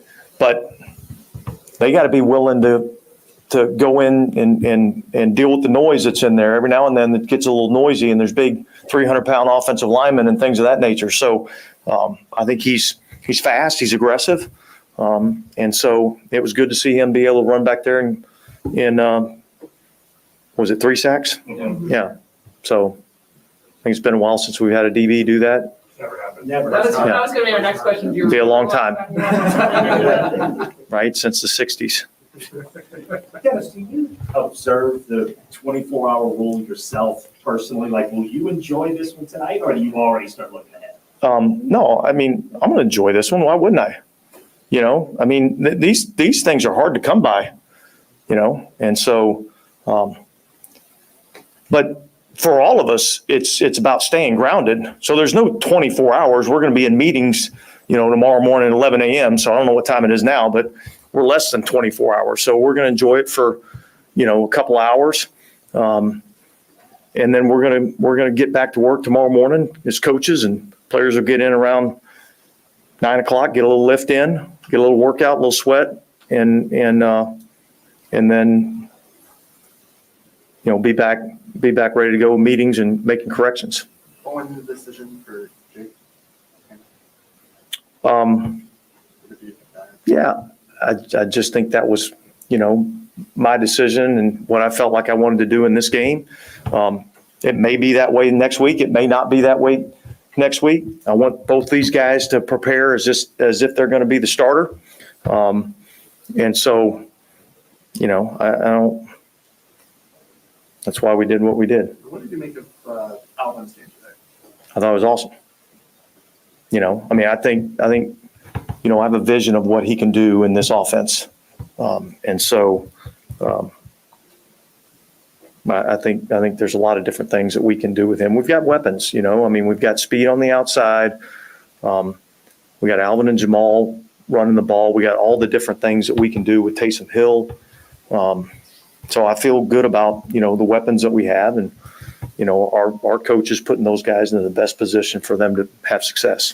You kind of asked earlier, if the team feeds off fast start and confidence and things like that. Did you sense that with Derek? Comes out, he has that big play to Shaheed. Well, look, I mean, you sense that with all of them, right? When you go out and in your first drive and you throw a long touchdown pass. I mean, I think everybody gets some confidence and excitement with that, so yeah, I think fast starts builds confidence in everybody. But I think we had that confidence going into the game. I've had an opportunity to watch this team throughout training camp, so I had no idea what the score was going to be. All right. But I had a lot of confidence in my team's ability to go out there and play at a really high level. After talked about the offensive line. Sorry, you can go ahead. I mean, run game wise, you've said it already, performed really well. Talk to me about your 2 offensive tackles and how they performed throughout this game. Yeah. I would probably say, without watching the tape, I'd probably say there was a lot of good and there was a few bad, and so those guys no different than anybody else. We're going to go back and we're going to watch the tape. We'll make whatever corrections that we have to make and work to improve. But I think when you look at the offensive performance, all right, and being able to put points up like that, being able to run the football like that. 3 touchdown passes, is that right? So you don't do those things without your offensive line playing at a high level. And so I thought they played well. You said these things are hard to come by. What do you mean by that? Wins in our league are hard to come by. You know, they're difficult. You know, and so when you get one, you celebrate it and enjoy it, and then you get ready for the next one. You know, because we're playing again next week. You know what I mean? It's not like we don't play for a long time. We got to get back and get ready to play next week. You surprised at how this game shaped? I mean, just the suddenness and the way it kind of started down.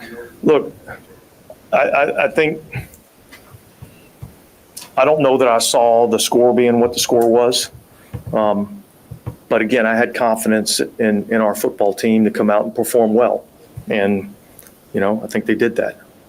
Through all the time and like effort y'all put in to install this offense over the past 6 months or so, is it gratifying, I guess, as coaches that the players are able to hear your message and go out and execute like they did? Yeah, it is. It is. I mean, I think, but that's a long process that, you know, started way back in the spring, you know, and look, it's a credit to all of the coaches and the players that, you know, there's enough trust amongst both the players and the coaches with each other that we trust each other enough to know that the message that we're all, you know, following can work.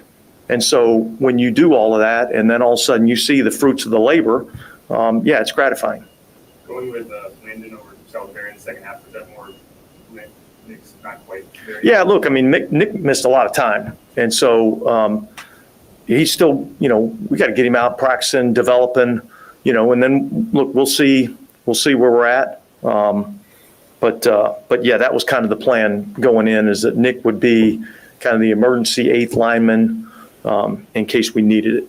With Alvin, you kind of mentioned it before, but just what do you guys have around him now to think back into a better year than you had last year?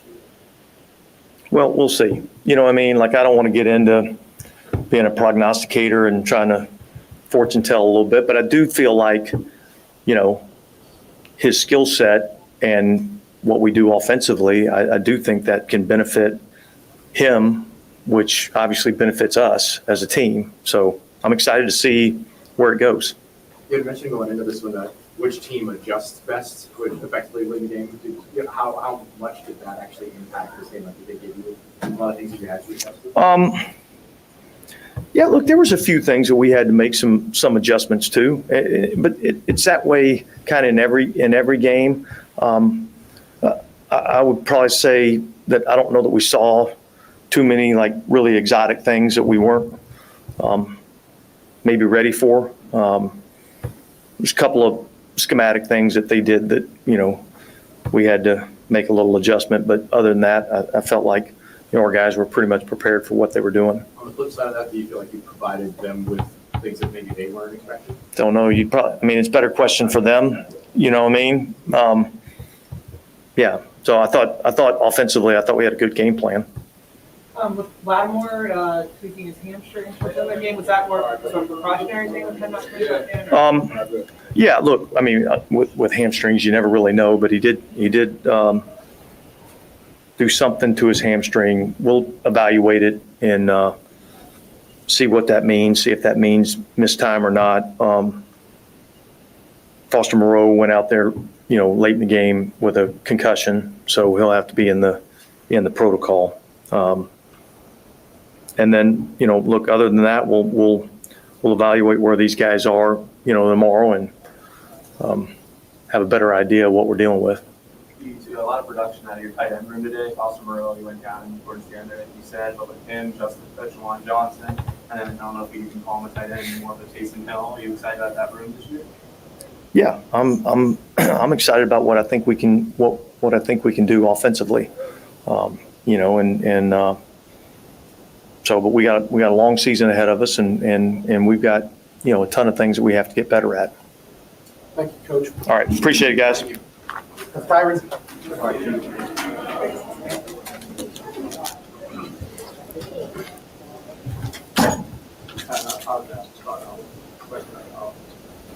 For sure. I mean, we feed off them, so it's a lot of big personalities over there, a lot of playmakers. And so, I think collectively, I think we're at our best when we kind of using each other, and feeding off each other. So that was a great start. How does with that offense, how does having them score on 9 straight possessions and going back to, we all know? Well, I think it's, for us, it's lunchtime. We know we're going to have a chance to, make a play. I think it's important for us to just, win first down and, get those teams in those third and longs. And, I think defensively, we're able to kind of come alive, So, hats off to the offense. Those guys, definitely carried the weight, pretty much the whole game. What you saw today, kind of typical of what you had seen in Irvine and all before? Yeah. I mean, we were competing, man. Like, really, ever since we came back, like phase 1 and phase 2. Obviously, phase 1 is more like, just working out in meetings. But, once we got to phase 2, man, like we kind of knew, it just felt different. You know what I mean? And, especially going to camp, man, like just competing against that offense and, like I said, that skill set too. Like we knew what, NFL was going to be up against. Obviously, man, this is all about executing and, guys just making plays like when the numbers called. So it was a few guys that didn't really, make a play, but like we know they can make those plays too. So just looking forward to that, continuing to this, What's it like finding people like this? 70 big, snowball, and I mean, you can't necessarily bank on it to kind of go your way, like it went today. But when it do, man, I think like I said, man, everybody has to be ready, when the number calls. So it was a lot of us that, had opportunities to make plays and we made them. And so just trying to keep that going. Can you walk us through the play when you were able to do that next second? Yeah, I mean, initially I thought I kind of overran it and, just really threw my hand out there late. And, from there, man, it was just like, where's the ball? You know what I mean? So I tried to smack it. I thought I hit it away from her, but actually I hit it closer to me. So, and then from there, man, it's just like, just try your best to kind of corral it and, just keep it, So, but yeah, man, like those are kind of plays that, I think we're able to make, when we flying around. Nah, man. Will has had a great spring.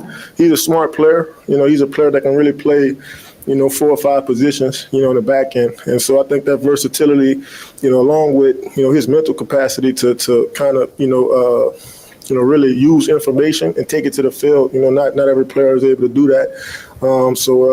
But yeah, man, like I said, man, we're just trying to make the plays that come to us, because so many times we look back on games and, we maybe dropped that ball or didn't recover that fumble. So, today, all the hard work kind of paid off, from the spring and camp.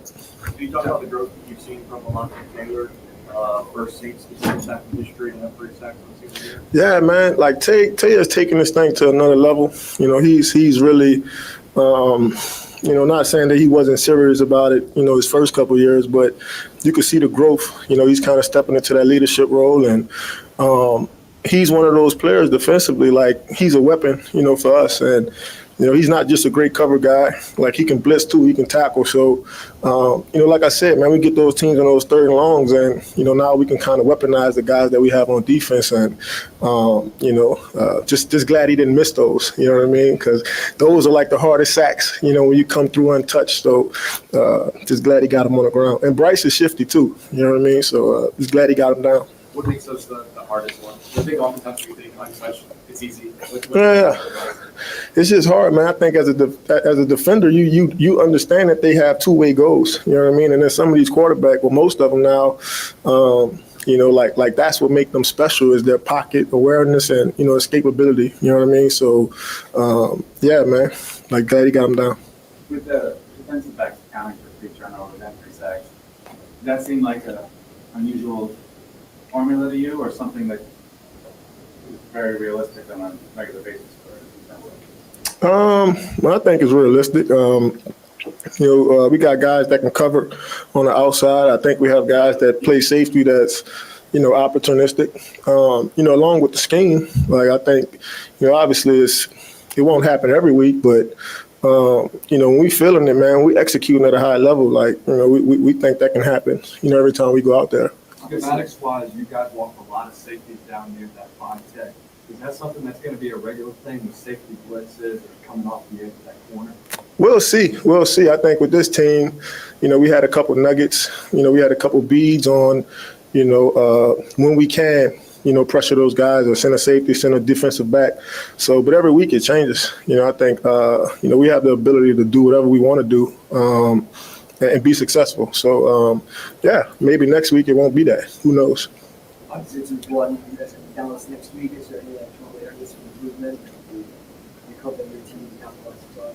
Yeah. I mean, for us, man, we it's just one game. One game won't, define, our season. And so, obviously it's one of those wins that, you have to enjoy it just because the magnitude of it and, us coming back home, playing in front of our fans. I think it was a big deal for us to, have that kind of performance. But, I don't think that performance has anything to do with what happened next week. We just got to come back to work, keep our head down, and, just stay humble. Since you came to New Orleans, you defined yourself, especially as a leader, especially going into this year with guys being hurt and such. How have you translated that from on the field to attacking the line? Well, I just try to be who I am, each and every day. I love playing football. I love coming to work. I love working with others, you know what I mean? And so, for me, man, like, I think that's important for me. I'm in a young defensive back room.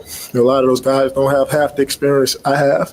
And so, it's just me kind of using that experience to kind of keep everybody, just pushing forward, you know what I mean? And so, that's a role that I, and a responsibility that I take, seriously. And so, but yeah.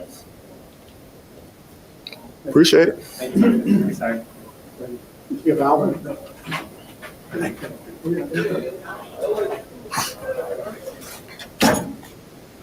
How it feels just that moment when you were recognized for the 50th 100-plus scrimmage game? Yeah, I mean, I never really keep track of things like this. Doug had to, Doug always tell me what's going on, so he came and told me before. But man, it's cool. It's real cool because obviously been here my whole career and just you don't really think about it. Well, at least I don't. You don't really think about the past years. Like I ain't thinking about 2017, 18. I'm just living in the now, right now. So just to kind of quantify, like put a little stamp on what I've been able to accomplish is cool. And then just doing it with my teammates, and then obviously the Superdome, just recognizing me is cool. And what was it like to see the offense doing what people kind of thought it might do? Yeah, I mean it's cool, man. When you, I mean that's what we made some changes for, and obviously we've been grinding through camp, and we know the type of playmakers we have, and I always say it. I'm not worried about anything that's going on outside of the building. We just worried about us, so we were able to come in and execute. And I think it was some plays that we still had out there that we wanted, but it looked good today. Coming back off of that, you talked about the grind of this offseason was. How important was it for you guys to start this way? I think I'll go off what Tyron said. I mean, this one game won't define the next game. I think it's just, it's a Sunday. We had a good game. We came out, we executed. I mean, it is what it is, but you want to come out every game and try to dominate and have a strong performance. So, I think it's still Sunday, so 24 hours and we'll get into the next. We'll go on to the next. I ain't even see Clint, man. I don't know where Clint was. Nah, I ran into him a couple times, but he's so locked in. He's focused, like he kind of in his own world.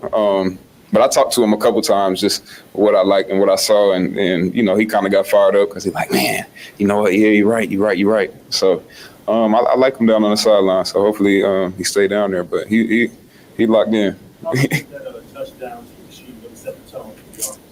I mean, I think it was good for Derek, man. I love that he stood back there, and I was kind of looking back. I was being a spectator a little bit. I'm like looking at him, and he just stood in there and launched it. And obviously, we got guys that can run, and Derek got the arm to be able to put it on the spot for him. So, I mean, I'm happy I think he got hit, but I mean, he stood in there and delivered. So it's just dope to see those two guys connect because, I mean, what type of player Shaheed is, and then Derek's been working. And you know, he wants to be great.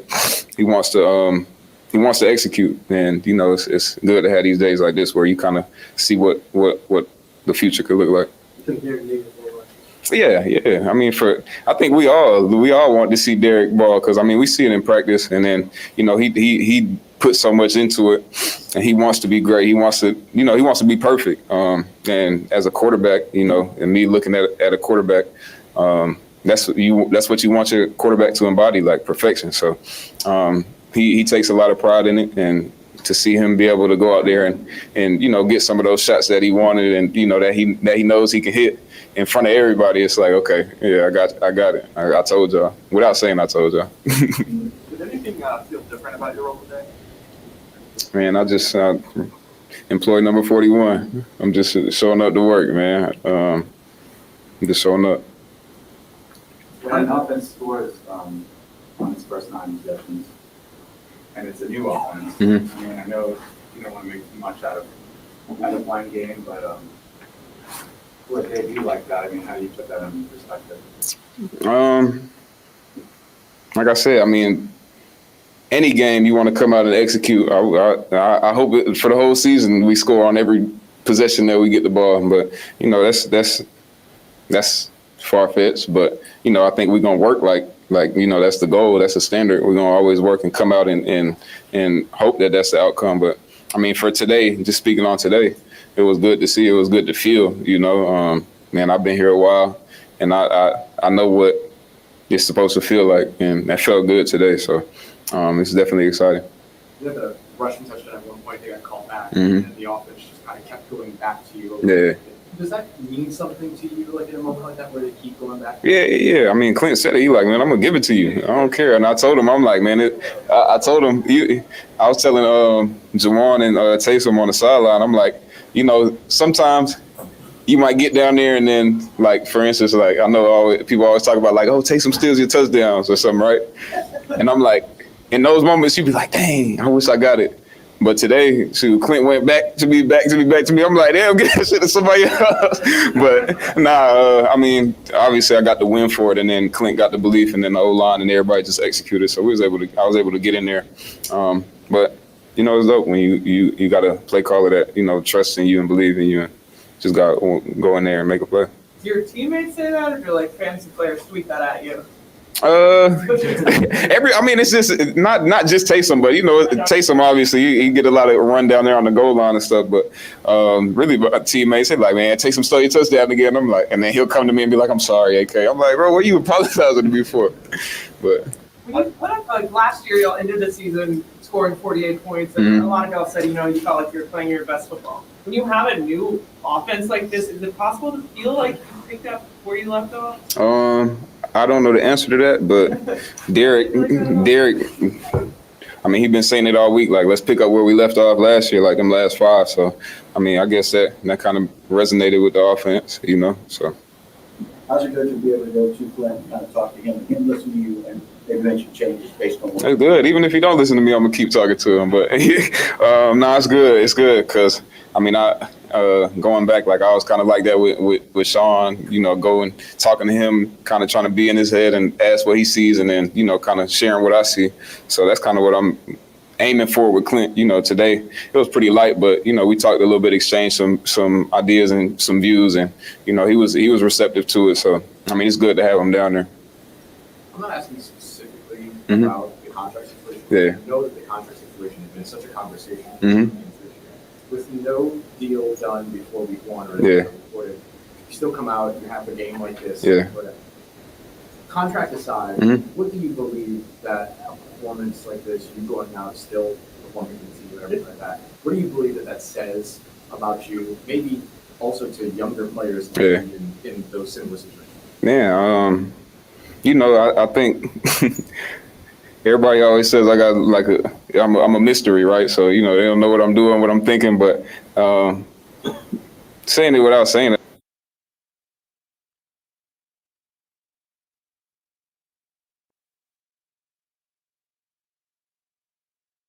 I was here for mini camp, left that last day, and then, everybody was just kind of like holding their breath to see if I was going to show up to camp. But I already knew in my head, I was like, man, I'm going to show up and I'm going to work like I always do. And I'm going to perform like I always do, God willing. And, for the younger guys, I mean, those guys were happy that I was there. Obviously, like, man, I didn't know you was going to be here. I'm like, man, I was going to be here, bro. I got y'all, So, I mean, I know you said not talking about contract, but we talking about contract. Like, it didn't get done. Like I said, it is what it is.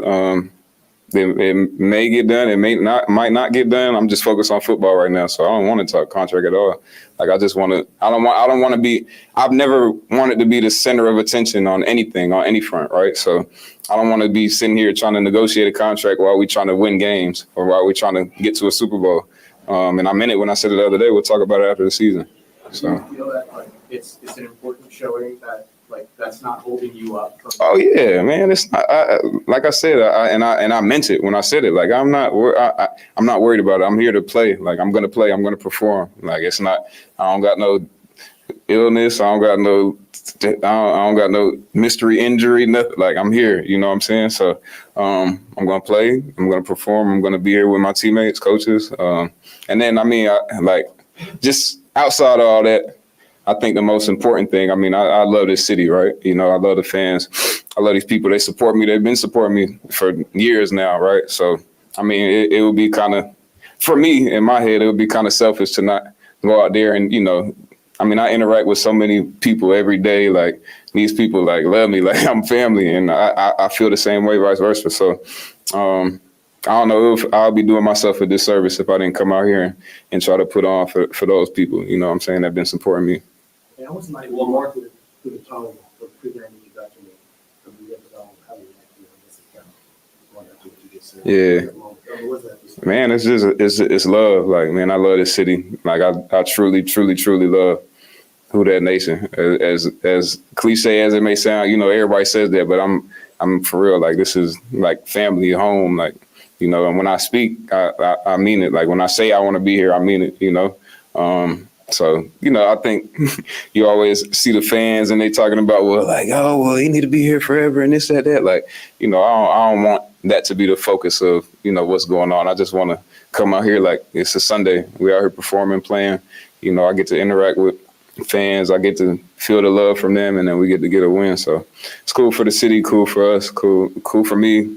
We just keep it moving. Appreciate y'all. Yeah.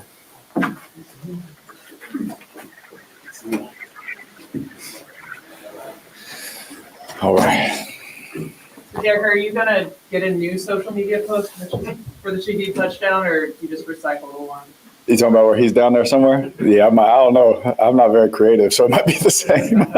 Change the captions really 2024. Yeah, thank you. Thank you for the idea. Yeah, it might be the same. I don't know. But yeah, that was a fun way to start the season for sure. He better not. That's an option. I was about to say, he better not go back up after that. What was it like just having that? How did it go? It was great. In the preseason, we only have so many few opportunities, and we're not really game planning, not really watching film on who you're playing either. And so, like, the feeling on the sideline is like practice, But when you get into a regular season game and he can feel the presence of, we have a lot of veterans on offense. We got a lot of older guys that played a lot of football, and he can feel like, hey, we got your back, and we're telling him, hey, stay aggressive. He's coming to me, stay aggressive. And it's like you can feel that energy from each other. I think it's nice to have him right there, and it's nice to have my quarterback coach right there be a buffer, because it's not always going to be perfect or it's not always going to be pretty. So it'd be nice to have someone there to be a buffer as well, at times. And so, I think that they obviously, you could tell, have all worked together. You can tell that, their cohesiveness and all that was, unbelievable, to me. I thought that was really cool to see. That's something I was actually excited to see, how they made adjustments, how they talked about things, because, I've seen it done the right way. I've seen it done the wrong way, and I was excited to see how they did it. So it was cool to see, but that's just one game, so hopefully we can keep that going. Could there have been a better proof of concept of the offense, just all the stuff you're working on, than when you guys were able to go out there and do today? Yeah, I mean, you score 47 points or whatever it was, and that's that's hard to do at any time, especially in this league, and especially against that defense. They're unbelievable. And so, hopefully, the fans and everybody got to see, what it can be, what it could potentially be. But everyone's going to want to talk, how exciting it was for the offense, but our defense gave us a lot of short fields. We were able to go score in the red zone, which, was awesome and all that, but, we get a block punt on special teams. It's a team game. And so, you guys are going to get annoyed at me for saying that, but I'm going to say it all year. This is a team. This is a team that is super close to one another. The unity that our team has, the cohesiveness, the brotherhood that we have. Yes, I want to give praise to Clint, and I want to give praise to the defense and all that. But we're all in this thing together, and so them setting us up for short fields allowed us. It's hard to score that many points when you have to do it from the 20 every time, but them setting us up with short fields and us executing, allows a day like that to happen. And so, yes, hopefully everyone's excited about that. But at the same time, I hope that our defense gets a lot of praise for setting us up to be able to go do that. We have seen on the sheet. Yeah, so it was a great design. Clint set it up, single high. And, obviously there's different read, check, and all that kind of stuff. But we got the look, and the safety stayed on that hash and stayed low. Put my eyes on him to make sure he didn't get off, and then Rashid beat the corner. And that corner's probably thinking he has help, there. But just the way that Clint designed it, to put something in front of him, where that guy can get the ball too, or that guy can get the ball down the field. And it was just great design by Clint. Good job by the offensive line. Give me that half a second extra so that I could make that throw. And, she just went and got it. They had an aggressiveness on third down, opening drive.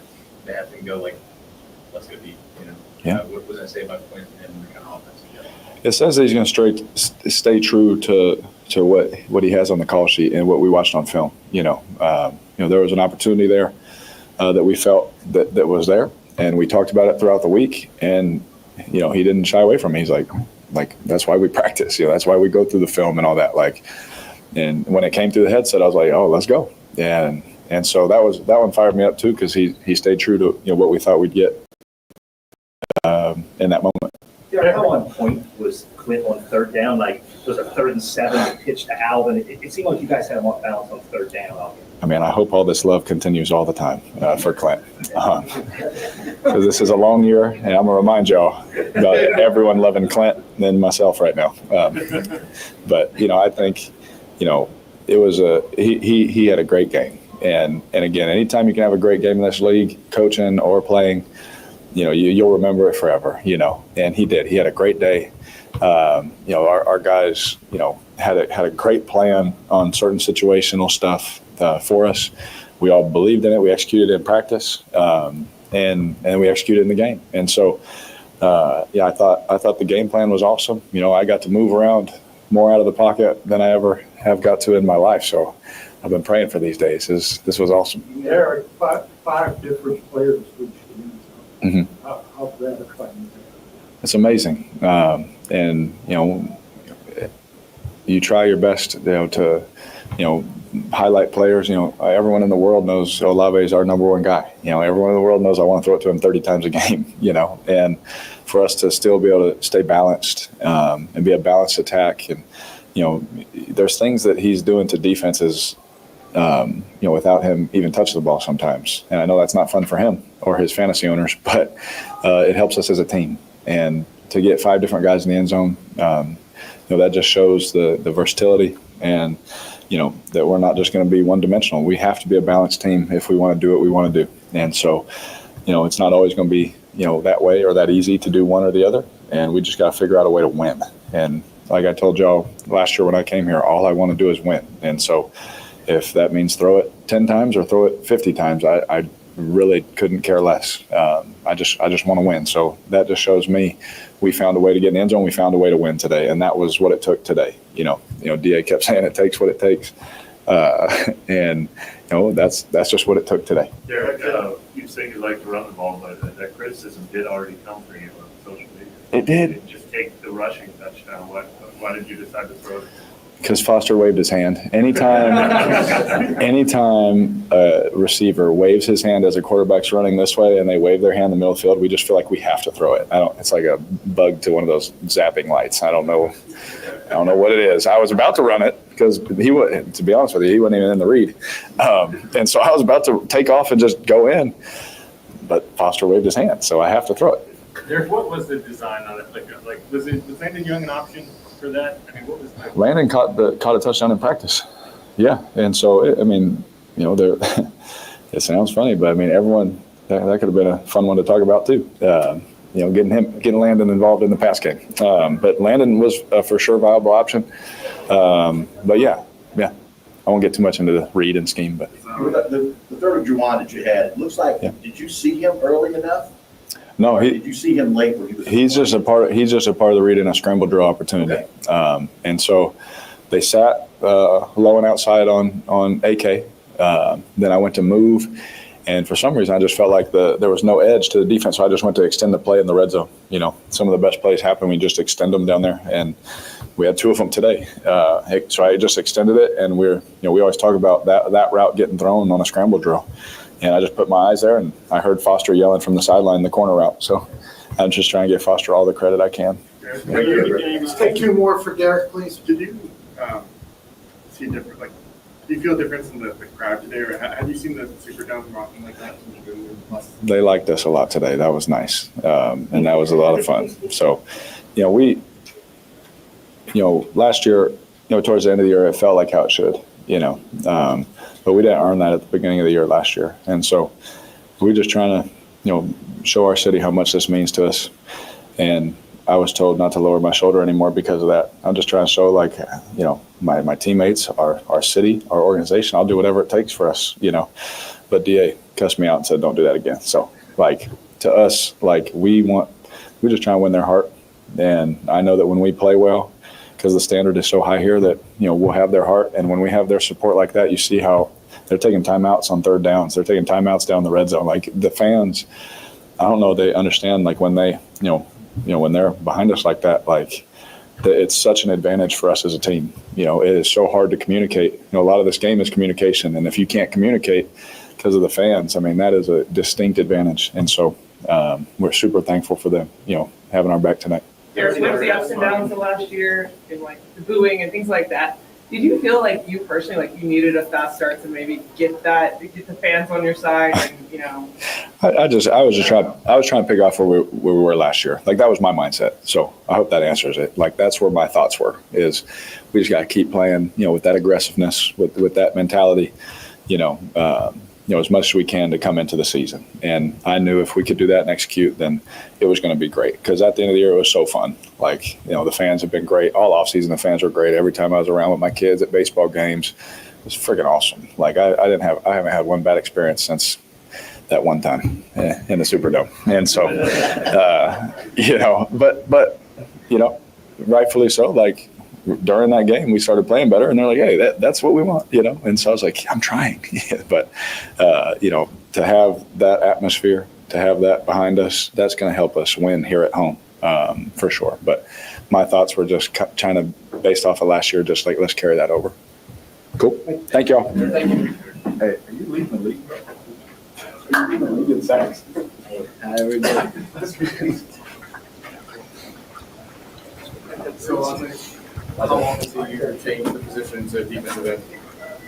I don't know about that one. I think I've changed positions enough at this point. Are you aware that you're the first Saints defensive back to have 3 sacks in a game? Yeah, they told me when I was coming off the field. They ain't really sat in yet. I was actually sitting in the locker room just thinking about it. I was praying. It's a blessing. So, that's just week 1 though, and so plenty more to come. When do you thrive in those positions where, if they're calling up blitzes where you can be aggressive, use your speed, get in there? Do you thrive in those positions that they call for you? I think so now. I think last year we didn't really have too many pressure calls that I got home. And so to see DA calling it, and I felt like DA felt the energy that we had as a defense, and he felt confident that I was going to get home and that everyone else was going to do their job. And so Now, like I want the pressure every single time come third down. How do you compare the feeling of a sack to an interception? I think I'm getting used to it. It's different for sure because you get the interception, you got a chance to return it. But somebody was telling me as I was coming off the field, sacks get you paid just like interceptions get you paid. And so, hey, keep running the sacks up if that's what I got to do. The first one, the design of the first one, you came right around Chase Young. Was that based on maybe them overplaying him? I think either side was going to probably get home depending on how we was playing it. I think the end really had two options, and if he picked me up, somebody else is going to be free, right? And so they ended up picking Chase up, and that's why I came up. Are you going to request a sack bonus in your next contract? I ain't worried about a second contract. I'm worried about Dallas right now. What's it feel like as a player playing a game like that where it's snowballing and the crowd is amped and both sides of the ball are ready to play? So what's it feel like to be on? I mean, you want that, right? I think at Tennessee, I kind of had that feeling a couple times in Neyland. And so having that in New Orleans and having it at home for the week 1 game it's exciting. And I think that, we got the city kind of rolling with us right now. And so, you just want to keep that energy up and keep that intensity up. So third down, we're turning up the crowd and they're getting loud with us, right? And they're having to call timeouts because they can't even hear or they have to figure it out. So it was just turning us up as a defense, but I know it was turning us up as a team as well. Alvin said, it felt like a lot of guys wanted to see Derek have a game like that. Like, do you feel the same way, to see him have success like that, considering some of the things we just talked about? Of course. That's QB1. And when you got a guy going out there and he's leading the team and he's going out there and making these plays and running backs are running the ball hard. And, when you got a quarterback and that every time the ball is going to be snapped, he's going to give us everything that he has, it helps us out as a defense, right? Like we know, just get the ball back to the quarterback, right? Get the ball back to the offense because they're going to go down and score. They're going to do something with it. So our mentality was third down, let's get off the field. Like, let's get the ball back to those guys so they can keep scoring. You got a chance to go get this off throughout the game. What you saw today, kind of gets great. I did. I feel like I seen a little bit more. Them boys are running that ball today. So, in camp, it's a little bit different. We got shoulder pads on, we're thudding up. But to see guys run through tackles and get yak after they carry the ball was exciting to see. You kind of look at the tape, receivers were blocking. We kind of we feel that as a corner. We feel that when the receivers are in practice. So, exciting. Can't wait to see what they continue to do. Tyron mentioned how hard it is when you're coming in and flying to go and get a sack like that. Did you feel real confident coming in when you were I think after the first one I did. With Bryce, he's a slippery guy. He breaks a lot of tackles. That's something he really does well with. And so we had to understand that. And throughout practice, we worked on, breaking down to make sure he doesn't have a two-way go and trying to take one away. But I was on a roll, man, and the D-line was pressuring too. So, the left side of the D-line, bringing pressure on the left side, there's only one way he can go. So it helped me out a lot to get the sack. And so, a lot of credit to the guys doing their job and, we're just executing the play. You spoke in training camp, forgive me, I can't remember the exact language, but about changing your mentality over the course of the offseason or something to that effect. How did that impact, how did that lead to your performance today? I think, like I said, I kind of changed my mentality there before camp started. And so once I got into camp, it wasn't so much thinking about it anymore. Like I had made my mind up. This is what it was going to be. I think, with the guys that are around me with Tyron, Marshawn, and Debo and having conversations off the field to, have that routine coming into the season, it was just like stay in that level, like stay where you are. Don't get too high, don't get too low, and just be an even kill guy. And so, like I said, it's just the first game though, right? When you go to game 4 and you're having a bad day, now it's what's going on. Week 1, he had a great game. Week 4, he's not. So I just want to make sure I stay consistent with the guys and my routine and what I do throughout the week. And how do you manage sort of the excitement of a game like this versus the expectation of with the rest of the season? I think we just play team ball, man. Go out there, one series at a time, one play at a time, and play New Orleans Saints defense. And I think if I do that and the team, we all do that, I feel like we'll get to where we're supposed to be. Is blitzing like that, maybe something you overlooked when they told you first you were going to the nickel assessment? And you thought, I can blitz more now, or is it have you even thought about it? No, I didn't really think about it too much. I mean, obviously, I knew nickels get the blitz more than corners get the blitz, but I'm asking questions with the D line, like, hey, how do I get off the edge here? Like, this dude is killing me, and so I'm still learning. I'm not an expert at it, and so I'm gonna take my wins and I'm gonna take my losses and learn from those, and like I said, more sacks to come. Is there a go-to guy on the defensive line that you go to when it comes to quarterback depth, using your hands, just maintaining pressure on a consistent basis? All of them. Chase, Carl, Breezy, Cam, all those boys, Shep.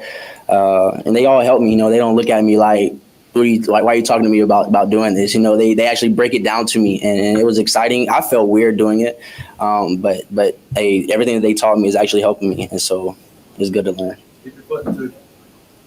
Keep your foot into it. Sometimes, bro. Sometimes. Is Will Harris consistently verbal like that, or was he particularly today? That's Will every day. I told Will on the field during practice, I was like, I got it, bro. Like you ain't got to tell me that many times. It's like, hey, I'm gonna let you know. I'm gonna make sure we're on the same page. And you get into games like this and it's loud.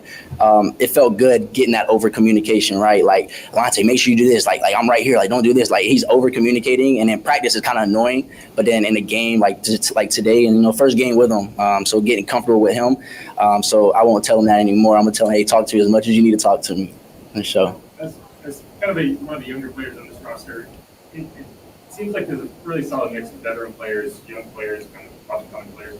Is that helpful? Does it feel like there's a good balance of that, where a guy like Will, who's been around for a while, can give you that kind of verbal input when you need it? Yeah, I think I think what I like the most is that our veteran guys are helping the younger guys. I mean, we don't have any vets in the room, nowhere on the defense, not just the DB room, but to where they feel like they're too good to kind of help us, right? Like understanding that this is a business, right? So if you're making more plays, then maybe it's taking plays for me. We don't have anything like that in our room. And so I love the fact that I can go to a Marshawn, right? And he can help me, or Kool-Aid can go to a Marshawn, or Rico can go to Cam Jordan. We can ask questions and the guys are going to help us out, because as a team, we're just trying to, we're trying to make it to the Super Bowl. And so these are the guys that are dressed out. These are the guys that could possibly get into the game. So we're just going to make sure we help each other and reach that goal.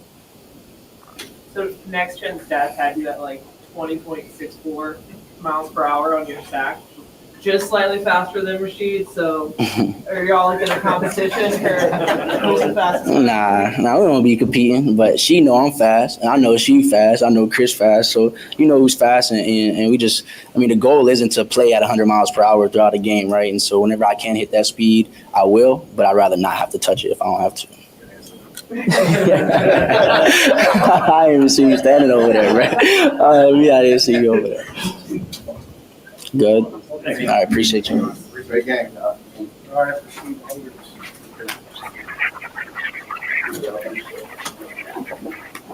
Hello, everybody. So we heard about Lante Taylor get 26 times. It's close. What was it? I think you're like 25 or something. I'll take it. I think it worked out. Yeah. Can you tell us a little bit about what you saw in terms of that touchdown pass and how it developed for your play? Yeah, I just felt like it was a great executed play, great play call at that time. That's a play that we practice, and Derek he told me to have my eyes open. The safety came down, he kind of followed the over that was coming through, and as soon as I broke to the post, I saw no safety, and I knew that the ball was going to be in the air. But play only works like that if everybody executes their job. And shout out to O-line. Derek threw a great ball, led me out there, and I was able to track it.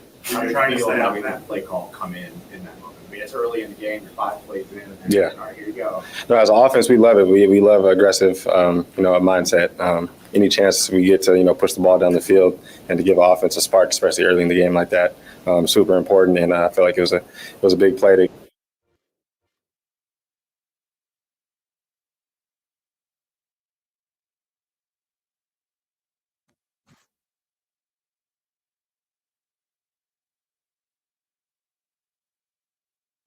And super locked in onto the game plan. And, as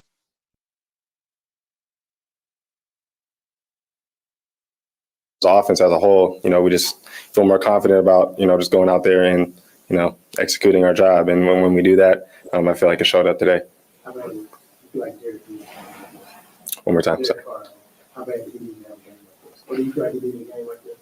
I feel like we kind of all, as a whole offense, kind of needed a game like this just to get momentum going on into the next week. it felt good. It felt like we were pushing the ball, running the ball, throwing the ball. Derek came out. We expected him to play like that. He's a great player, and that's the expectation for himself, is to go out there and execute at a high level, and that's exactly what he did. Keith, when the punter's giving you those kind of rollers, is it on you to decide, hey, I'm going to field this, or is there a call from the sideline, if he tries to do this, we want to field it, he doesn't roll in those 20 yards? How do you handle that? Yeah, we kind of try to want to field every ball. It's important not to let the ball roll and, try to get bad. They want the ball to roll for us to get, bad field position. So I just try to do my best to stay behind the ball. Wasn't expecting, the ball to, land that short, but I just tried to do my job, and it worked out. On the one you got the reverse field, did you feel like you were going to score? I should have. I definitely should have, but it was a good play. I was, happy to get my offense in a good position. On your touchdown, were you worried that you were worried you were going to make it there? Or you tripped a little bit? I was stunned, but I did kind of. I was looking for the goal line. I dove, and I was just happy that the goal line was right there. You went able to get the pass interference call because he wasn't calling. I sold that. I sold it. I flopped a little bit, just a little bit. I saw the ball in the air. I saw I wasn't going to get to it. He kind of bumped me, so I, sold it to the best I could. The ref threw a flag, and the rest was history. Did you feel the Superdome helped you on that moment? For sure, for sure. I was looking around. I saw the flag. Everybody was screaming and yelling. It definitely helped. So shout out to fans. Do you have any grade after the tackle? How would you grade his tackle on the kick return? One more time. Sorry. Did you get paid any grief after the? No. That was my fault. I should have just kept running up the sideline. I tried to cut back, but it wasn't there, and just got tripped up. But won't happen again. Maybe it feels the same as it did during the preseason when you did, but how did the kick return with new rules, new setup, and all that feel in this environment? Yeah, it was different for sure. Definitely, got that out the way. Just the feeling of this new rule. But I feel like as a whole, we executed to the best of our ability, and we did a good job. I feel like we're going into tomorrow satisfied with how we did with that, how we handled it on both sides, kickoff and kickoff return. The overall game plan was great. I feel like we did a good job. BA said to us earlier, the biggest thing after a game like this is keeping grounded. Right? Yes. So how much was that his message to you all that? Yeah, that was the whole message. Not a lot of games like this turn out to be, like this. It's going to be a lot closer. We're going to be a lot closer games. So it's just important that we move on to next week, enjoy this for the next 24 hours or so. And then come Tuesday, we're back at it on Dallas. And that's the most important thing for us right now. You and Derek had, even in the old offense, pretty good chemistry in some of those long balls, including in the opener. I think the game season played last year in the first game on third down. So when you know that there's going to be an overhaul, was there ever, before you really got into practicing it, did you ever wonder how that might affect your role, and is it kind of a relief to see that you can still be effective in the same way that you were last year in the new system? It's always, a good feeling to be able to make the plays vertically down the field. I knew that I was going to get the opportunities. The coaches know that that's, kind of my strong suit. I take the top off any chance I get. And, I knew that it was going to be an important role in this offense, and it's going to continue to be. On long balls like that, on kicks, you're kind of a unique guy to get on both. Is it difficult in the dome with the lights? Just a tiny bit, just a little bit, but not too crazy. The lights are still really bright, but it's not too bad. I know the big run got called back, but had that stood and had, for rushing yards, returning yards, and receiving yards. Is that what you want your game to always look like? Is it being multifaceted? Yeah, absolutely. The more you can do as an offense is always important. The run game is going to open up the pass game, and we want to push the defense, we want to put pressure on them at all times, and I felt like we did a great job of that today. And that's what this offense kind of keys on is running the ball and making the defense kind of think as much as possible. Like I said, we did a good job of that, and that's why it turned out the way it turned out. So we're happy about it, but we're on the next week. What is see from the receiving room, just looking at film, it looked like their defense was playing a lot off throughout the game. Is that something that you guys saw? You knew that you were going to attack most of the game? Yes, absolutely. We knew that they were primarily a zone team, not a ton of man coverage. We knew that their safeties were going to come flying down on the run plays, all types of stuff like that. And I feel like we did a great job of preparation throughout the week to know, what the defense was going to do. And turned out good. Thank you, guys. Appreciate it.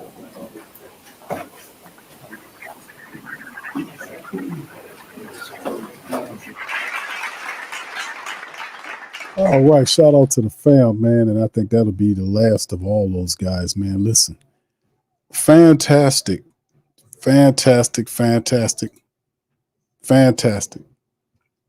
game by the black and gold today, man. We got the dub, and it was A very happy. so it's pretty awesome, man, to see what happened. Like I said, we heard from damn near everybody today, man, popping up on the press conference, man. Big ups to the fam, man. Appreciate y'all being in the stream on this one, man. Saints hammer Panthers 47-10. Big ups to the fam. Jamie, thank you for the super chat. See what happens when you don't give teams a handicap with a 15-year-old offense. Thank you. I appreciate you. Thank you. All right. Thank you, Jamie, for that. Dawson 2000. Thank you, sir. Appreciate you, Mr. Mel. He says, glad to see Sports Coma, PRO Media Network on set for the 24-25 New Orleans Saints season. We in the building, Mr. Bell. Thank you. All right, shout out to you. And of course, we got Millie Too Ill. Shout out to Millie. Man, Q, head over to UNK 2020 podcaster. Sometime he want to know, are there any other Saints podcasters out there to be BTW? Who that for life, by the way. All right, UNK 2020. All right, thank you, Billy Too. Appreciate you, bro. Thank you. Thank you, bro. Appreciate that. All the super chatters and cash appers, thank you, man, for super chat and cash apping. And much love to the fam, man. I'd be happy to give any Carolina Panther person or whatever that work. And I mean, I don't know if you won't really want to talk to me right now, man. I don't have to. I mean, you might want to let this kind of marinate for a day or so.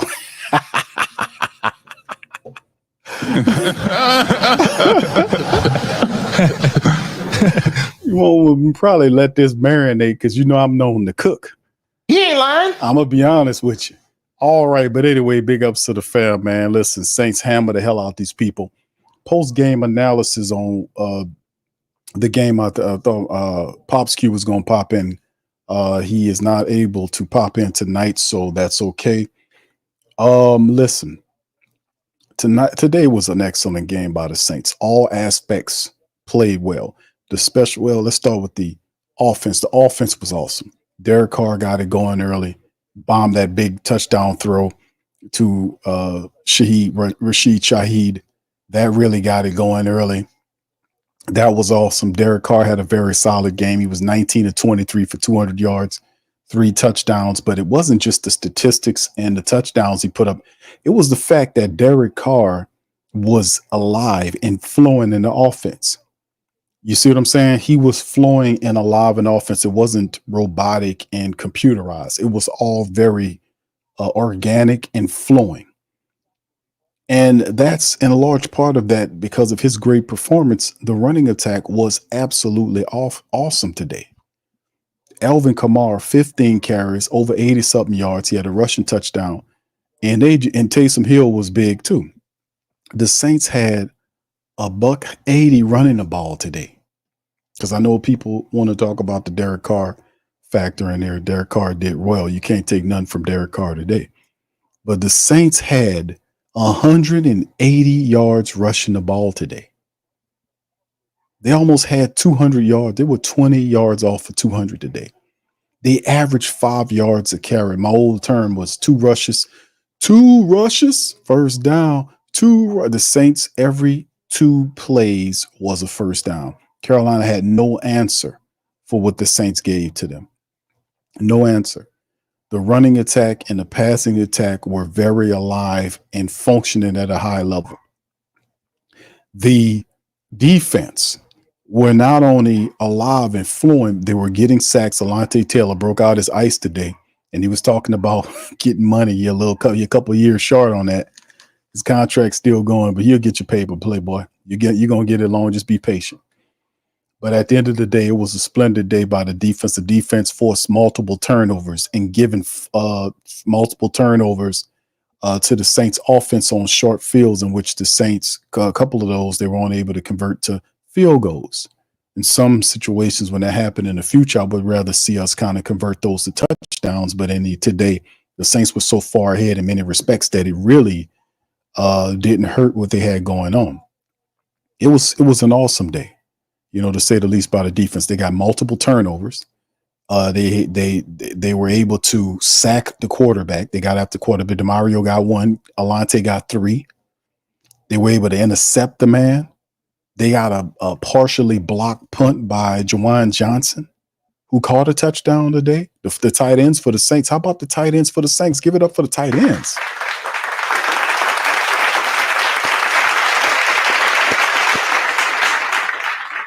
Tight ends was awesome. Juwan Johnson, like I talked about, the partial block punt, the touchdown catch where he put out and tipped his toes down for the touchdown in the end zone on a well-placed pass by Derek Carr.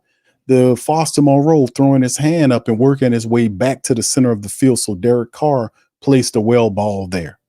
Not only did he, like I said, he put it above the defender that was in that area, but he also put it on him fast enough where the other defender couldn't come in and knock it out of his hands.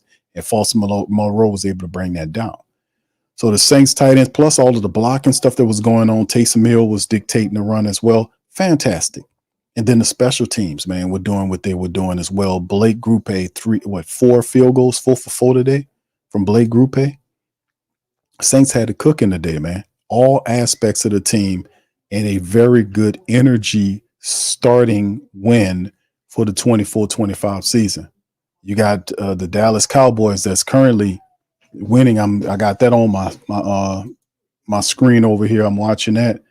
Why these guys and monitoring both what they were saying, and at the same time, I see they are winning right now over the Browns. They're beating the Browns 14-3 right now, and I'm doing a little scout work on them.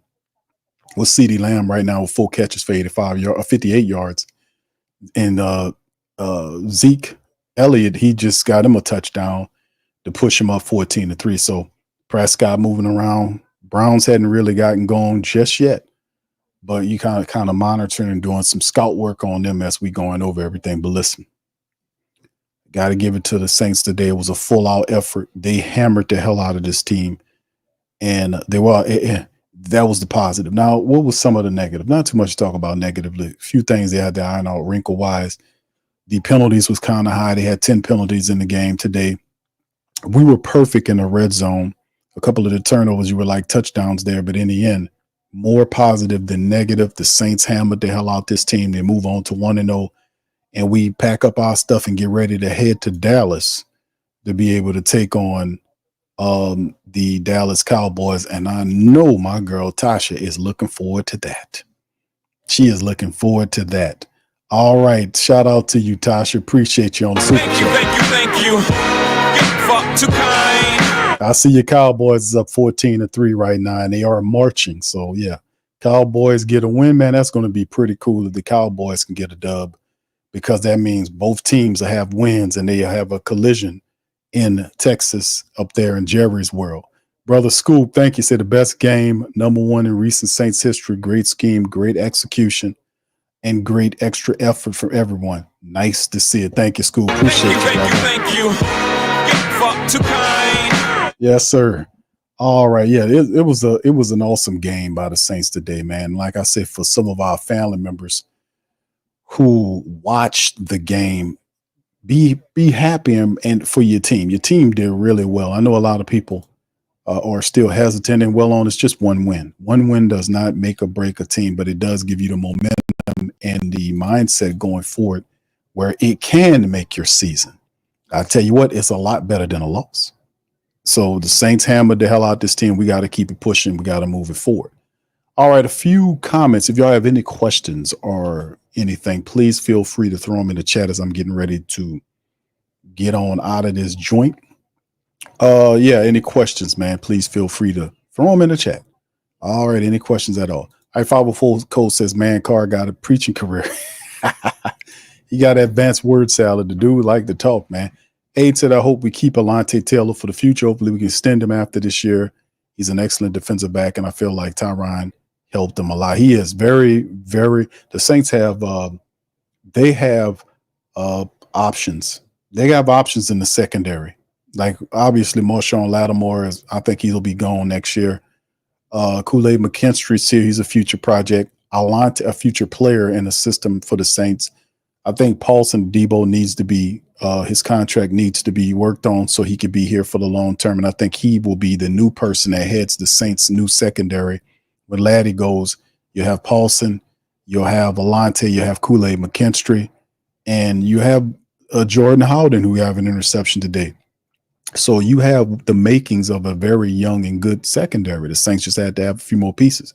The thing about it is, when Tyrann Mathieu leaves, they can move Alontae Taylor to safety. He can play the safety position. He can play that. That's where you talk about him getting paid.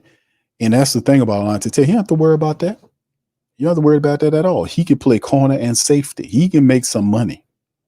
So the Saints, if they have some vision, if it's not Allen and we move past to somebody else, then he could be adjusted to a safety once Tyrann Mathieu leaves, and then the Saints could bring in another cornerback or what have you. But yeah, his versatility in the Saints secondary room, no doubt about it. Absolutely. All right. Yes, indeed. Big Valley, shout out to you. Says she came in like he knew yeah. Rashid Shaheed was awesome today. And the guy that tripped him up was Peyton Turner. Peyton Turner tripped him up on the run. And I was out like, oh man, he was gone. And then Peyton Turner tripped him up. It was Peyton Turner ran into him. Why, yo, what's up, fam? Says, yo, Scoob, Derek Carr threw it. Yeah, he was good. Trey, shout out to Trey. All right, big ups to you. Yo says, Q, don't want to give Q, don't want to give my props saying we don't need Simmons. Yes, indeed. I told y'all, man. I told you we don't need Simmons. I told y'all when they were talking all that Simmons talk, I say, listen, you get Simmons will make you a number one safe secondary in the NFL, but you already got a top 5 unit. I told y'all that. I said, you got a top 5 unit out there. You got talent there, man. Y'all really don't. I mean, most people do, but we have a lot of really good play. Jordan Howden's going to be good. Kool-Aid McKinstry is going to be good. Alontae Taylor, people were making all this stuff about Alontae Taylor and what he was going to do and how he struggled in his sophomore year. And we got to find somebody. The same people were saying that was the same people that were saying that about Paulson Adebo when he was struggling in his sophomore year. You would think, though, those people would put the pattern together, understand the sophomore thing is real. People struggle. There's some type of transition between that year into the third year that poses a problem to some players. And we've seen it happen twice with players in your own team, and you got to pay attention to it, or more than twice, but in the secondary in particular, if you won't confine the timeline. All right. Iro says, Q, when you get a chance, you got to see Big Low video. Okay, all right. I'm gonna see what's going on, Low. You probably at the game and fell out or something. Was he at the game? I want to say Low was probably at the game, man. If they played in Atlanta and lost. I kept telling people, man, listen, it's a psychological thing. Like I be telling people all the time, like I can say this, and they got a handful of Falcon family members in the building right now that'll pick this up. And hopefully you get it. This is game. If you have a culture of losing and you're repetitively losing, and it's a bunch of people that's in the culture, and that mindset and that history attached is a recent losing ass history, whoever the leader is has to come in and have some type of pivotal break that the current team sees and the support base sees from the losing, or they will attach the energy, and they being the support base and the team, even though they're saying they're not, to your current team. And then you have to fight all of that, because in the mindset, when you got all these different mindsets, going on with the team and all this kind of stuff, they have to be shown that this is a difference. It is a different thing here. That when we get in positions to win, we're not going to fumble it up and screw it up because people like, oh man, they up. Here it come. And they be expecting the comedy stuff and then they get it. How do you think they blow these leads and do all this old kind of stuff?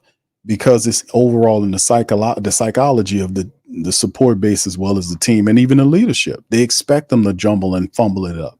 So at this point, people got to understand that the talent has been there as an overall psychological block that happens to teams like that all the time. And you have to have some type of barrier, and it has to be a visible barrier that the support base and the team and the leadership has to put there, leadership in particular, to make it a separation between the old and the new. Or if you don't, then you will completely be attached to that energy, and that energy will fumble and bumble up everything you're doing.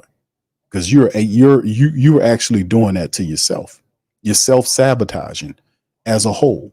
That's why Sean Payton did the ritual when he came down here and he had the voodoo lady dance around in the Superdome. Then he did the other stuff. He had the mock funeral processions burying the old dead Saints because Sean Payton knew psychology.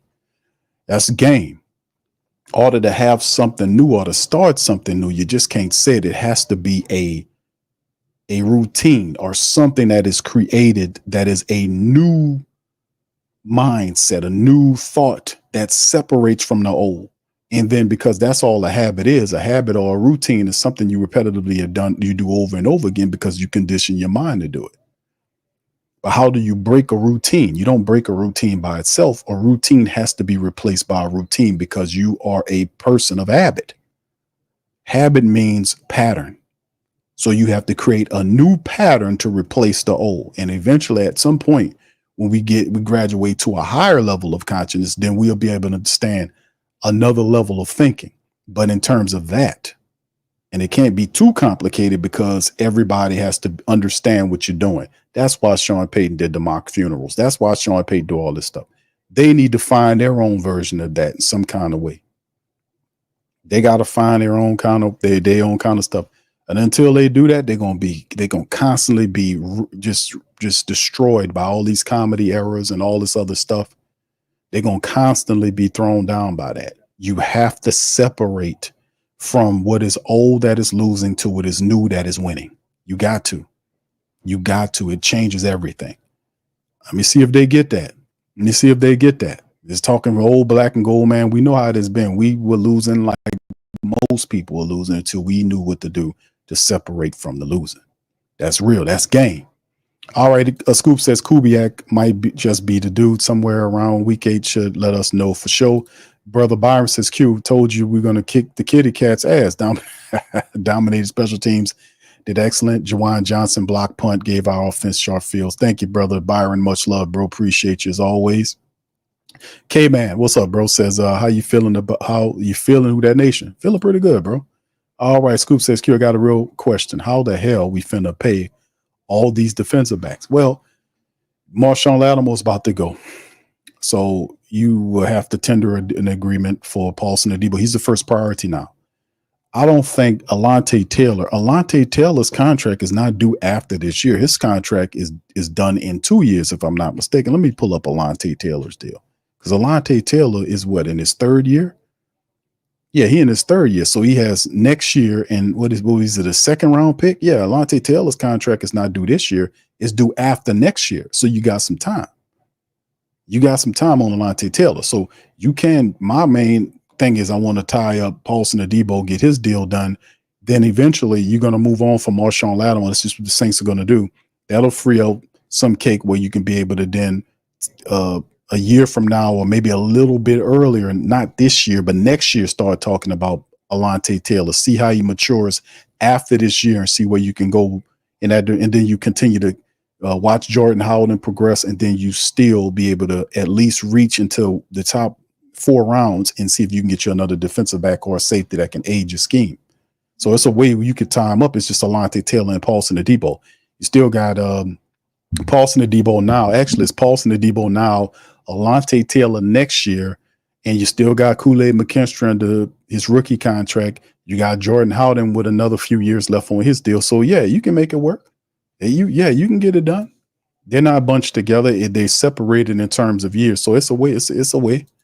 All right, Solomon says Q and fam, sorry for missing the stream. Go Saints all the way from the bottom of the map. Hit the like button. Thank you, Solomon, man. Much love to you, brother. Appreciate you. Scoop says potentially $20 million contracts from these agents. It's going to be ritzy. But then again, it depends on how you approach it. And we know Mickey Loomis lowballs the deal. He starts it off at like 1 million, 1.4 million, something like that. And you have a balloon and an escalating agreement. I don't expect him not to keep doing that. You know, I don't think Mickey Loomis ever works the team back to the black. That's just not what he does. He doesn't do that. KB says Carolina's a bad team, but their D-line is not bad. Our O-line actually played cool today, which is a positive sign going forward for development. Yeah. Yeah, Derek Carr. All right. Scoop says Q Peyton. He ran into him. Was Peyton, because I was saying it on the stream. I was like, man, Peyton ran into him, knocked him down. Not Rico Peyton, but Peyton Turner ran into Rashid Shaheed on that return, and he was going to get that touchdown, and that's who knocked him down. He ran into his own man. Well, I think Peyton Turner was the run. Yeah, he collided with him. He fell out. All right, Shoal, what's up? Shoal says maybe we trade Laddie before the trade deadline this year for a first or second. Yeah, it's possible. Our tackles need to be watching Parsons playing. Indeed, bro. The tackle, shout out to the offensive line. Over 180 yards rushing. The Saints O-line did a very good job. Carr was sacked one time, and that's because Carr held the ball too long. That was not on, like I said, but in the end, they did a phenomenal job, period. All right, Black Preacher Man says, Q, I see where Carmichael hurt our winning atmosphere. He didn't even want the job. We had a nucleus of winning players. Don't you think? I agree, bro. He didn't want it, and I think he was talked into it because at the time the Saints were interviewed. I think they were in there, if my memory serves correctly, they were into the third or fourth interview for the offensive coordinator position when they just called it off and said Pete Carmichael will take the job. But the thing is, when Pete Carmichael struggled that first year, the Saints should have went away from him or at least brung in some more people, because I think a alpha dog can run that system. It just Pete Carmichael was so milquetoast and predictable, it failed. But the system worked for years. For years it worked. We had almost 20 years of offense, and they was game planning for it, and you could fold it different ways. They couldn't stop it. The only reason why they stopped it is because Pete Carmichael he didn't have any accountability, no attention to detail. He was milquetoast and flimsy, and that's what ended up happening to the team. It fell apart, and Dennis Allen did not pull him out of there, put somebody in there at the time to work on it, to get Ronald Curry, let him call the plays, change it up. He didn't do that. Stu said they put screens in the game. I'm so happy. Yeah, the screens, everything. They had them all looking kind of crazy. Yeah, I see that. Yeah, I see that, KB. Yeah, Jaden Daniels right now is kind of struggling right now. 16-17 right now. They're trailing to the Buccaneers, man, at halftime. Hopefully they wake up. Jaden wakes up and get that W for us and knock Tampa Bay upside the head. Jay said Pennon looked good today, Q. He did well today, man. Pennon did well today. Just like like when you run, you got the confidence, it works. Alante and Olavi is the same time. No, yeah, you're right. Yeah. Alante and Olavi, yes. And yeah, Chris Olavi's contract, if I'm not mistaken, comes due the same year that Demario Davis, Cam Jordan, and Tyrann Mathieu, all their contracts expire. So when their contracts expire 2 years from now, that's when Chris Olavi's deal comes due. And Alante, hold on, let me figure this out here. Hold on, let me get this straight. Because I remember covering this. Man, while I'm getting straight, let me just put the damn stuff on the screen. How about that? Let me do that. Because if I'm going off of my memory, because I do all these shows, man, and I reach into that encyclopedia, into that library to try to draw out. And from what I'm getting, it's Olave's deal. His expires the same time Cam, Demario, and all those guys agreements. Hold on, let me pull it up. Let me pull it up here. All right, let me see. Yeah, here you go, Chris Olave. Yeah, his deal is done in next. No. His deal is 1, 2, 3, 4. Is that right? They saying the end of next year. Hold on. He was I don't know if that's true. Wasn't he he signed a 4-year deal. See, I'm thinking like he a first round draft pick with an extra with that, a lot of times they have the first round draft picks with 5 years on the deal. But Chris Olave signed a 4-year rookie contract. He didn't have a 5-year deal like, some first rounders get. Now I'm looking out for that extra year. No, his stuff is due at the end of next year. So yeah, you're right. Chris Olave's deal is coming due. Let me put it on screen. There you go for the panel members that won't know. Look. Yeah, he's his contract is over with according to over the cap in 2025, and he signed a 4-year rookie contract. 4-year. I was thinking like Chris had that extra year. He took a 4-year agreement. So that puts him at 2025, and then what was the other one? Alante is the same time. Yeah, they're both the same time. That's right. They're the same time. I was thinking like Olave was on the 5-year deal. No, you're right, student. You're right. They both 2025. There you go. There you go. There you go. Thank you for that, man. I had to go and do some research and now I totally forgot all that. I thought he had the 5-year thing. And of course, let me see, when you talk about Cam, Cam, all them dudes, Cam Jordan, you can see right here too, he got a bunch of voided stuff, but that last active play year is 25. And it's not just him that's on that time. That's not only him, that's Marshawn, that's Cam Jordan, that's Tyrann Mathieu, that's DeMario Davis, that's Taysom Hill, and Foster Moreau. All of them got 2 years, and according to Chris Olave. So the Saints are gonna look kind of different moving forward. It's gonna look real different. All right. Well, thank you, KB. She says, what's wrong with Olave? He was real quiet today. No, it wasn't his time to shine. He had a couple of receptions, but you watch him shine next week. That's when he really gonna cut loose on him. All right, yeah, the Browns. Yeah, I'm watching it, man. They just the Cowboys done went up on these people 20-3. They about to kick a 66-yard field goal. Are you kidding? And you missed it. Oh, they delayed the game. Okay, there's a flag down. It's a delay of game penalty. That man tried to kick a 66-yard field goal. And it says a delay of game. Yeah, the people up 20-3 with 4 seconds. They tried to kick a 66-yard field. People crazy. People crazy as hell. All right, I think the guy made it too. Mike McCarthy pissed off too. He better chill out before you have a heart attack out there. He looked like a boiled lobster, how hot he is out there. All right, so anyway, yeah, we got it, man. We good. All right, so let's fam, I'm about to get ready to get on out of here, man. I appreciate y'all for chiming in on this one, man. Listen, man, great win by the Saints today, man. The Saints hammer the Carolina Panthers 47-10. Saints gave them that work. We got a more difficult, no disrespect to Carolina, but we got a more difficult opponent next week. And the Dallas Cowboys they're going to try a 71-yard field goal attempt for real, bro. Are you serious? What's wrong with Dallas, man? Dallas crazy as hell. They got the kick out there, and they're gonna try a 71-yard field goal. Mike McCarthy is tripping. He had the man. People crazy as hell. Damn leg gonna fall off.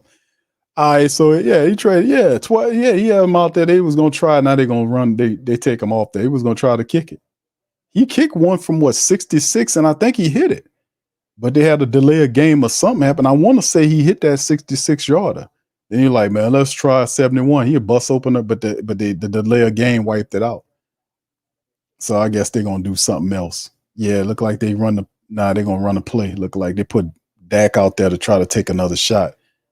They're up 20-3, man. So we're gonna see, man. 14-20 for 156 and 1 touchdown. We got these people up next. They got weapons. They're a lot better than Carolina. We're gonna have to bring it. All right. Oh, he hit it. Yeah. Yeah, they're gonna run with Dak Prescott. Dak throws the ball up. Why would he even do this? And it's incomplete. Why would he even take a chance in throwing that? Why that doesn't make any sense to me. I hope they do that stupid shit against the Saints. All right. So anyway, with that being said, let me get out of here. All right. Congratulations to the Who Dat Nation, man. We got one. We're 1-0 open up the season. We got the Dallas Cowboys. Next week it's going to be fun going up against these guys and see what the Cowboys and the Saints going to do. You know, it's always fun when we match up with the Cowboys. It'll be another noon game in Dallas. Saints matching up. Look like they're on their way to a win, man. It's going to be fun. We'll see what happened during the week on what some of these guys are dealing with issues. Lucas Patrick, Marshawn Lattimore, Foster Moreau. We'll monitor all this during the season. Listen, appreciate y'all, man. Hit the like button, hit the subscribe button. If you're not a member, please join our membership at Patreon or here on YouTube, man. It helps out the platform. So we keep doing long, great streams like this and having fun. But with that being said, I'm going to step out on that. Much love to the fam. Who dat? And I'm out. Peace. Yeah, boogie like Benson, I'm a who dat. I'm a who dat. Long as I'm living, I'm a who dat. Lose or winning, I'm a who dat. Sports Coma, yeah, this is where we do that. Where we do that, where we do that, where we do that, where we do that, where we do that. Boogie like Benson, I'm a who dat. I'm a who dat. Sports Coma, this is where we do that. Where we do that. Welcome, welcome, welcome. Somebody please better help. Running this thing like elf. I thank God every day I'm not a felt. Go to YouTube live with Big Q and the guys. If you ain't ride or die, the bandwagon get flipped. Been marching in, that was way for the ring. I was yelling out your shame for the championship. Bucking on Tampa, duck down. Falcons, pluck, get shut down. Panthers ain't much touchdown. The vision really belong to us now. So much hate on the Saints, you could probably tell. Ever since Bounty Gate hit the NFL, when things seem fishy and you probably smell the crooked referees or Roger Goodell. Yeah, probably like this and I'm a who dat. Every day I'm living, I'm a who dat.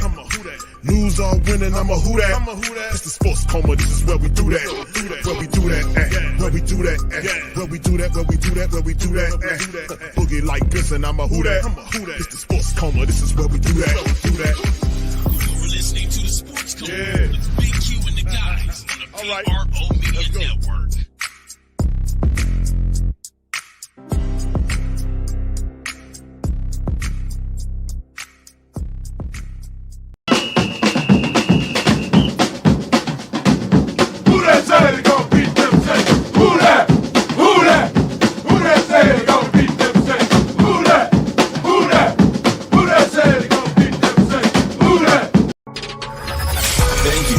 Saints Central, your black and gold home for the New Orleans Saints.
WhoThatDaily.com. That's right, the WhoThatDaily.com. Your one-stop shop for everything New Orleans Saints, New Orleans Pelicans, LSU Tigers, even the top flight boxing news. So if you're a Who Dat and you're looking for a place to stay up on your team, WhoThatDaily.com is your site. The WhoThatDaily.com for the sport Who Dat in all of us.